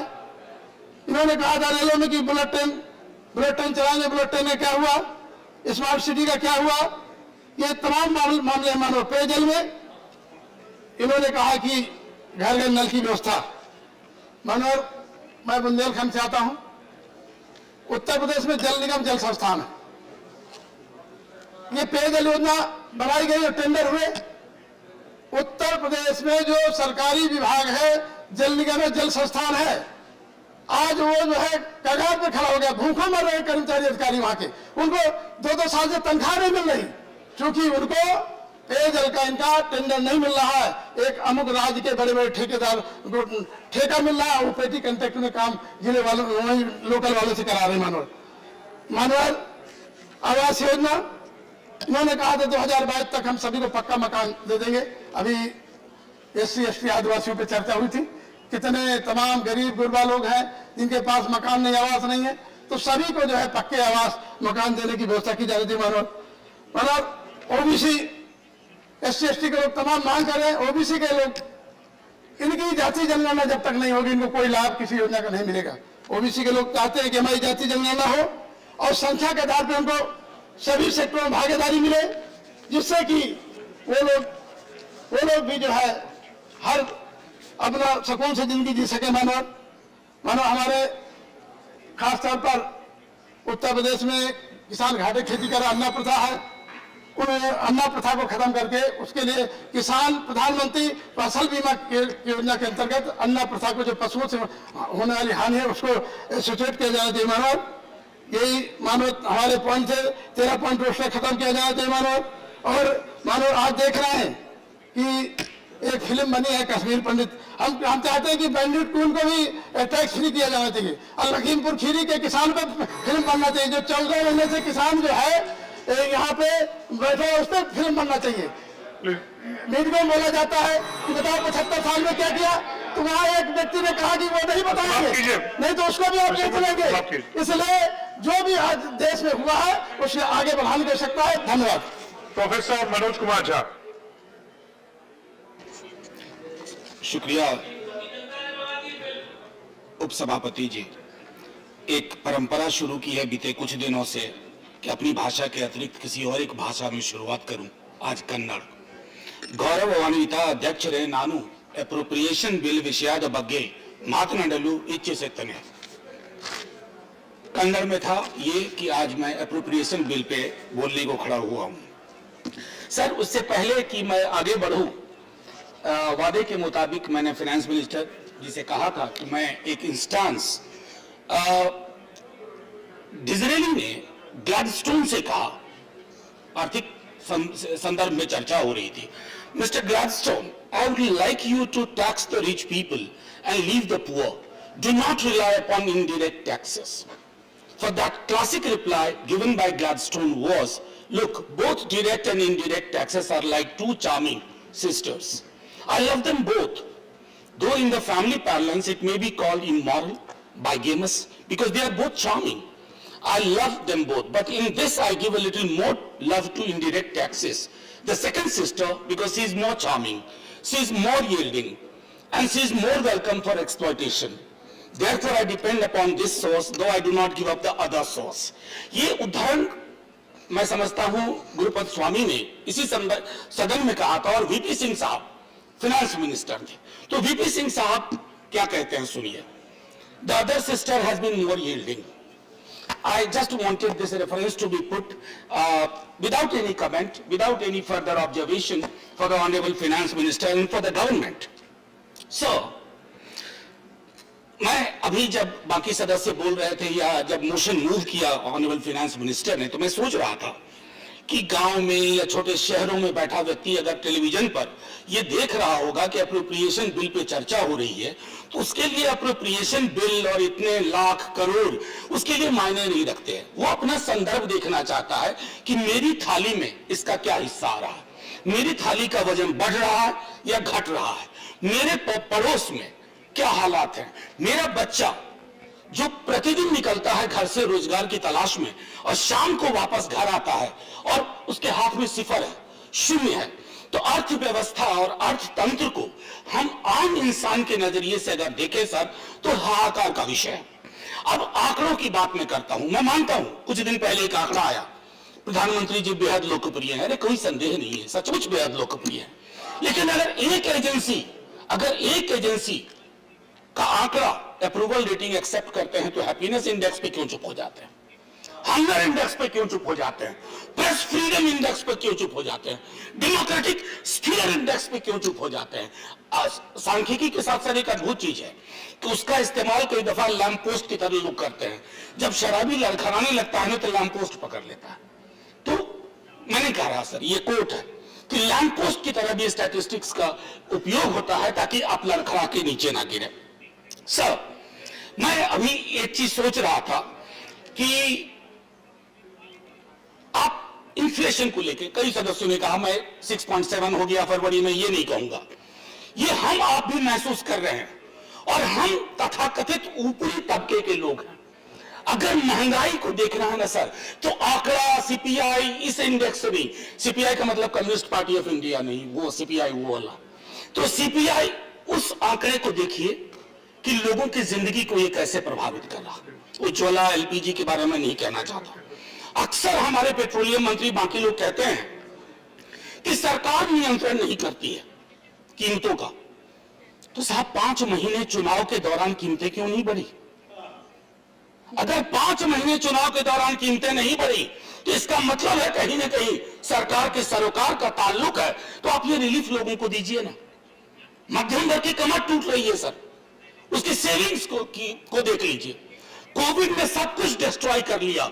आप चुनाव जीतते हैं, आपको मुबारकबाद, लेकिन दिक्कत और परेशानी कल को आपको भी होगी कि अगर इंसान के बुनियादी मुद्दों से चुनाव के परिणाम का ताल्लुक नहीं रहा तो फिर चुनाव का कोई मतलब नहीं रहा, डेमोक्रेसी का कोई मतलब नहीं रहा।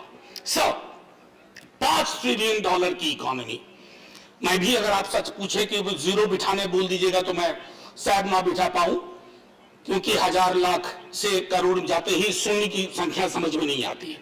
लेकिन सर, ये $5 ट्रिलियन की इकोनॉमी में बिहार है, क्योंकि बिहार के बगैर माननीय फाइनेंस मिनिस्टर, अगर आप $5 ट्रिलियन के शिखर पे जाएंगे तो हमारे बगैर तनाव महसूस करेंगे, अकेलेपन का एहसास होगा। बिहार को छोड़ करके हमारे एक बिहार के सदस्य हैं, महत्वपूर्ण मंत्री हैं, वो मुस्कुरा रहे हैं। सर, बिहार की स्थिति बहुत गंभीर है और ये मैं सिर्फ बोलने के लिए नहीं बोल रहा हूं, रिटोरिकल पॉइंट नहीं है, हर क्षेत्र में बिहार की हालत खराब है। रोजगार को ले लूं, सामाजिक सौहार्द को ले लूं, गरीबी को ले लूं, भूखमरी को ले लूं, पलायन को ले लूं, क्या छोड़ूं क्या लूं। लेकिन बिहार अगर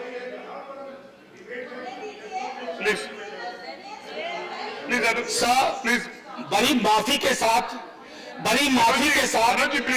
सर 30 सेकंड दीजिए, क्योंकि बहुत सीनियर व्यक्ति हैं, उन्होंने ये टिप्पणी की है।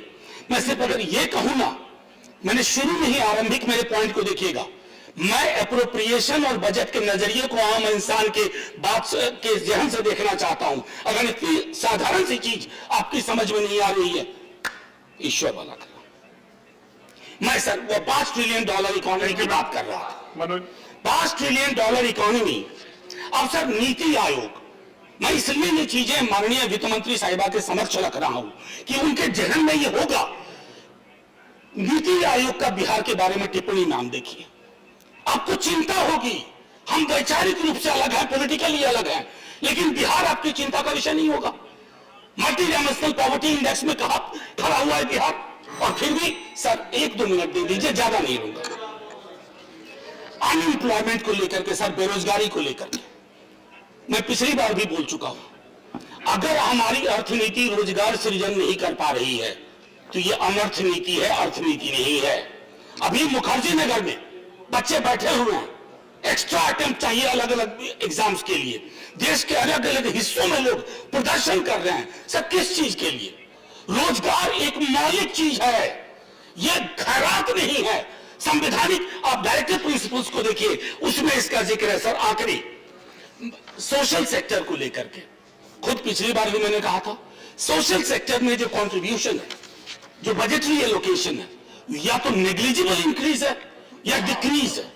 और ये सोशल सेक्टर, सर बस आखिरी एक दो पॉइंट कहने दीजिए, सोशल सेक्टर शेप करता है आपका भविष्य, आपके देश का भविष्य, खास करके ग्रामीण उपभोग को अगर मैं देखूं, वो भी एक चिंता का विषय है सर। 8 वर्ष में सबसे नीचे है।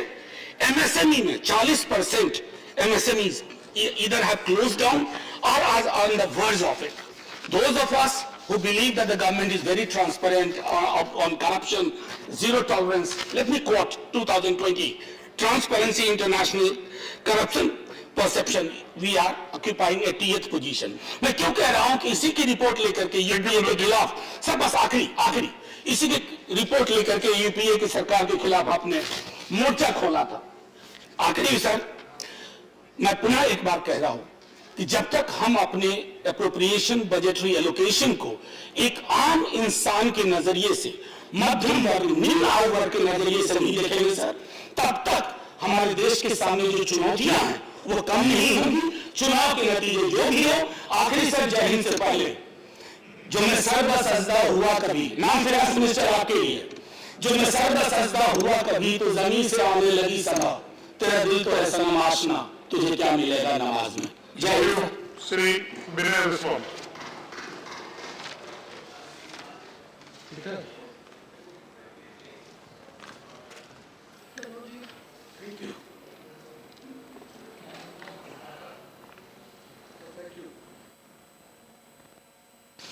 A finance minister has to come with a appropriation bill. It's not everybody. It is with the practice, it will continue. But when a government like the present government comes to the house with such a bill, we are obliged to ask a question. How this money was spent? For what purpose it was spent? In what direction the government wants to lead this country's economy? So with all these questions, we are not having a promising answers. I must say, not the fault of a finance minister, the fault of a government led by a very disastrous policy on its economics. Sir, everybody was talking about some other languages. But I want to speak in my mother tongue one sentence. ഞാൻ ഈ ബില്ലിനെ എതിർക്കുന്നു. I oppose this bill because this can only be opposed. So today in the morning, I raised an issue here in the house regarding the women participation in the employment. It fell down to 17.2% in April-June 2021. Labor force is the force that creates the wealth. And that force is most significant for the country's future also. But the government forget them. And with the labor force, women constitute a very important role. But in this country of ours, the share of the women, it is not going up, it comes down. And the government always closes its eyes to those facts. That's why we ask the question, where this money was spent, or what you spent the money. We all know very well about the term NPA, non-performing assets. A finance minister who is very, very calm and cool on this issue is a wonder for me. And you find a solution, and that solution is haircuts. I am very sure I am very sure Madam Nirmala Sitharaman is well aware of the haircut theory. Sir, haircut theory is nothing but a gimmick of figures. In fact, non-performing assets are performing as non-performed. Nothing is getting back to the government, but a part of it given to them, and the government close the eyes to the rest of it and say that that question is solved and resolved forever. So this kind of haircut and haircut issues, tactics and gimmicks will not help the economy. And this appropriation also is going to make a very negative impact on our country and on its people. What will you give for the MSMEs? What will you give for the people working in the informal sector? They are the maximum in this country's workforce, and the government forget them. So the budget, even though it was acclaimed by the people in the treasury benches as a budget of a growth scenario, the fact is telling us that budget is a budget of decline, a budget of disaster, because that budget was silent on very important issues. What about subsidies? About food subsidy? What about Manrega funds? What about health sector? Or education? On all the sectors, this government's budget is really disappointing to the country. But Madam Nirmala Sitharaman, out of his skill on languages and her goodwill, is trying to tell the country that this budget is going to help the country to reach that goal that they proclaimed. What was the goal? The goal was a 5 trillion economy, $5 trillion economy. And how far we are now. When we heard that statement for the first time, we were at a certain point. Now when we hear it once again and twice again and many times again, we know that we are lagging behind. But still the government is making that waves which are always before the country. And that government is coming to the house with a bill for appropriating money. Sir, this is appropriation for what? Sir, is this for the people to be killed? Is it for the army to be strengthened? Is it to buy the bullets and guns for the people to be destroyed? All these are my questions. And that's why I told this cannot be supported, this can only be opposed. About the cryptocurrency, she spoke in the speech also, digital economy. And that economy is coming to the scene in India. The country is aware about that. Cryptocurrency, in fact, is doing a harmful work on the economy. And nobody is sure how authentic it can be. But the government very, very peacefully is saying that digital economy is going to save us. What about the Paytm scam? Scams are coming up, popping up every day. Big people whom we thought that are the big saviors of the economy, of the banks and institutions, they are all now facing the music. The government knows it, and the government folded its hand in support of them, and powers are with them. And those powers are just doing their service, not the service of the nation or the poor people. So the workers, the persons, they ask the government, do you remember us? Only when elections come? Yes, when polls are coming, you remember them. Once it is over, you forget them. The country cannot close the eyes to the fact that the LIC, the GIC, the public sector, everything is going to be finished up by the government. I don't want to tell you the whole figures of that. LIC, it's a goose that laid eggs that was golden for this country. And that goose is going to be killed by you. The GIC is also facing a trouble because of the government's policies. The PSUs are also going to be owned by this country, by the ministry. So the finance minister, even though very, very vocal when speak about Atmanirbhar Bharat, is in real times is doing very dangerous steps about the Atmanirbhar concept itself, because the government is now supporting the FDI.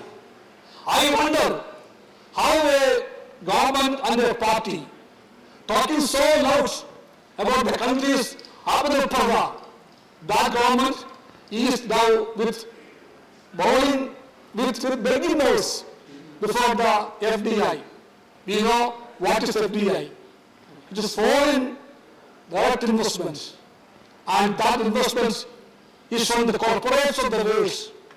The whole economy is now being surrendered for them, and the population is also trying to support that view. So let me finish the race.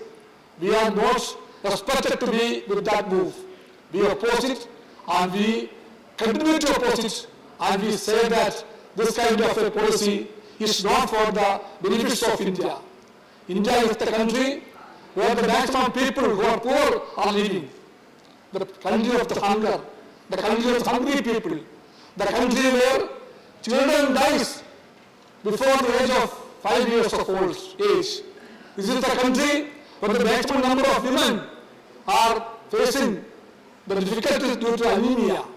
This is the country where the maximum number of people, crores of them, have no hearts to live. And our people, starving people, those don't have the clothing properly, don't have the place to live, no water to drink, safe water, no safe air, and this country is the house of those kind of crowds of people. But you are thinking about the corporate funds of yours, the FDI funds of yours. For them, you come with the budgets and appropriation bills. And I oppose this once again. I conclude here. Thank you. Thank you, Dr. Fawzia Khan. Thank you, Vice Chair, sir. Mike.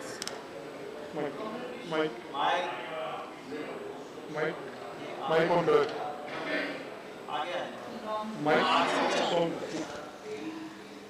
I am here to discuss on the reappropriation bill, sir. It has often been mentioned on the floor of this House, sir, that infrastructure in our nation is growing.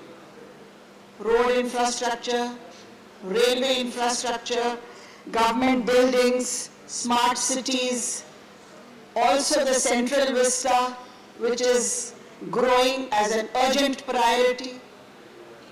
But sir, while I appreciate the government for all these efforts, my question is, at the same time, shouldn't our concern be on the rising economic disparity that is there in the nation? Isn't it a cause of great concern, particularly post-pandemic? So when businesses are permanently shutting down, laborers are migrating with no intention to return, consumers are increasingly becoming reluctant, and the RBI underlying the fact that some of the damage to India's GDP is permanent. Sir, we talk about unemployment, and it is said that more than 3 crore youth have lost their jobs during this pandemic period. So our economy must truly carry the benefit to every section of society. So veins and arteries carry blood to every part of the human body. If one part of the body doesn't receive the blood, it dries up, it paralyzes, it dies. In the same way, sir, there is an Urdu poet who has spoken very well about this, Mirza Ghalib. Everybody must have heard his name. रगों में दौड़ते फिरने के हम नहीं कायल, रगों में दौड़ते फिरने के हम नहीं कायल, फिर जो आँख से न टपका तो वो लहू क्या है? सर, लहू अगर सिर्फ रगों में दौड़ रहा है तो उसका क्या फायदा है? जब वो आंख से टपकता है दर्द बनकर, तब वो सही फायदामंद है अपने देश के लिए सर। तो मैं आदरणीय वित्त मंत्री जी से यही कहूंगी कि आज हमें इंफ्रास्ट्रक्चर की जरूरत तो है, लेकिन उस दर्द की भी जरूरत है जो हमारी हर घर की एक महिला आज अपने घर में सह रही है इस महंगाई के दौर के दौरान। Sir, when we talk about publicity and broadcasting, I would like to say that we should increase the budget for publicity and broadcasting. Everywhere you turn your head, you go on the road, everywhere you turn your head, there is a poster which is showing you the achievements of the government, proclaiming these achievements: free ration, free vaccines, gas connections, toilets.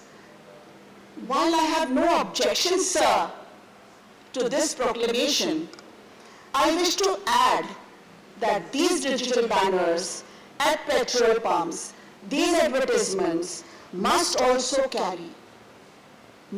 mandatorily also carry schemes for the poor, how to apply for these schemes, how to take benefit of these schemes, sir, PMAY, Ayushman Bharat. My own experience says that many people, they are hospitalized, they spend money, and then they call up and ask us, okay, ma'am, please give some money, we have spent so much money on our medical bills. And we tell them, oh, there is this government scheme, why don't you take advantage of it? They said, abhi ho gaya ma'am, ab aap humko madad kijiye, humko pata nahi tha. Pata nahi tha. That is very important. So wherever we are proclaiming our achievements, we should also proclaim our responsibility. And we should also make sure that the people come to know about the schemes that are there for them. Years and years these schemes sometimes are unutilized. Sometimes people don't know, and the poor people and the real beneficiaries don't take advantage of it. So if we do this, sir, it will be Sacha Saath, Sacha Vikas. And I think that's what we have to move to. Sacha Saath, Sacha Vikas. Sir, defense के बारे में बात करना चाहती हूँ. 5.2 lakh crores have been allocated for the defense budget, which is 9.84% increase over the last year, sir. The revenue budget, which is mostly based for establishment, 2.33 lakh crores, increased by 16,000 crores. But sir, the major expense, defense capital outlay, 1.52 lakh crores, has seen a 12.2% decline from last year. Reason, funds have not been utilized. Sir, for R&D, only 11,981 crores has been allocated, from which also 25% is for startups and private industry. Sir, the war, today the Russia-Ukraine war has posed a big challenge before the world. And although I really feel that the strategy that our nation has adopted is laudable, we have been trying to maintain a balance, but it also draws our attention to the fact that we need to become self-reliant in defense as soon as we can. We cannot be doing it in the way gradually as we have been doing it all these days. And therefore we have to have more spending on R&D, sir. We have spies of softwares coming. There is technological advance. Now this technology is also posing threats, security threats before us. So when we import war equipment, we have to be cautious that there is spyware, there is cyber warfare, and for instance, sir, we have purchased 4th generation fighters from France recently. Now, we have to depend on France for maintenance, for technology, for trainings, for everything. So when we buy something from somewhere, we have to depend on that country, and we cannot go against that country even if strategically we feel that we should have a stand. That is our compulsion. The world has moved to 5th and 6th generation Air Force, especially the Air Force, where they have moved to 5th and 6th generation fighters, sir.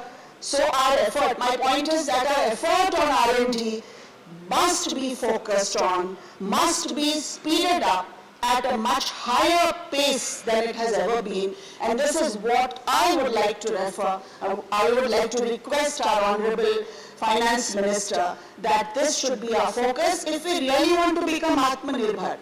Sir, Arun Mishra in his article today, in today's Indian Express has said, I would like to quote that, the de-Russification of the armed forces and the genuine Indianization of India's defense technological and industrial base is necessary. We need to de-Russify ourselves. We cannot depend on Russia all the time. And therefore we have to become Atmanirbhar. Sachi Atmanirbharta isi mein hogi, sir. Sir, when the government learns to listen, when the situation demands it, and when the opposition learns to appreciate when the situation demands it, democracy can move forward more resolutely and more strongly. So just as my colleague, Mr. Manoj Jha, he made a comment saying that, he quoted something saying that I will not make any comment on it. I would also like to quote a Turkish proverb. The forest was shrinking, but the trees kept voting for the axe. For the axe was clever and convinced the trees that because his handle was made of wood, he was one of them. So, sir, I wouldn't like to make any more comment on this. At the end, I will only like to say, ma'am, that Elon Musk had dreamed a dream. He had dreamed a dream that he would like to make travel into space more affordable for people. And that became his greatest selling point, to the extent that he became the world's richest man at one point of time. Ma'am, our greatest selling point ought to be our Atmanirbharta. Sorry to say, we have still not been able to make that our selling point the way it should be. Because marketing the government's achievements is not our aim. Our aim is to benefit the poor, the middle class, and to remove the economic disparity that is there in our nation. Thank you, sir.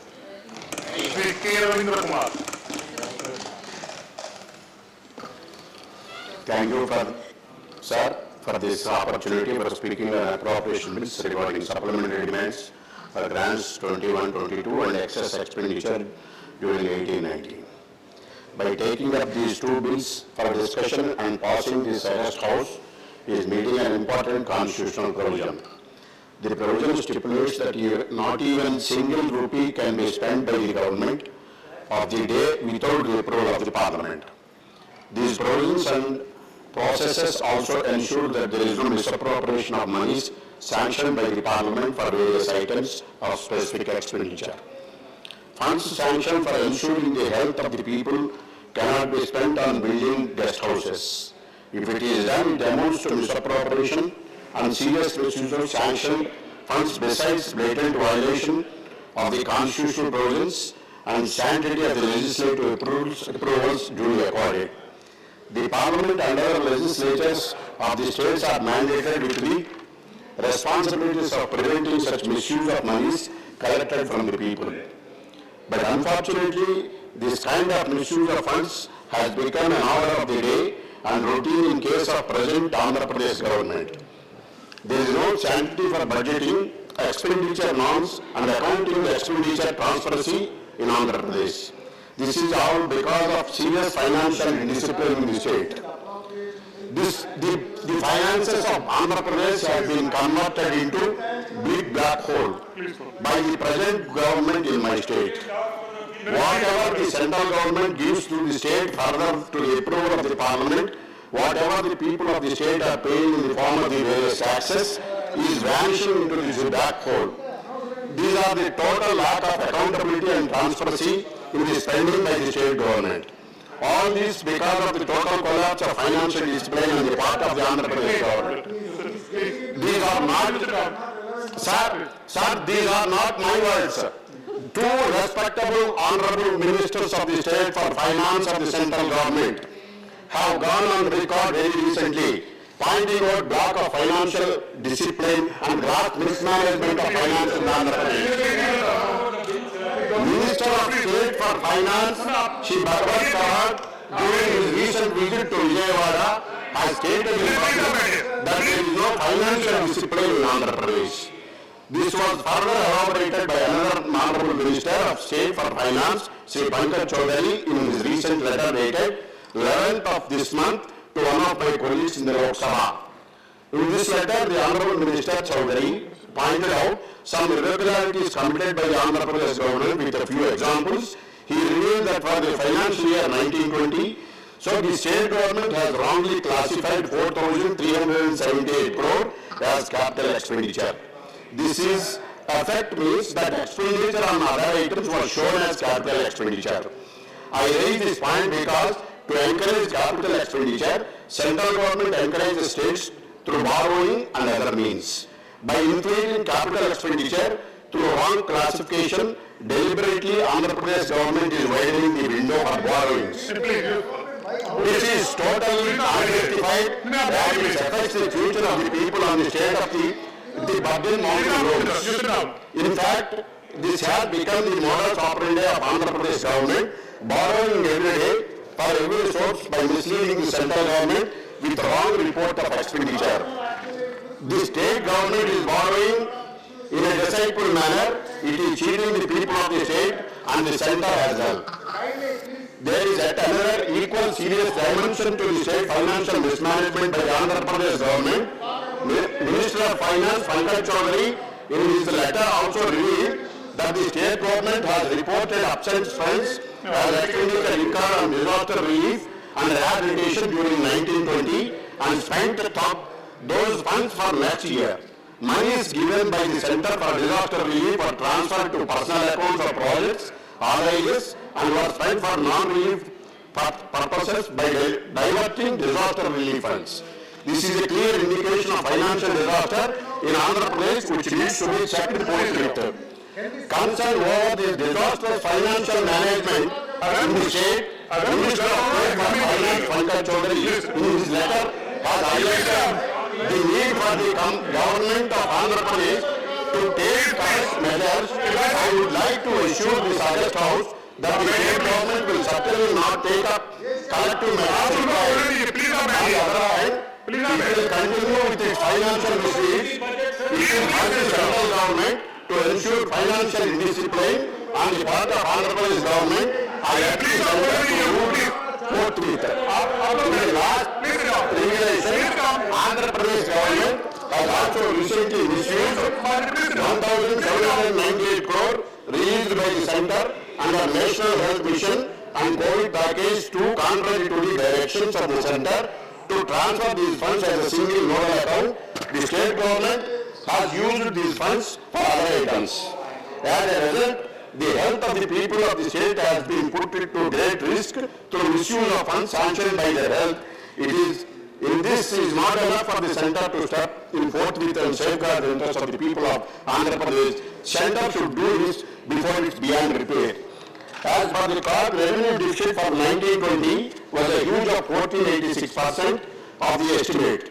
For the current financial year, it was 40,829 crore for the 7-month period of April to October 2021.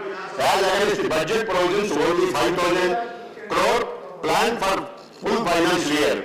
It reveals an excess expenditure of 816%. The Principal Accountant General, a letter dated 4/5/2021, to the state government objected withdrawal of 41,043 rupees, bypassing the treasury aid violations. These highlight fuel unauthorized diversion of funds. The state government has also withdrawn recently 7,000 crores from panchayati bodies for this purpose.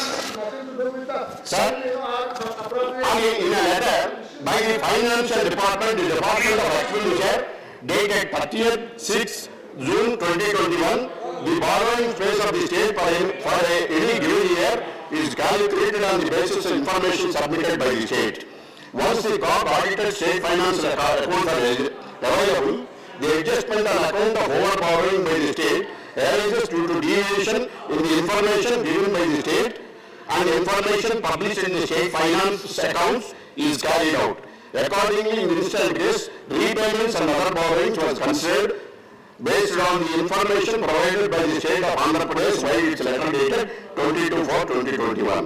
An amount of rupees 17,923 was adjusted with the available borrowing space of Andhra Pradesh on account of over-borrowing by state during earlier years.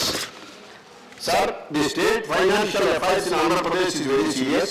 The state government should be prevented from eroding the sanctity of legislative authorization of expenditure and appropriation of the funds done by both the Parliament and the state legislature. A $5 trillion economy of India cannot be built on financial misappropriation and willful wrong reporting as is being done by Andhra Pradesh government. This is the time necessary intervention by the centre before it goes beyond repair. Thank you, sir. Before time I come. Thank you so much, Honourable Sir. So firstly, to get this out of the way, the appropriation number 2 Bill 2022 and number 3 Bill 2022, I stand to oppose it. Now that I have that out of the way, sir, एक कवि धूमिल हैं, उनकी दो पंक्तियों से शुरू करना चाहूंगी। लोहे का स्वाद लोहार से मत पूछो, उस घोड़े से पूछो जिसके मुंह में लगाम है। सर, जिस तरीके से जो बजट आए जा रहे हैं उस पे विकास को लगाम लगा दिया है, प्रजातंत्र को लगाम लगा चुके हैं सरकार ने, बजट के अलावा संविधान का लगाम लगाया हुआ है, रोजगार पे लगाम लगाया हुआ है। तो मैं कुछ हेडलाइंस पढ़ना चाहती हूँ पिछले 2 महीने से, उसी से समझ में आ जाएगा कि क्या स्वाद है लोहे का। EPFO interest rate slashed to 8.1%, lowest in 4 decades. MSME suffers most during COVID lockdown. Public sector banks have MSME NPA of rupees 1,37,087 crores. Rupee sinks 109 paise worse in Asia. ये मैं अपना मन के नहीं बोल रही हूँ, मैं तो बस headline पढ़ रही हूँ. Industrial growth fell to 10-month low at 0.4% in December. Income of poorest fifth plunged 53% in 5 years. Those at the top surged by over 40%. Amid bilateral chill, India-China trade marks record surge in 2021. 60% saw income halved in 2 years of pandemic. Joblessness rate in double digits between April to June 2021. Joblessness rate in youth jumped to 26% in financial year 2022 quarter 1. Women 31% worse off than men at 24%. States showing high unemployment rate. Jammu and Kashmir की बहुत बात होती है, उनके साथ किस तरीके का दुर्व्यवहार हो रहा है। लगाम नफरत पे लगानी चाहिए, पर लगाम आपने रोजगार पे लगाए हुए हैं। Jammu and Kashmir at 46.3%, sir. Madhya Pradesh at 31.4%, sir. Uttarakhand at 36.6%, sir. Uttar Pradesh at 24.7%, sir. ये पिछले 2 महीने के हेडलाइंस हैं, उसी से आपको समझ में आ जाएगा अप्रोप्रिएशन है, मिस अप्रोप्रिएशन है, क्या है। मैं इस पे ज्यादा नहीं जाना चाहूंगी। मैं आपको सब दे दूंगी, सोच के साथ दे दूंगी, टेंशन मत लीजिएगा। अच्छा, आप बात नहीं पढ़ रहे हैं आजकल। I will give you all the sources, sir.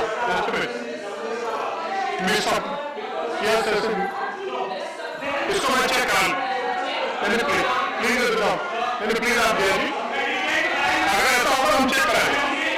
अरे चेक करेंगे। सर, मैं सब ऑथेंटिकेट कर दूंगी। NSO के सर्वे है सर। NSO का सर्वे उसको भी डिनाई कर देंगे। मैं चेक कर।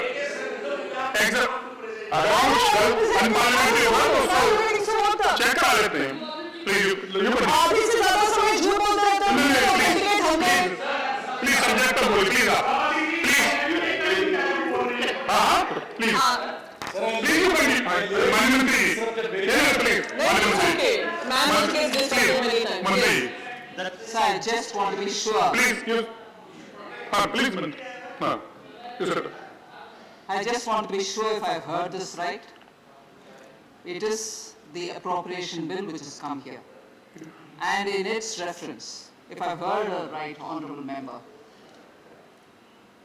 misappropriation is an inappropriate word to use. If it was used for this, I'd like to draw her attention, honorable member's attention, and if it was used in this context, an appropriation bill comes for discussion and all of us do discuss it. But if that word misappropriation is used in the context of appropriation bill, I'm sorry, it's right, it's not wrong to use it here, because particularly in terms of the appropriation bill which has come in terms of the excess demand for grants, is based on the PAC's recommendation. And we are taking the PAC's recommendation and therefore coming up with an appropriation bill for the excess demand for grants. So word misappropriation. ठीक, उसको examine करेंगे, होगा तो उसको निकाल दिया जाएगा बाईस। बस सर, मुझे नहीं पता था misappropriation एक unparliamentary word है। हो सकता है आ जाओ। हो सकता है। No, did I say it's in that context? I'm sorry, ma'am. I did not say it's in that context. I'm very surprised. मैं अगली बार कहूँगी miscalculation है तो उस पर भी unparliamentary नहीं हो जाएगा। तो बस इस बात के लिए हम। No, अगर कुछ भी unparliamentary होगा तो उसको कार्रवाई से निकालिए। अगर है unparliamentary है तो उसको कार्रवाई से निकालिए।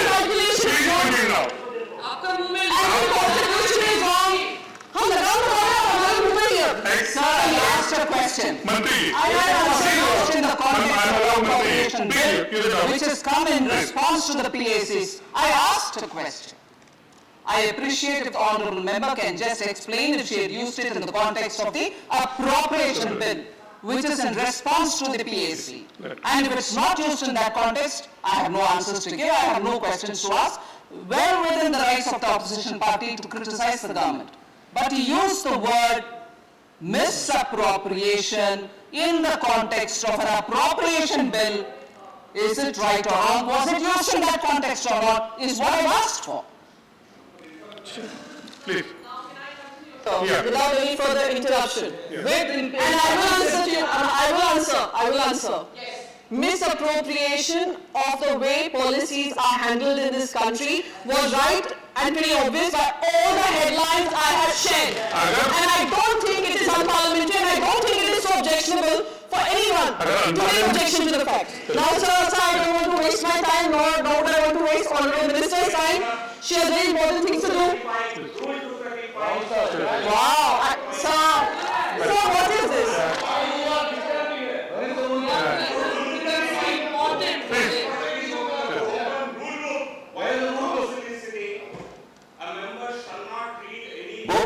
Newspaper or letter except can I finish? Please come on. Please accept.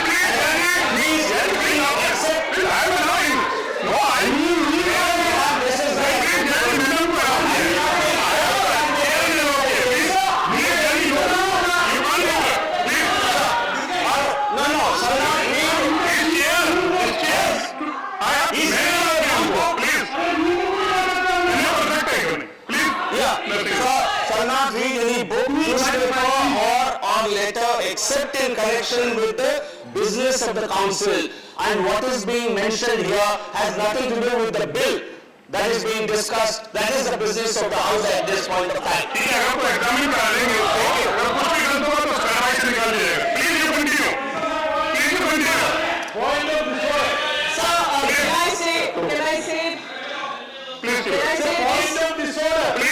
Can I say something, sir? This disorderly conduct only goes to prove my point and all the headlines that I have quoted. And I rest my case with that, sir. Now, with regards to GST compensation to the states, there was a question or answer that was discussed 2 days ago, where it was quite obvious with the way GST refunds are sent back to the states, there is a delay. Nobody is questioning the formula that has been arrived by the GST Council. What we are questioning is your authority of disposal to disperse the GST refunds to the state. And Maharashtra has been repeatedly asking for its rightful due in the GST.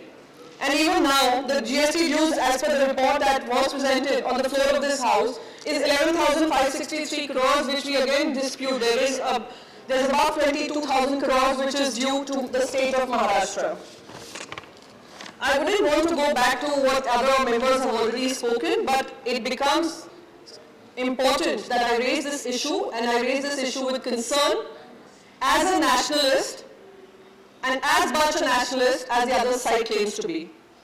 There has been a huge cut in the defense budget for 22-23. At a time when we are seeing a conflict rise all of a sudden between Russia and Ukraine, and disregarding the rule-based order. At this particular point in time, we are surrounded by a neighbor who does not believe in a rule-based order. And our defense budget should be working to ensure that we provide our army and our armed forces with all kinds of appropriate equipment needed for their safety and safeguarding our nation. It is unfortunate to see that there has been a cut. What really surprises me, that a party which continues to say Atmanirbhar Bharat, and we all support Atmanirbhar Bharat, we would want to see an Atmanirbhar Bharat, has a defense research spending of 0.088% in 2016-17 and 0.083% in 2020-21. And it should be also worry for all of us, sir. Rising wholesale inflation. Wholesale price index rose to 13.11% year-on-year in February from 12.96% in January. It was 4.83% in February 2021. The WPI continues to be in double digits for the 11th consecutive month. And these double-digit figures should be alarming for us, because it would lead to high prices that we are already burdened under. Consumer Price Index, I won't call it CPI. Consumer. Yeah, I won't call it CPI. Consumer Price Index spiked to an 8-month high of 6.07%. Retail inflation rose 6.38% for rural consumers, whereas food inflation climbed by 5.85%. So, and I will continue to stick to India, not what is happening in the rest of the world, because it is the Indians at the end of the day who are suffering the consequences. I had tried to raise this in a zero essay, but it wasn't permitted, but I must raise this now. Depreciating value of Indian rupee at 17.5% in the last year. It has been slumped down by over 17% in the last 5 years. It should be a cause for worry. The most important part, sir, which I think should be a cause for concern, which I read out in the headline, and I'm sure he wouldn't ask me for source now. Please address this. Interest rates of EPFO have been slashed to 8.1%, lowest in 40 years. But at the same time, senior citizens who are non-government employees depend on these interest rate savings once they retire. They are facing a hard time with high inflation and low interest rates in their savings. Interest rates in small savings schemes such as Public Provident Fund, Senior Citizen Savings Scheme, National Savings Certificate have all been falling. Even the bank fixed deposit has fallen.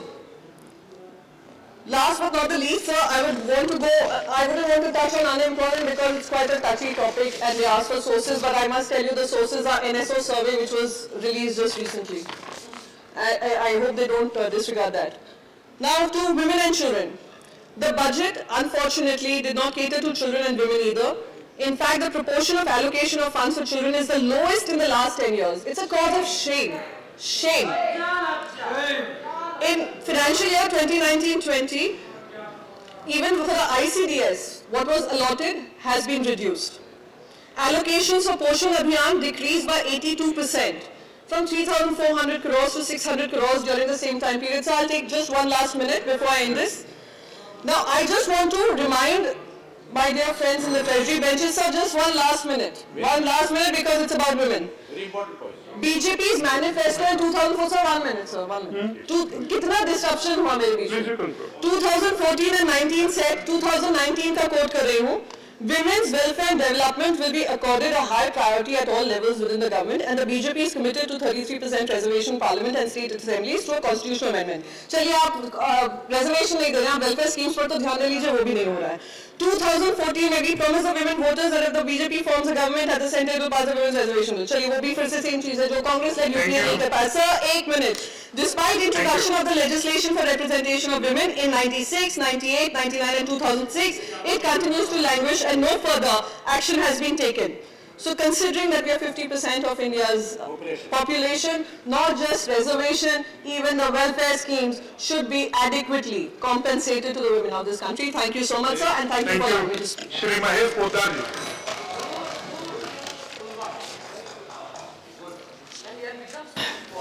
धन्यवाद उपसभापति महोदय.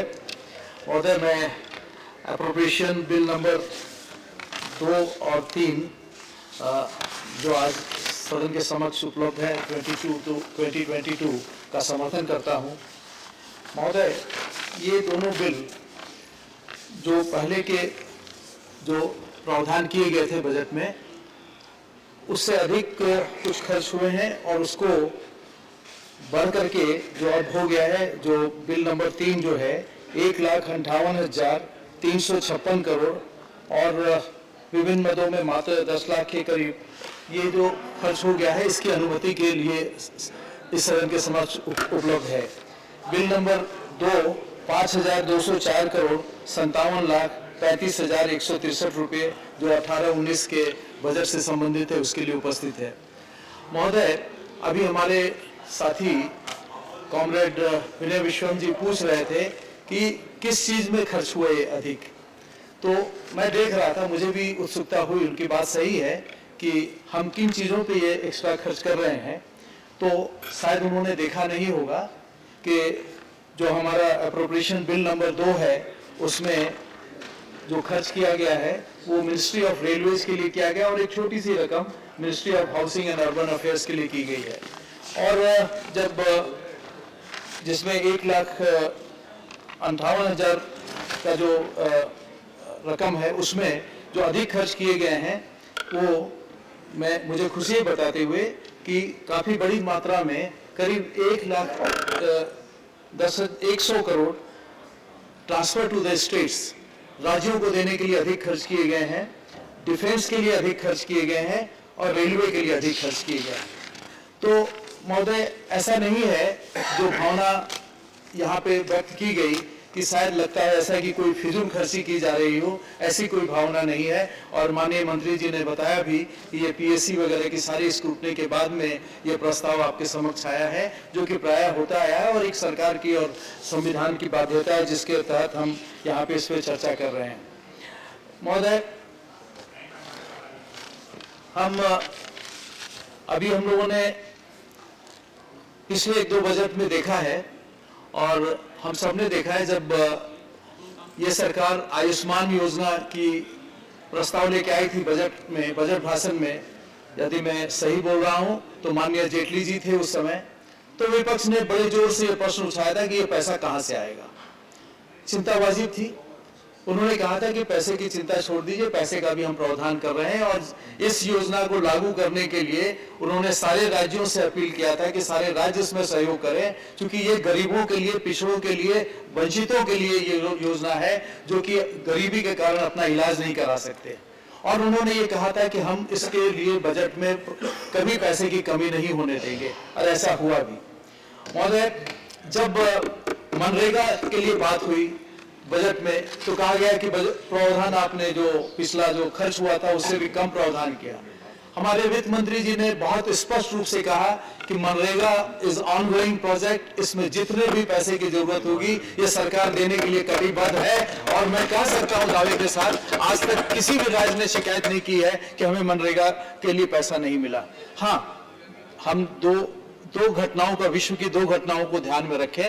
एक तो Ukraine और रूस का जो युद्ध अभी चल रहा है, जिसके कारण चंद दिनों में ही पूरी विश्व की आर्थिक व्यवस्था गड़बड़ हो गई है, बहुत सारी चीजों के दाम बढ़ गए. और दूसरा कि कोविड के कारण जो घटनाएं हुई उसका असर हमारी भी आर्थिक व्यवस्था पे हुआ, सारे विश्व में हुआ. लेकिन मजा यह है कि इस आर्थिक चैलेंज को हमने किस तरह से आगे निकले, किस तरह से इसको संभाला, किस तरह से आगे बढ़े। हमारे कांग्रेस के साथी ने कहा कि ये संविधान के प्रावधानों का मामला है और उन्होंने कुछ कड़वी कड़वी बातें की। महोदय, विपक्ष और पक्ष के बीच में कड़वी बातों का तो कोई शिकायत नहीं, होनी भी चाहिए, लेकिन तकलीफ वो होती है जब वहां पे कड़वाहट होती है। मेरे को एक ही आग्रह है कि यदि इस सरकार ने कुछ भी अच्छे काम किए होंगे, आप भी मानते हो कि हिम्मतनगर में नेशनल हाईवे बनी, हो सकता है कि आपके घर के बगल में नहीं बनी हो सकता है पुरानी सड़क में नहीं बनी हो, लेकिन नेशनल हाईवे बनी, इस बात को उन्होंने स्वीकार किया। यदि सारी मांग के साथ साथ एक शब्द जोड़ देते, उसका स्वागत कर देते, तो मैं समझता हूं पक्ष और विपक्ष के बीच में वो कड़वाहट की भावना खत्म हो जाती है। और मैं समझता हूं समय की मांग महोदय आज ये है कि हम पक्ष और विपक्ष के बारे में बात जरूर करें, सुझाव जरूर दें, अपने योजनाओं की आलोचना अवश्य करें, लेकिन जो हो रहा है उसे हम सकारात्मक रूप से स्वीकार करें, उसमें हम सुझाव देके आगे बढ़ें।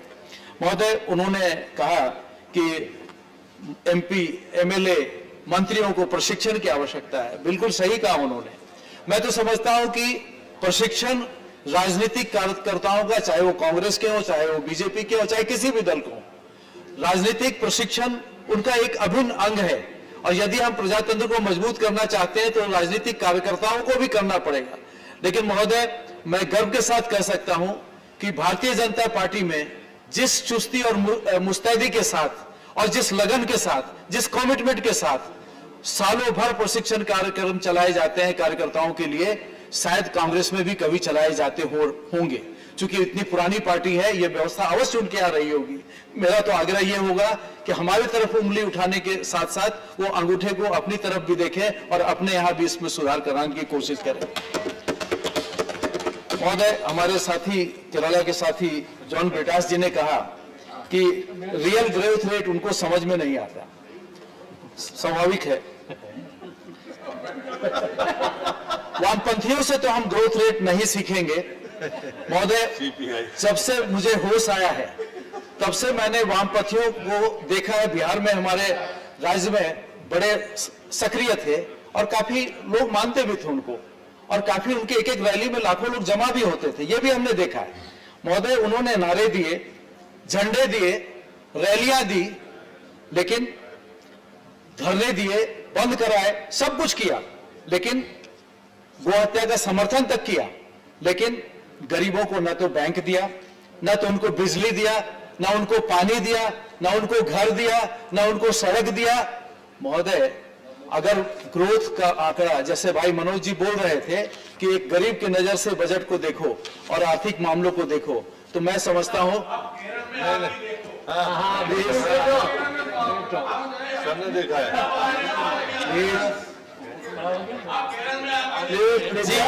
जी, केरल में भी देखेंगे। और श्रीमान जी, मैं आश्वासन देता हूं, मैं केरल में देखा हूं और देखूंगा, लेकिन मैं एक उनसे आग्रह जरूर करूंगा, कुछ दिन तो गुजारो हमारे गुजरात में। आपने किया, अच्छी बात है, क्योंकि केरल आज का नहीं, एक जमाने से समृद्ध राज्य रहा है, और जिन चीजों का आज इन भाषणों में विरोध रहा है, महोदय, उसी राज्य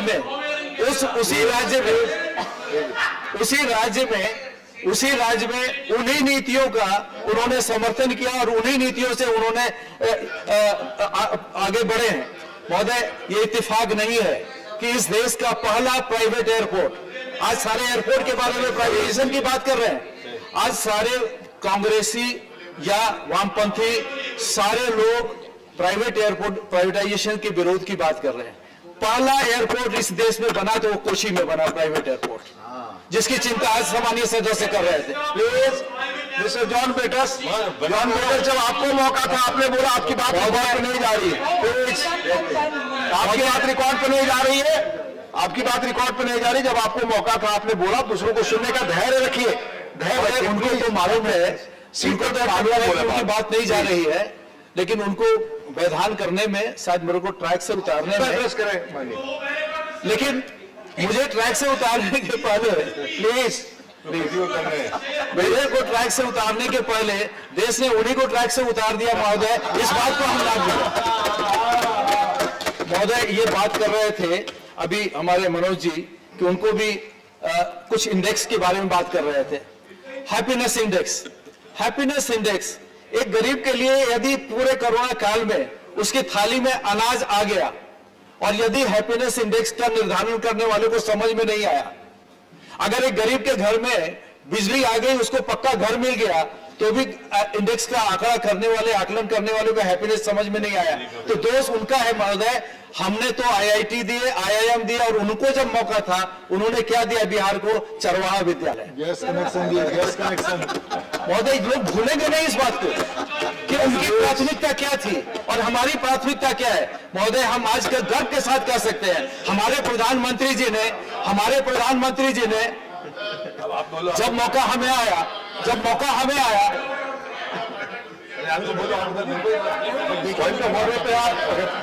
हाँ जी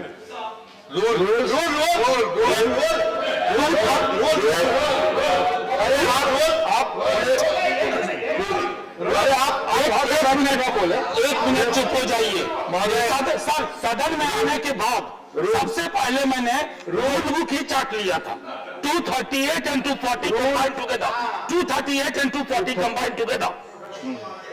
मैं सीधी सी बात कहता हूं सर कि अनसेवरी अनकैरेक्टरिस्टिक रिमार्क्स आप अगर देंगे तो कम से कम हमने अपनी तरफ से कभी कुछ ऐसा नहीं किया है कि आपको तंज भी ऐसी जुबान में की जाए। चरवाहा विद्यालय समझने के लिए आपको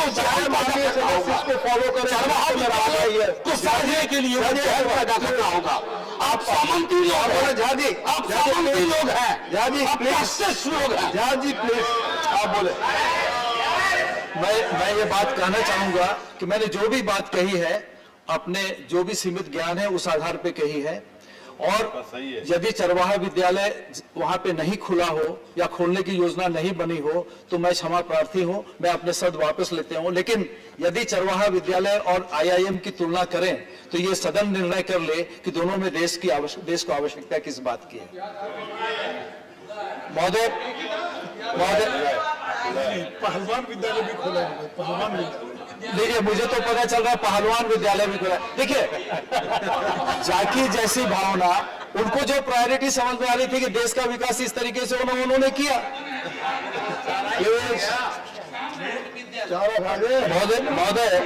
महोदय आपकी नजर आपस में बैठकर बात न करें, रिकॉर्ड पे नहीं आ रहा है।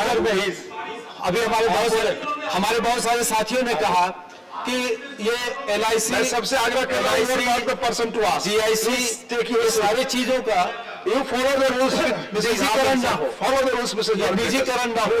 लेकिन इस देश में जो उदारीकरण हुआ, इंश्योरेंस कंपनियां पहले किस सरकार में आई, उस समय उसके साथ में कौन लोग थे, इसको भी वो ना भूलें। यदि हमने GIC को लिबरलाइज किया, LIC को भी हम अधिक एफिशिएंट बनाने के लिए अगर कुछ हिस्सेदारी लोगों को दे रहे हैं तो लोगों की हिस्सेदारी, अभी बहुत सारे लोगों ने गिरते ब्याज के दर के कि सीनियर लोग क्या करेंगे, उनकी आमदनी कहां होगी। महोदय उनको निवेश का एक मौका दिया जा रहा है, और ये अगर उनका पैसा सरकार की कंपनी में लगे तो कोई गलत नहीं हो। देखिए हमने अभी एक वक्ता ने कहा, फौजिया जी ने शायद, कि किसी ने सपना देखा है कि स्पेस की फ्लाइट सस्ती हो। महोदय हमारे प्रधानमंत्री जी ने सपना देखा जहां उन्होंने एक तरफ देश के सबसे मूलभूत, और लोगों ने मजाक भी उड़ाया कि प्रधानमंत्री को और कोई काम नहीं, क्या पैखाने बनवाएंगे, लेकिन जहां उन्होंने पैखाने बनवाए वहां उन्होंने बुलेट ट्रेन का भी सपना देखा। और आज ये bullet train time bound speed से काम चल रहा है और समय से आगे तेजी से बढ़ रहा है। तो महोदय ये जो सोच है ना, ये सोच की कमी हम समझते हैं कि इस पार्टी को तो नहीं है, इस सरकार को तो नहीं है, और ये बजट में भी परिलक्षित होता है। महोदय जब हेडलाइन से यदि सरकारें चलती और हेडलाइन से यदि गवर्नेंस होते तो आप भी बहुत वर्ष पत्रकार रहे हो, आपको मालूम है कि इस देश में या पूरे विश्व में जितने समाचार पत्र हैं उसमें व्यूज और न्यूज इसकी बातें बराबर होती है। और वहां पे जब छटनी हो जाती है उसके बाद में हम पाठक के तौर पे कौन कौन सी हेडलाइन पढ़ते हैं और कौन कौन सी हेडलाइन पढ़ने को हम भूल जाते हैं, ये हमारे ऊपर निर्भर करता है। महोदय, यदि सेलेक्टिवली हम कुछ हेडलाइन को ले लें तो सही है कि हम क्रिटिसाइज कर सकते हैं, लेकिन प्रायः ये बात कुछ तथ्य है जिसको हम नकार नहीं सकते कि हम आगे बढ़ रहे हैं। इस देश में बहुत बड़े बड़े बदलाव हो रहे हैं, चाहे वो आर्थिक क्षेत्र हो, चाहे वो इंफ्रास्ट्रक्चर क्षेत्र हो। महोदय, हमने बहुत पहले हमारे कई साथी लोग, इनके मित्रों की सरकार चल रही है, सहयोगी सरकार चल रही है, राजद के पार्टनरशिप की भी सरकार चल रही है, कांग्रेसी के सहयोग से भी सरकार चल रही है हमारे राज्य झारखंड में। मैं कहना नहीं चाहता था महोदय, लेकिन जब सारे राज्यों की बात हो रही है और वो अपनी बात कर रहे हैं तो मैं भी थोड़ा कहना चाहूंगा कि जब कोविड का समय था महोदय, अखबारों के पन्ने भरे रहते थे और सैनिटाइजर, मास्क इत्यादि खरीदने के लिए पैसे नहीं थे। लोग, सरकार बार बार बोलती थी हमें खजाना खाली है हमारा, और जबकि उनके यहाँ आज स्पष्ट हो रहा है कि अरबों रुपए उनके पास डिपॉजिट में पड़े थे। महोदय, यदि हम वुमेन इंश्योरेंस की बात आज कोई कर रहा था तो उनको ये बता दूं मैं कि पिछली सरकार हमारी जो थी उसमें हम 1 रुपए में महिलाओं को रजिस्ट्री करा रहे थे जमीन की। इस सरकार, जब से कांग्रेस और जेएमएम की सरकार आई है जिसमें आरजेडी भी पार्टनर है, इन लोगों ने पहला निर्णय जो लिया उसमें उन औरतों का जो रजिस्ट्रेशन, जो सशक्तिकरण का कार्यक्रम था, उस व्यवस्था को खत्म कर दिया गया महोदय। और आज हमें बताया जा रहा है कि औरतों को इंश्योरेंस कराइए। महोदय, अब हम दूसरी बात बताते हैं कि किसानों के लिए हमारी सरकार ने प्रावधान किया था और कांग्रेस पार्टी बराबर कहती है कि सीधे योजना फायदा पहुंचाया जाए। अच्छी बात है, हमने भी वही किया। हमने 5,000 रुपया प्रति एकड़ प्रति किसान को देने की व्यवस्था की थी और चल रही थी। इस सरकार ने आते ही हमारे पास में, इस झारखंड सरकार ने सीधे उस योजना को बंद कर दिया। हजारों किसान, लाखों किसान जो इससे बेनिफिट पा रहे थे वो वंचित हो गए।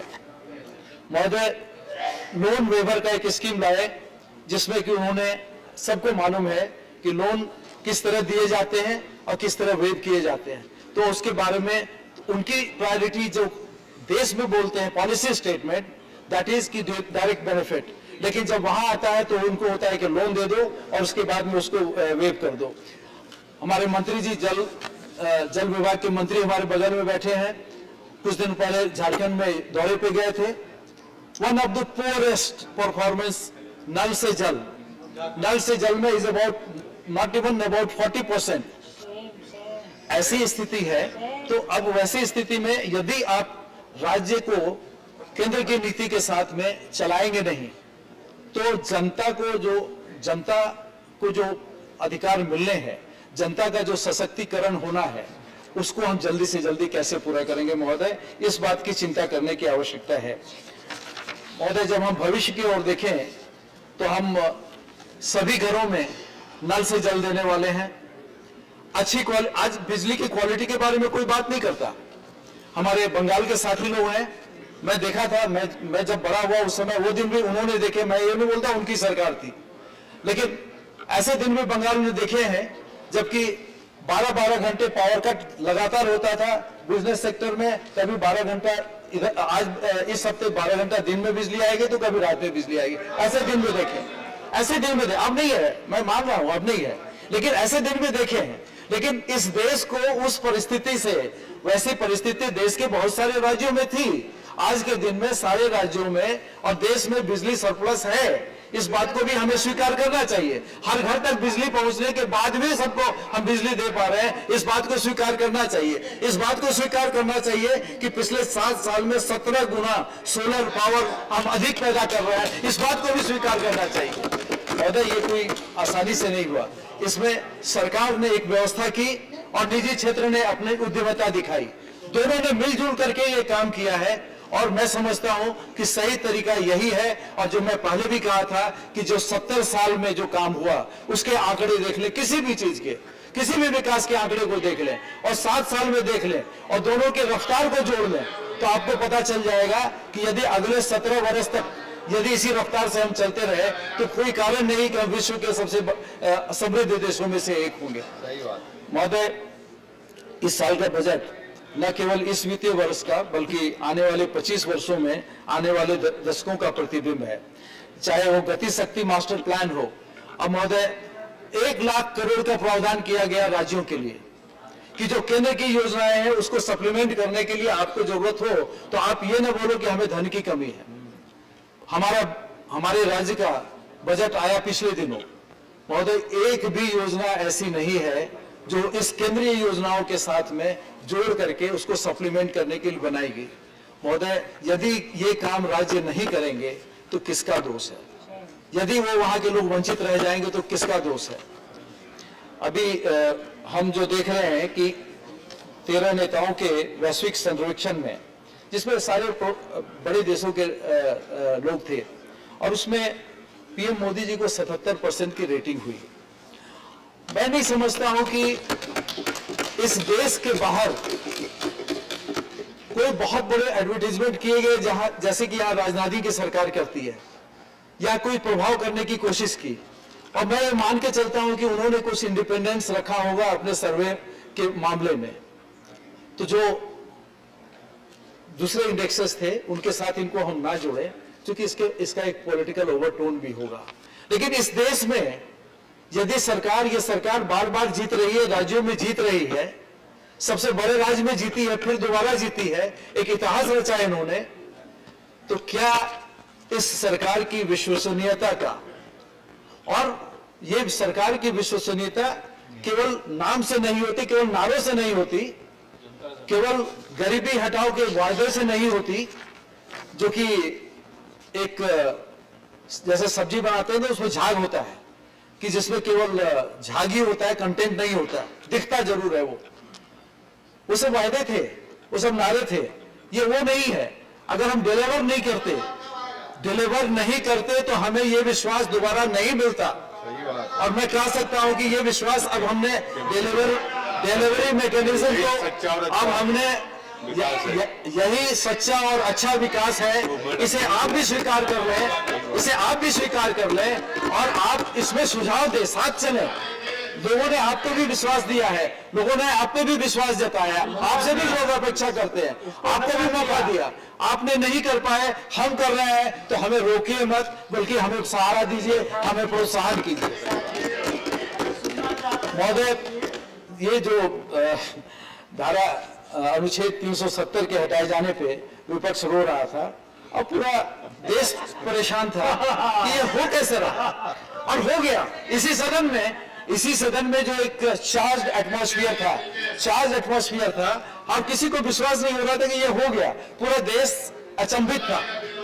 उस समय बहुत सारी आशंकाएं व्यक्त की गई थी इसी सदन में। आज कृपया मैं आग्रह करूंगा अपने मित्रों से, वो उन आशंकाओं को पढ़ लें और आज की वहां की जो स्थिति है उनको पढ़ लें। यदि आप प्लीज बैठकर पीछे ना बोले, प्लीज पीछे बैठकर ना टिप्पणी करें। अब मैं डेटा दे रहा हूं आपको। महोदय, कश्मीर में एक रोशनी कानून था, मैं डेटा जानना चाहते हैं ना, करीब सीएजी ने इसको 25,000 करोड़ का घोटाला बताया है। 25,000 करोड़ का घोटाला बताया जम्मू कश्मीर जैसे छोटे राज्य में, 1.5 करोड़ की पॉपुलेशन वाले राज्य में, रोशनी घोटाले के। और करने वाले कौन थे घोटाला? वहां के अभिजात वर्ग के लोग, सत्ता में बैठे लोग। अभी उसको हटाया गया।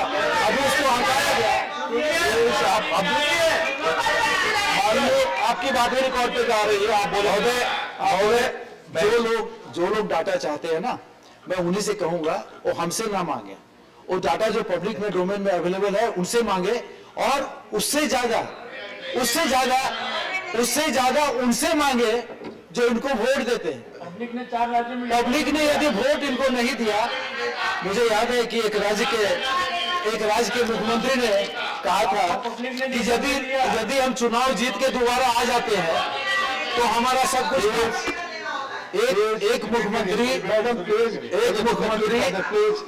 आप घोटाले में रखें, अगर सदन चलाना है तो प्लीज। एक मुख्यमंत्री घोटाले में फंसे, फिर जनता ने उन्हें भी वोट दे दिया। सबसे निवेदन कर रहा हूं, आप बैठ कर टिप्पणी न करें, मैं वार्न कर रहा हूं आपको, प्लीज यू आर नॉट, ये कौन सा तरीका है? मैं सारे सदस्य, प्लीज मैं माननीय सारे सदस्यों से आग्रह कर रहा हूं, एक दूसरे पर अगर आप कुछ कहते हैं तो धैर्य रखें। अगर बैठकर आपस में रनिंग कमेंट्री करेंगे तो हाउस चलाने का आप तरीका बताइए। बैठ करके आपको लगातार कुछ लोग हैं ब्रूट फोर्स में, सबका नाम होगा जब अगर इस तरह का डिस्टर्बेंस करेंगे तो। अगर आप मर्यादा से चाहते हैं तो जो कुछ आप कहते हैं उसका प्रत्युत्तर सुनने का धैर्य रखिए। सभी माननीय सदस्यों से मेरा आग्रह है, हर तरफ से मैं देखता हूं कुछ लोग बीच में शोर कर रहे हैं, और आप सदन में चाहते हैं कि आपकी बात गरिमा से सुनी जाए, शांति से सुनी जाए, अपेक्षा भी करते हैं, कैसे संभव है चेयर के लिए? प्लीज महोदय, मैं फिर आता हूं बेसिक्स पे। जब शौचालय की बात हुई और जब देश में 10 करोड़ शौचालय बने, मैं मुख्यमंत्री की बात बाद में आऊंगा, 10 करोड़ शौचालय बने तो पता नहीं कुछ लोगों ने कहा कि वहां पानी नहीं है। बात सही है कि हमारे गांव में पानी नहीं थी, पानी की किल्लत थी, लेकिन फिर आप देखिए कि इसको हमने किस तरह से स्वीकार किया। आपकी आलोचना को हमने इस आलोचना को रचनात्मक कार्यक्रम में बदला और ये तय किया कि हर घर तक नल से पानी देंगे। देखिए आज 6 करोड़ हो गए, 6 करोड़ घरों तक पानी पहुंच गया। महोदय, आपकी आलोचना ऐसा नहीं है कि हम इस कान से सुनते हैं उस कान से निकालते हैं। आपकी आलोचना को हम स्टोर करते हैं और सोचते हैं कि ऐसा क्यों बोला, इसमें हम बेहतर क्या कर सकते हैं। आपने कहा टॉयलेट में पानी नहीं, हमने कहा बिल्कुल नहीं है, कहीं कहीं ऐसी दिक्कत थी तो हमने उसको दूर कर दिया। अब आपको पीने के लिए भी पानी मिलेगा, टॉयलेट के लिए पानी मिलेगा, लेकिन शायद इनको वोट नहीं मिलेगा क्योंकि वोट हमको मिलेगा। महोदय, एक और आंकड़ा देता हूं महोदय, 2014 में कांग्रेस ने कहा था कि इस टॉयलेट की योजना, स्वच्छता निर्मल भारत की योजना जो थी उसको 13-14 में 4200 करोड़ का बजटीय प्रोविजन था। महोदय, ये निर्मल भारत में मान गया कि ये उनकी ही योजना है, लेकिन संशोधित अनुमान revise estimate was only 2200 crore.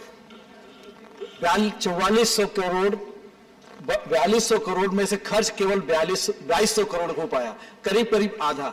महोदय, ये आंकड़े हैं और ये आंकड़े जो है ना वो लोग पूछे जो कि इस आंकड़ों से बेहतर कर सके, उनको भी मौका है। अभी भी हर पार्टी के, इस देश के हर पार्टी का कहीं न कहीं किसी न किसी राज्य में प्रतिनिधित्व है, वहां पे वो केंद्र से बेहतर करके दिखाए। मैं तो इस बात की चुनौती देता हूं कि आप अपने राज्य में अच्छा करके दिखाइए तो और तब हमको अच्छा लगेगा, हमको हमारे लिए भी एक चुनौती होगी। लेकिन हम तो देख रहे हैं, हम जो कर रहे हैं आगे कोई कंपटीशन नहीं दिखता सिवाय झूठ सच के, क्रिटिसिज्म के। महोदय, ये चलने वाला नहीं। एक समय था जबकि भारत नेता की जगह विश्व में देशों का फॉलोअर हुआ करता था। हम पिछलग्गू माने जाते थे और हाँ में हाँ मिलाने वाले लोग मानते थे, लेकिन हमने एक आर्थिक जगत से, आर्थिक अपनी उद्यमिता से आज यदि हमारा निर्यात कई गुना बढ़ गया और बढ़ते जा रहा है। महोदय, इस सदन में शिपिंग मंत्री भी बैठे हैं जो पुराने थे। ये तथ्य है कि आज के दिन में इस देश से निर्यात इतना हो रहा है कि यहाँ पे भेजने के लिए कंटेनर नहीं मिल रहे, और उनके पास में, शिपिंग मंत्री के पास में बार बार निर्यातक लोग शिकायत लेके आते हैं कि हमें कंटेनर दिलवाइए, हमें कंटेनर दिलवाइए, हमें पोर्ट में जगह दिलवाइए। महोदय, ये अचानक नहीं हुआ, लेकिन हाँ 7 साल में बदलाव आया है, और इस बदलाव के लिए यदि हम अपनी पीठ थपथपा के सोए नहीं है, बल्कि हम ये देखते हैं कि हमारे प्रधानमंत्री जी रोज एक नया दायित्व अपने पार्टी के सदस्यों को देते हैं। रोज बड़े स्तर पे मंत्रियों को कितना दायित्व देते होंगे और क्या चैलेंज देते होंगे हमें नहीं मालूम, लेकिन एज ए कार्यकर्ता I know that every day he is giving one vision, one task every day. This is what is the thing. और जब हमने अपने उपराष्ट्रपति जी ने अभी हाल में एक बात कही शिक्षा प्रणाली के बारे में कि भारतीयता के महत्व को क्यों हम नकार रहे हैं, क्या हम भारतीयता के पद्धति से शिक्षा नहीं दे सकते? हम समझते हैं हम दे सकते हैं, हम समझते हैं हम दे सकते हैं। महोदय, 35 साल को लग गए हमें शिक्षा नीति बनाने में। यदि हम शिक्षा जी भगवा में यही मैं पूछना चाहता हूं कि भगवा में आपको दोष क्या नजर आता है? सही बात। यदि लाल में दोष नहीं है, यदि हरे में दोष नहीं है, तो भगवा में क्या दोष? हरे में दोष नहीं, लाल में दोष नहीं, तो भगवे में क्या दोष? महोदय, माननीय अटल जी ने एक बार कहा था, सरकारें आएंगी जाएंगी, पार्टियां बनेंगी बिगड़ेंगी, मगर ये देश रहना चाहिए। महोदय, इस देश में बड़ी तेजी से हम आगे बढ़ रहे हैं। एक साधारण सदस्य के नाते, एक साधारण कार्यकर्ता के नाते, एक साधारण नागरिक के तौर के नाते मैं इस सदन के सारे सदस्यों, चाहे इधर बैठे या उधर, कहते हैं कि हमें हर कुछ वो कदम उठाना चाहिए जो इस यात्रा को हम अधिक तेजी, गति और शक्ति दे सके। धन्यवाद महोदय। Honorable Minister to reply.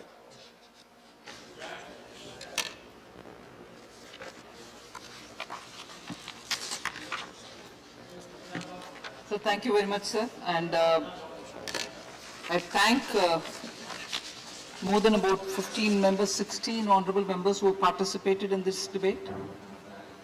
Of course, talking on two bills which are simultaneously brought up for discussion. The supplementary demand for grants 21-22 and also these excess demands for grants for 2018 and 19. I thank every one of the members who have spoken.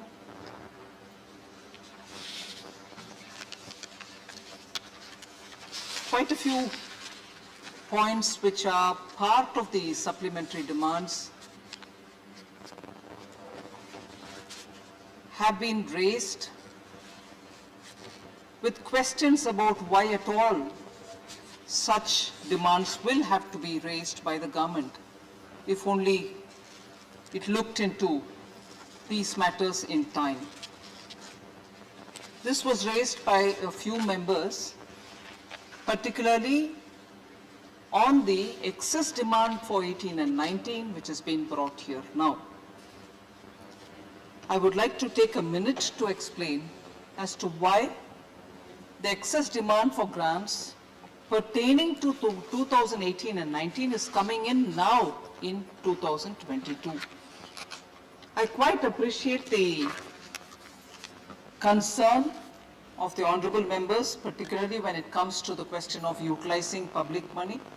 And if there is a delay in coming and seeking approval of the House, it's only natural that members will raise concern about it.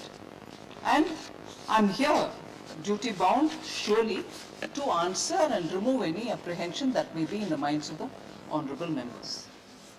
I would first of all like to say, although it is coming in for approval for the excess that has been used in 18 and 19, there has not been any delay in coming here. It is of course related to 2018-19.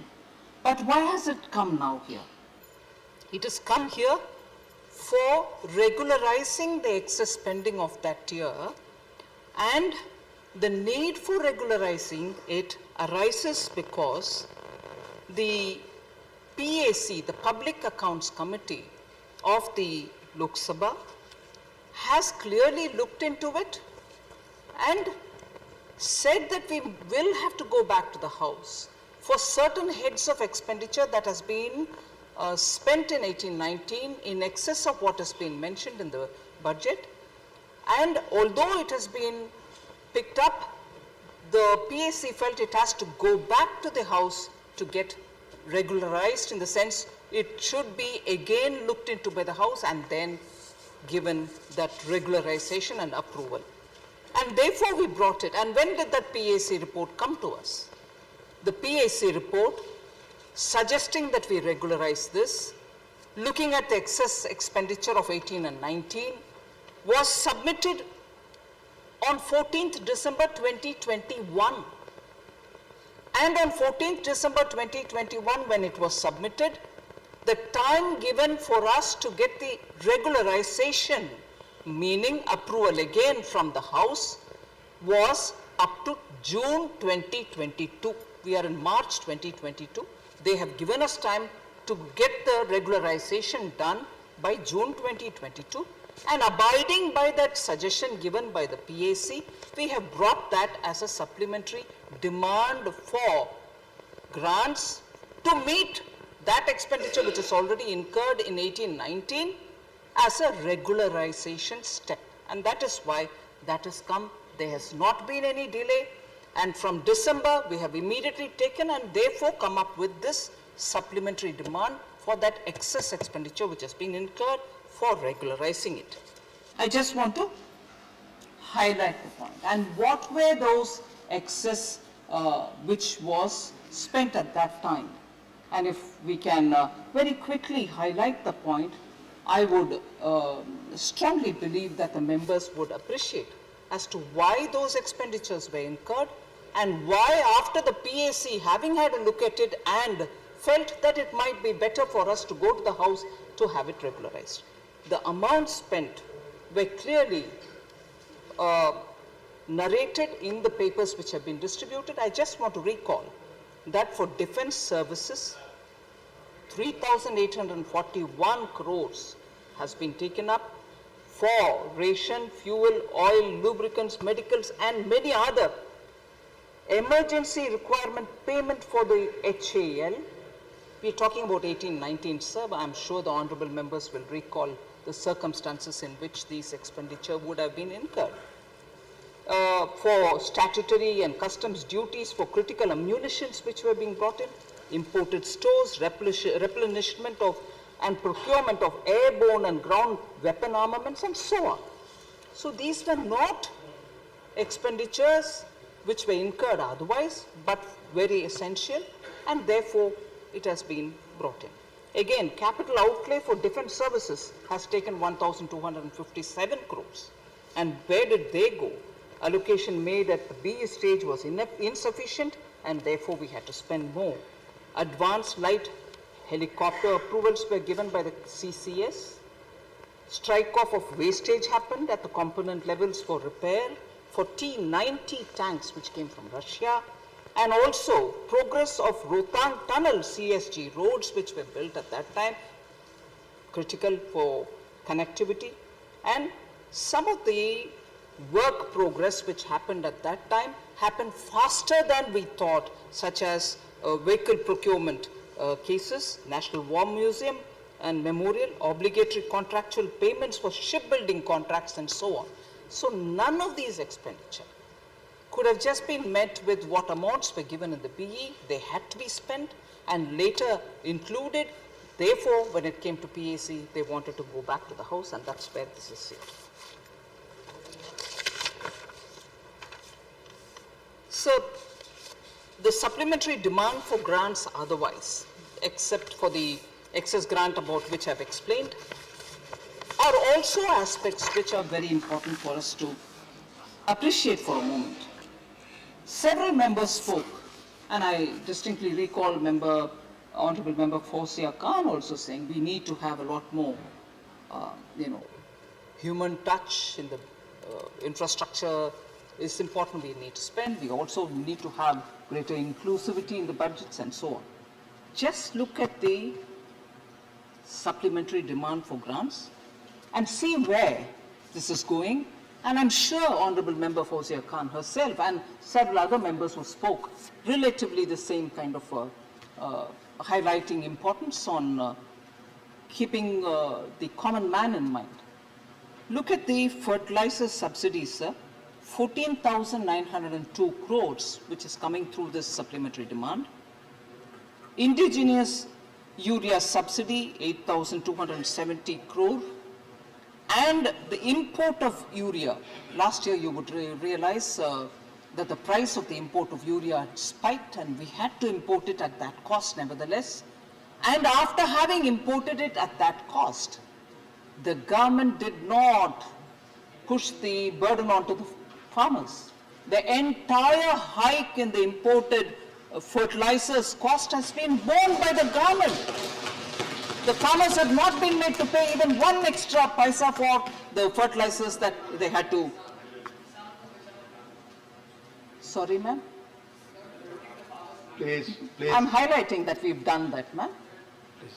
So the import of urea, sir, 14,000 crores is included, ma'am, for Honorable Member Fauzia Khan, who felt strongly that you should have the common man's interest in your mind.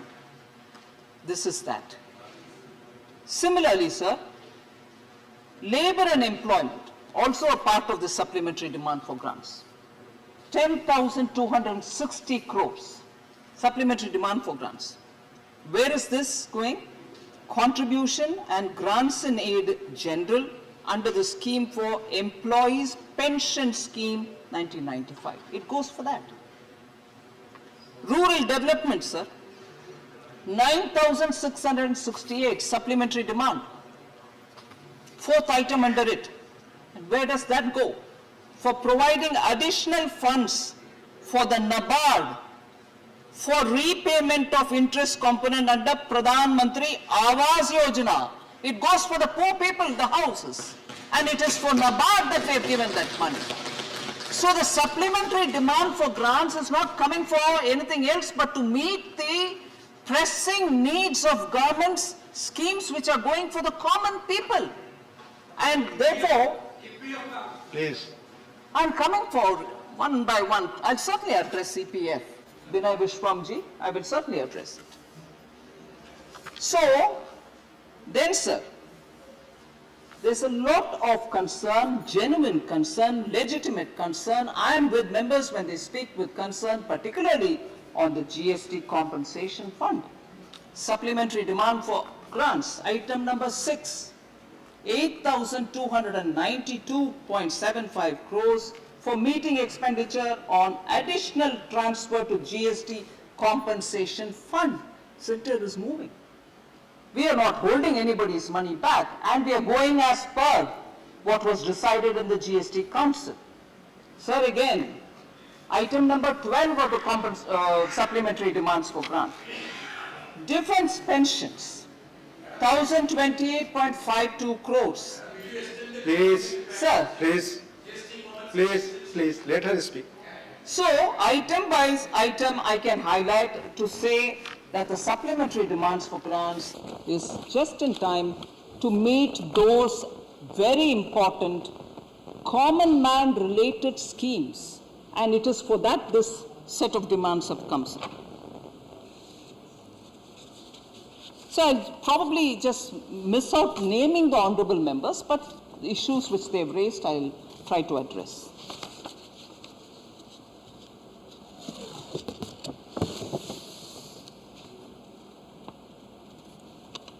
Devolution of funds to the states was a very important part of Honorable Member Shakti Singh Gohil when he spoke about various things.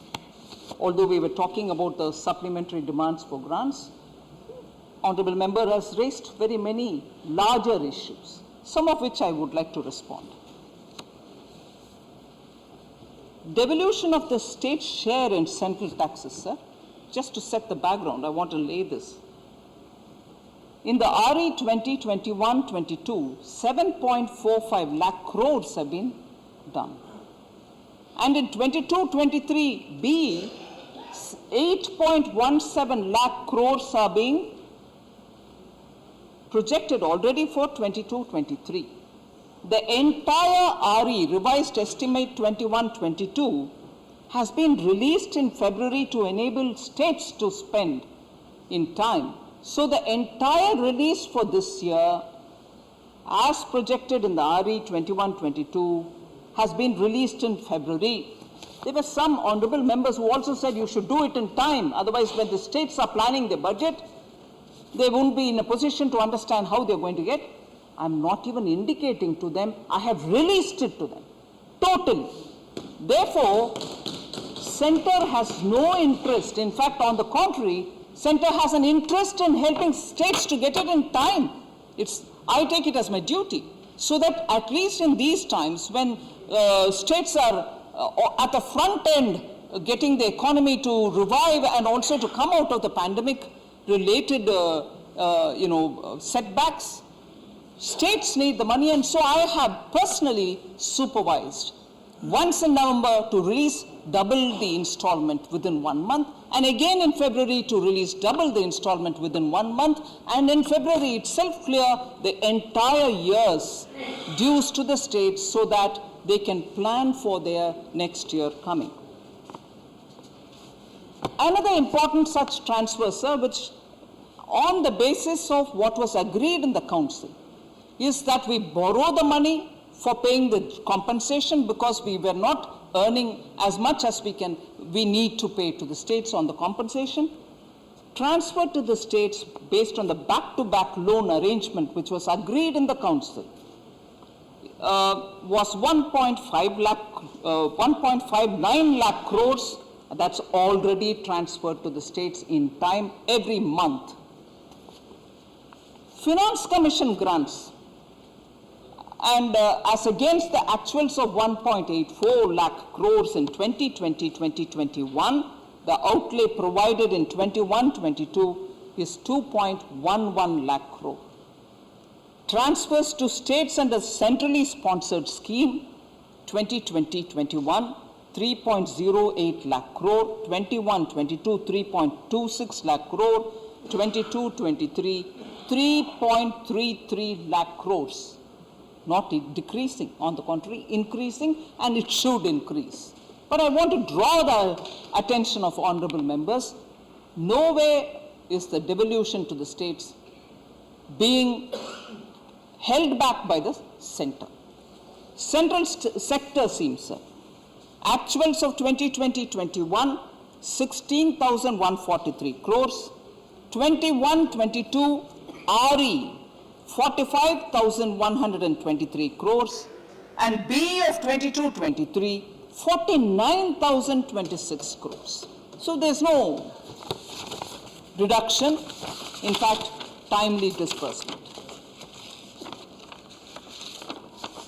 Sir, this one point which I want to seek your permission to say is not at all a part of this supplementary demand for grants. But in the context of GST payments and also this suggestion that no, the center has been not fair about distributing GST compensation, and also raising a matter which has been long settled, solved, about an IGST payment on which questions were raised by an honorable member. I would like to highlight, sir, point by point, I'd like to say this. Till 2018-19, when a formal system of disbursing, dividing, sharing IGST came into play, that system came into play only in 2018-19. But till before that, the IGST which kept accumulating, in 2017-18, much before the system of per formula distribution of IGST came into play, in 2017-18, by the end of that year itself, 1.76 lakh crores had accumulated under the IGST. This is not a matter which is pending now. I'd like to make it clear. But that time when there was no formulation, the GST Council decided that we need to quickly disperse this accumulated amount. Why is it sitting there? Please, can it be divided? So an ad hoc decision was taken by the then council to split the amount 50% to the states, and whatever 50-50 arrangement was done. So the amount should be distributed, apportioned among states and centers, had happened well before May of 2018, if I remember correct. Then the GST Council, which met, 37th Council, which met in September 2019, spoke about this particular division of IGST and said it has been, ad hoc divided between the states. Can we have some kind of a formulation per that, so that any leftover amount can also go back rightly to the states. So in September 2019, a group of ministers was formed, and that group of ministers went into the detail of how this division had been formulated, before the formulation came to place, how it was divided, what is the amount left behind, and how is that going to be shared. Now this group of ministers, I'm not sure if Honorable Member Sushil Modi is here, under his chairmanship when he was Deputy Chief Minister and Finance Minister of Bihar, he had gone through this whole thing along with other ministers, and on 4th December 2019, this group was constituted and a report came in to see how it has to be divided, and if any excess that was paid to any one state, how is that to be retrieved? Should it be retrieved then or should it be retrieved later? All this had been gone through in greater depth. On 16th May 2020, I had taken a decision after looking into all the recommendations which have come that this amount should be apportioned and consequential transactions should also be all carried out, so that entire issue of IGST and the pending payments, excess payments, reversal of excess payments, all that had been threadbare put in file, and reversal of transaction was split in 2 different stages. Even that had been accomplished, where in the first step, 33,412 crore was transferred into the compensation fund, because from consolidated fund you don't deal with GST. Compensation fund is the one which receives it. The result of recovery of compensation given to states as a result of release of IGST, which has to be sent to them. In November 2020, sir, another 25,058 crore was released to states as the remaining share of that IGST issue, which was pending for the states. In all, through these 2 releases, central government released 58,470 crores from the Consolidated Fund of India for that transaction of the IGST, which till before 2017 and 18 did not have a formulation, and the GST Council had only ad hoc decided, please split it between the states and center. That entire episode had been gone through a GOM, which had all ministers in it. From the GST Council, a lot of ministers headed by Shri Sushil Modi, and after which, based on the recommendation, that entire episode of IGST pending payments had been cleared well before December of 2020. So I want that to be clearly put on the table, sir, so that members who would want to see it and get more details can get it. So IGST, no more pending amounts. Now everything goes per formula, per month, as it is collected, and there's nothing kept back.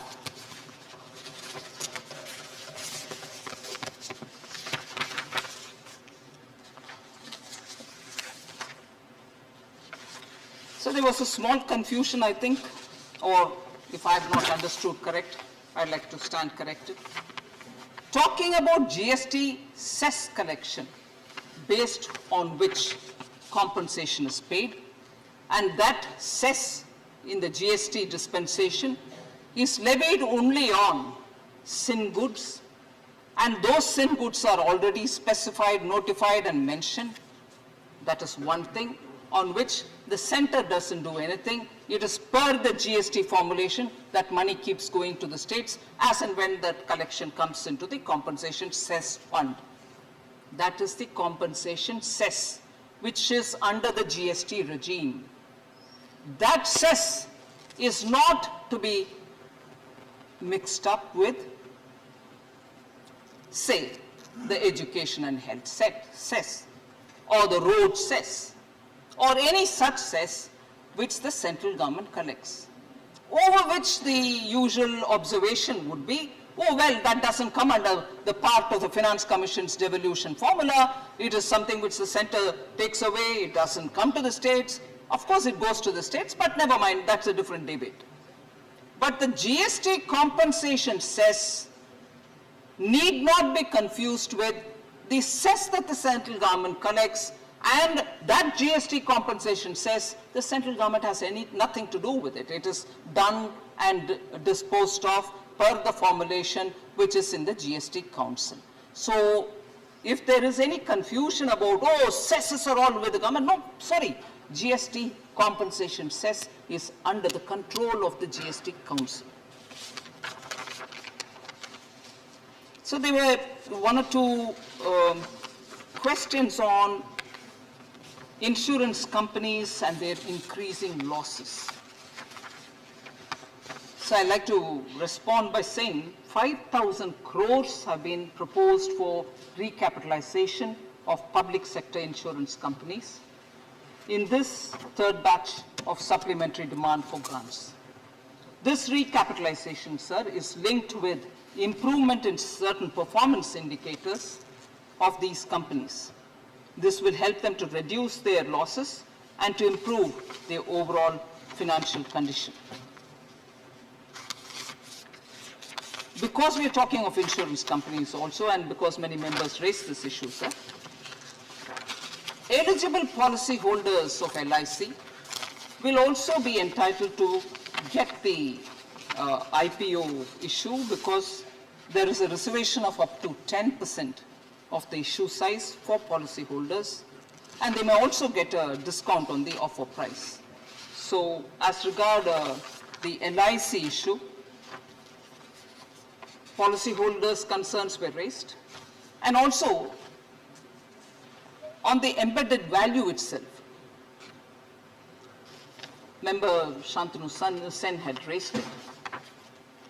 The embedded value, so the Indian embedded value of LIC has been calculated in an extremely scientific way and disclosed in the draft red herring proposal which was filed with the regulator and which now has been put in the public domain. The IEV of LIC is actually an actuarial metric, and it's based on the value of in-force business and has been reported by globally renowned actuarial firms.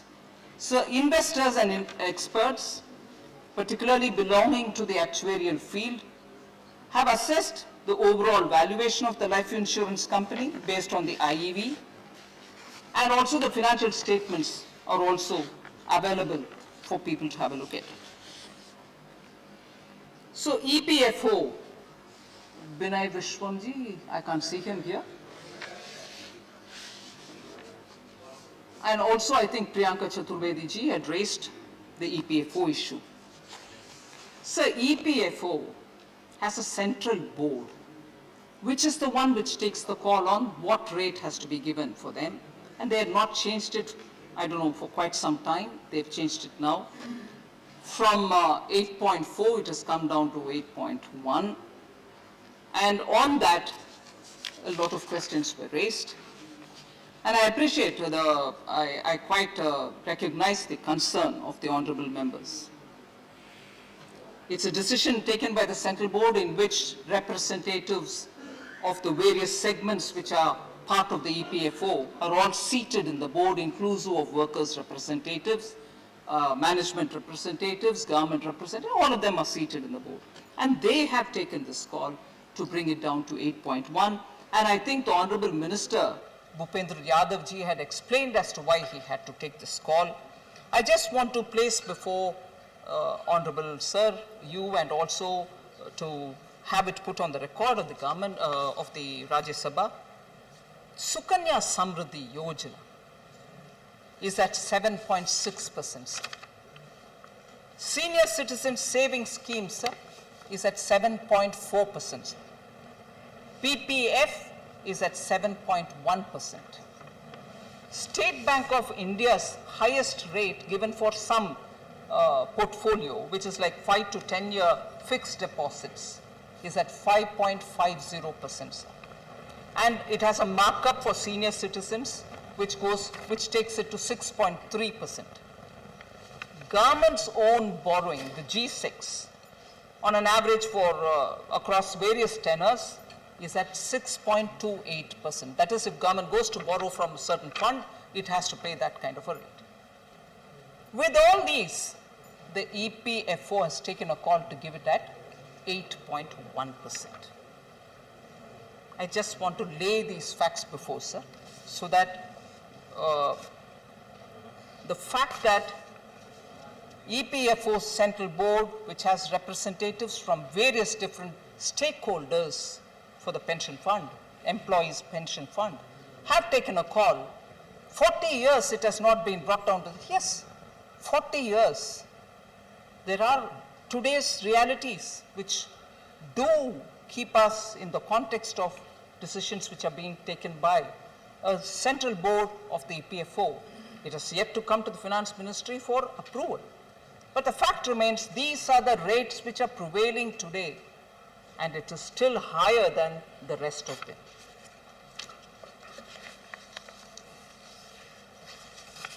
So quite a few members had concern about defense. Basic equipments are not available. You're not taking care of purchases in defense. And with due respect, Manya Shakti Singh Gohil also spoke about it, I think. Shoes, suits are not even available. Bullets are not available. Pardon me, sir, if I sound a bit cynical. Hearing it from Manya Shakti Singh Gohil worries me a bit.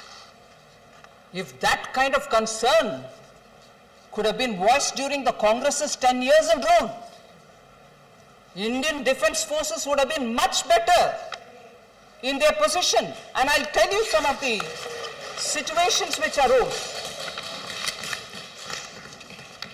Sir, in 2000, Manya Jaitley ji's quotations are available, which I want to read.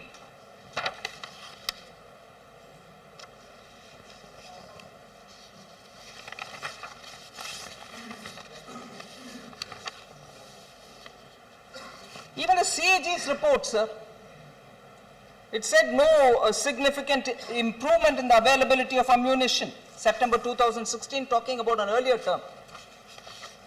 So the situation, sir, for our defense forces was so helpless at that time.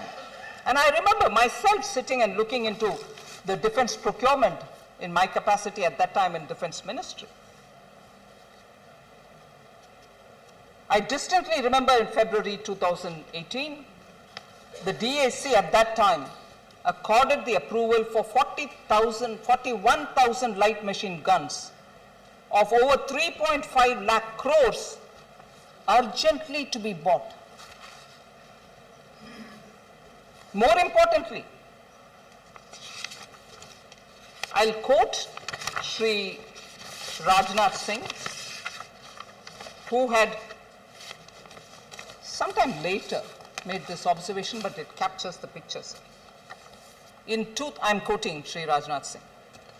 In 2009, there was a shortage of 3,53,755 bulletproof jackets in the country. But procurement was not done for a long time. A request for proposal for procurement of 1,86,138 bulletproof jackets has been issued in April 2016, and the tender in this regard was allotted in April 9th, 2018 to an Indian buyer. It addresses, unquote, it addresses two things, sir. That we had very quickly ramped up purchases of essentials, inclusive of bulletproof jackets, and I'll give you other examples of what other things were bought also. And also making sure that such essentials for our soldiers are bought from Indian buyers. Atmanirbhar defense, sorry? You want the name of the supplier so that you can accuse me of doing some crony business? Not at all. Vinay Viswanti, please. Vinay Viswanti, please. No, please. No, please. kindly please explain us why and what provoked you or prompted you to close down the defense ordnance factories? No, I'm coming to Thank that. you. Don't keep asking me a Thank you. question for which I've already said I'll answer. I'll answer that. Please. I'll answer that. Sir, so for people who are worried about basic essentials for defense, for soldiers, for their guns, for their bulletproof jackets, for the bullets, for the carbines, and even for fighter aircrafts. 10 years of Indian defense history has recorded nil purchases, sir. 10 years were lost. 10 years were lost that after 2014, rapidly we had to buy from pin to aircraft, everything. And I will go on repeating a list of things, sir, which made our defense completely disarmed. And I will repeat this line that Honorable Member Shakti Singh Gohel, with such intensity when he questions me, I would say, I wish he had said this during that set of 10 years, when none of this was done, none of which has been purchased. Oh yes, please. मैं सिर्फ यही request करना चाहता हूं कि आप CAG report जो है, मैंने आपको पैराग्राफ दिया, मैंने आपको चैप्टर दिया, मैंने आपको साल दिया, मेरा कोई एलिगेशन नहीं था. This was the fact bye an independent constitutional audit agency. So kindly reply on those things rather than going here and there blaming previous government, this government. I didn't make any political observation. I raised the concern which was highlighted by the independent constitutional agency. So therefore, the points that we will raise, and when I address it, no, it's not, you can't be talking about some other time. I've asked you a specific point on which you please give me a reply. I'm giving specific points and replies for that. But in defense, sir, nothing arises overnight. The legacy problems are also festering us that we are trying to address that in... Please. Yes, 10 years was even longer time. Yeah. 10 years was even a longer time when nothing was purchased, sir. Let us concede that point. Please. 10 years is procurement is being done in 7 years will have to be appreciated, sir. Sir, so defense, Honorable Member Priyanka Chaturvedi also felt that defense expenditure, defense allocations have come down. I'd like to just highlight, sir, when we are talking of defense and defense-related allocations, there are 4 broad headings. They are not clubbed into one because the purposes are so drastically different from one another. Civil expenditure for defense, revenue expenditure for defense, capital outlay for defense, and defense pensions. So I'd like to just draw the attention of the Honorable Member that not on any one of those heads in the last 4 years has there been a reduction in the outlays. Instead of reading each one of them, I'll just read 1920 actuals to 22-23, but I'll submit this paper so that the details can be seen by the members. Civil expenditure, sir, 1920 actuals, 16,522, 22-23 BE, 20,100, and the trajectory is only upward going. Defense services revenue, 2,07,572, whereas now it is 3,33,000.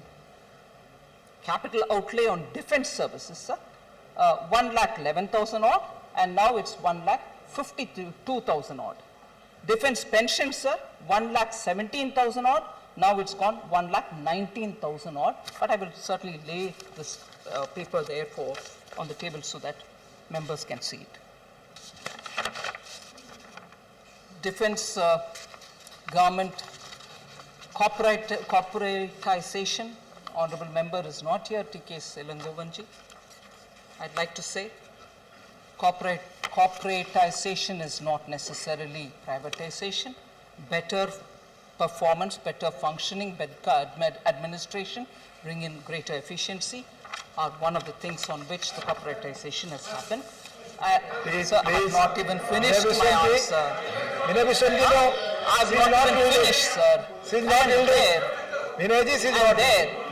And there, because it was Sri T.K.S. Elangovanji, coming from Chennai as he does, he's not here now, but I'll take this opportunity to say, the Avadi tank factory, sir, which is the unit which is in Chennai, has been given a 7,523 crore worth order for building 118 Arjun class tanks for the Indian Army only a few months ago. 7,523 crore worth of orders for Chennai Avadi tank factory for building 118 Arjun tanks. Atmanirbhar, Indian manufacturer, public sector manufacturer, money is already given, order for 118 tanks. Thank you, So, when he is not here, please, let her speak. I am thankful for that. Giving so much amount for Kavadi tank factory. Thank you. Thank you.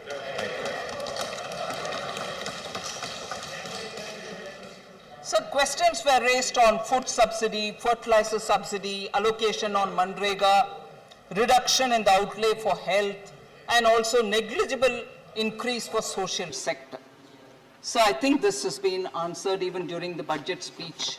However, I would just like to draw the attention of honorable members. These apprehensions about adverse impact on changes in the outlay are not well founded, sir. Manrega particularly is a demand-driven program. So as and when demand comes in, we do place it. The amount in 21-22 BE, sir, is 73,000 crore. And the actual, the RE, revised estimate for 21-22 is 98,000, much higher than the BE. But the BE this year for 22-23, for the year beginning April 1st, is 73,000 again. So we've not reduced from the BE of last year. Meaning the current running year's BE is exactly the BE we have given for the forthcoming year commencing 1st April.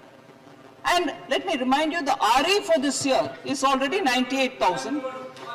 Please, Vinay Vishwamji. Please, let her speak. Please. Sir, demand driven, demand is there, demand is there, demand is there. Provision is made, provision is made, provision is made whenever there is a demand. Sir, food subsidies, sir. Koi pending nahi hai, sir. I want to please someone, come on, don't keep giving running commentaries, sir. This is going on record and I am not even given a chance to give reply to each one of the running commentaries. Let's be talking on facts. You corner me on facts, I'll give you the reply. If I'm wrong, please hold me responsible. But no point if you keep shifting the milepost. When I've answered one, already a running commentary on a milepost being changed. I'll answer that also, sir. Is this going to be running like this? I'm sorry to have to seek your protection on this. I'm requesting all the members, please. I'm honestly ready to answer every question, sir. Please. Sir, on the food subsidy, again, concern was raised. Provision under food subsidy, is it coming down? The provision under food subsidy, again, sir, covers the gap between the issue price of the food grains and their economic cost. When there is no change in the issue price of PDS food grains, the question of any adverse impact on beneficiaries does not even arise. Now, food subsidy provisions, sir, 21-22, 2.43 lakh crores.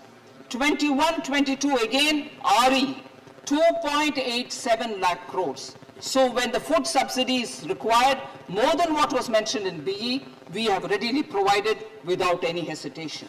So the additional expenditure of 1 lakh crore has gone under the PM Garib Kalyan Anna Yojana. So Garib Kalyan Anna Yojana started with 2.43 lakh crores. please, 1 minute. Finance Minister is replying to the demand for grants appropriation bill.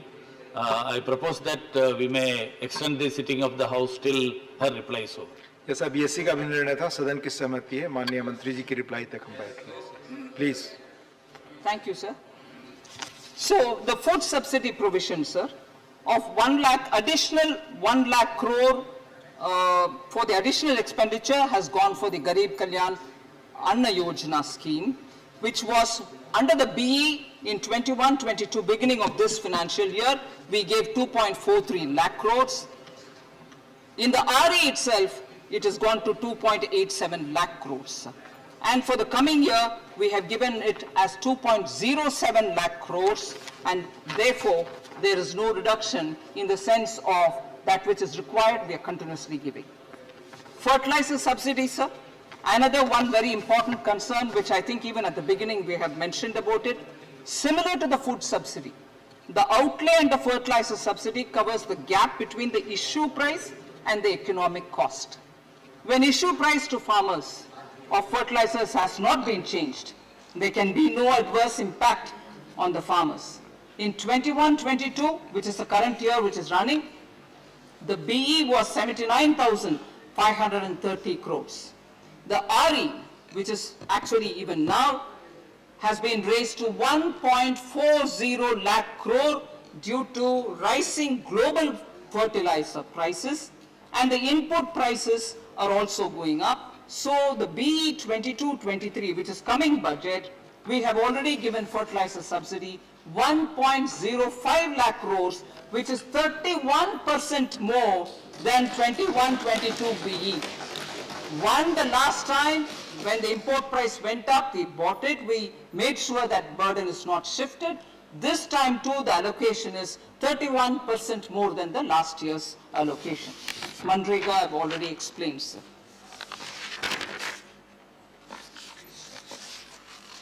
So largely, I think issues raised by honorable members have all been, I think, addressed.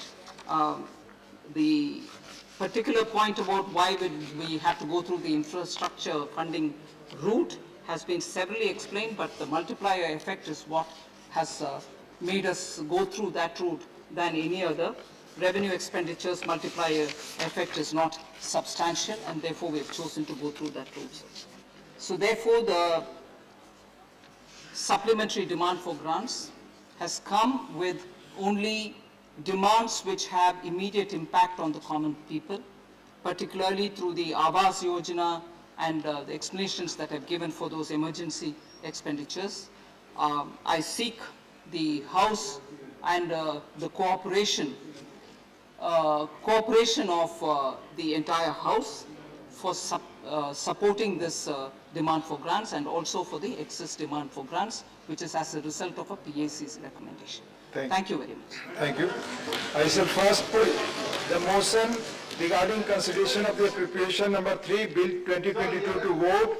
The question is that the appropriation number 3, Bill 2022, as passed by Lok Sabha, be taken into consideration, please. Those in favor will please say aye. Those against will please say no. I think the ayes have it, the ayes have it, the ayes have it, the motion is adopted. We shall now take up clause by clause consideration of the bill. Clauses 2, 3 and the schedule stand part of the bill. Those in favor will please say aye. Those against will please say no. I think the ayes have it, the ayes have it, the ayes have it. Clauses 2, 3 and the schedule are adopted. Clause 1, the enacting formula and the title stand part of the bill. Those in favor will please say aye. Those against will please say no. I think the ayes have it, the ayes have it, the ayes have it. Clause 1, the enacting formula and the title are adopted. Srimati Nirmala Sitharaman to move that the bill be returned. So I rise to move that the bill be returned. Motion moved that the bill be returned. The question is that the bill be returned. Those in favor will please say aye. Those against will please say no. I think the ayes have it, the ayes have it, the ayes have it. The bill is returned. I shall now put the motion regarding consideration of the appropriation number 2, Bill 2022 to vote. The question is that the appropriation number 2 bill 2022 as passed by Lok Sabha be taken into consideration. Those in favor will please say aye. Those against will please say no. I think the ayes have it, the ayes have it, the ayes have it. The motion is adopted. We shall now take up clause by clause consideration of the bill. Clauses 2, 3 and the scheduled stand part of the bill. Those in favor will please say aye. Those against will please say no. I think the ayes have it, the ayes have it, the ayes have it. Clauses 2, 3 and the schedule are adopted. Clause 1, the enacting formula and the title stand part of the bill. Those in favor will please say aye. Those against will please say no. I think the ayes have it, the ayes have it, the ayes have it. Clause 1, the enacting formula and the title are adopted. Srimati Nirmala Sitharaman to move that the bill be returned. Sir, I move that the bill be returned. Motion moved that the bill be returned. The question is that the bill be returned. Those in favor will please say aye. Those against will please say no. I think the ayes have it, the ayes have it, the ayes have it. The bill is returned. Honorable members, the House stands adjourned to meet at 11 hours on Tuesday, the 22nd March 2022.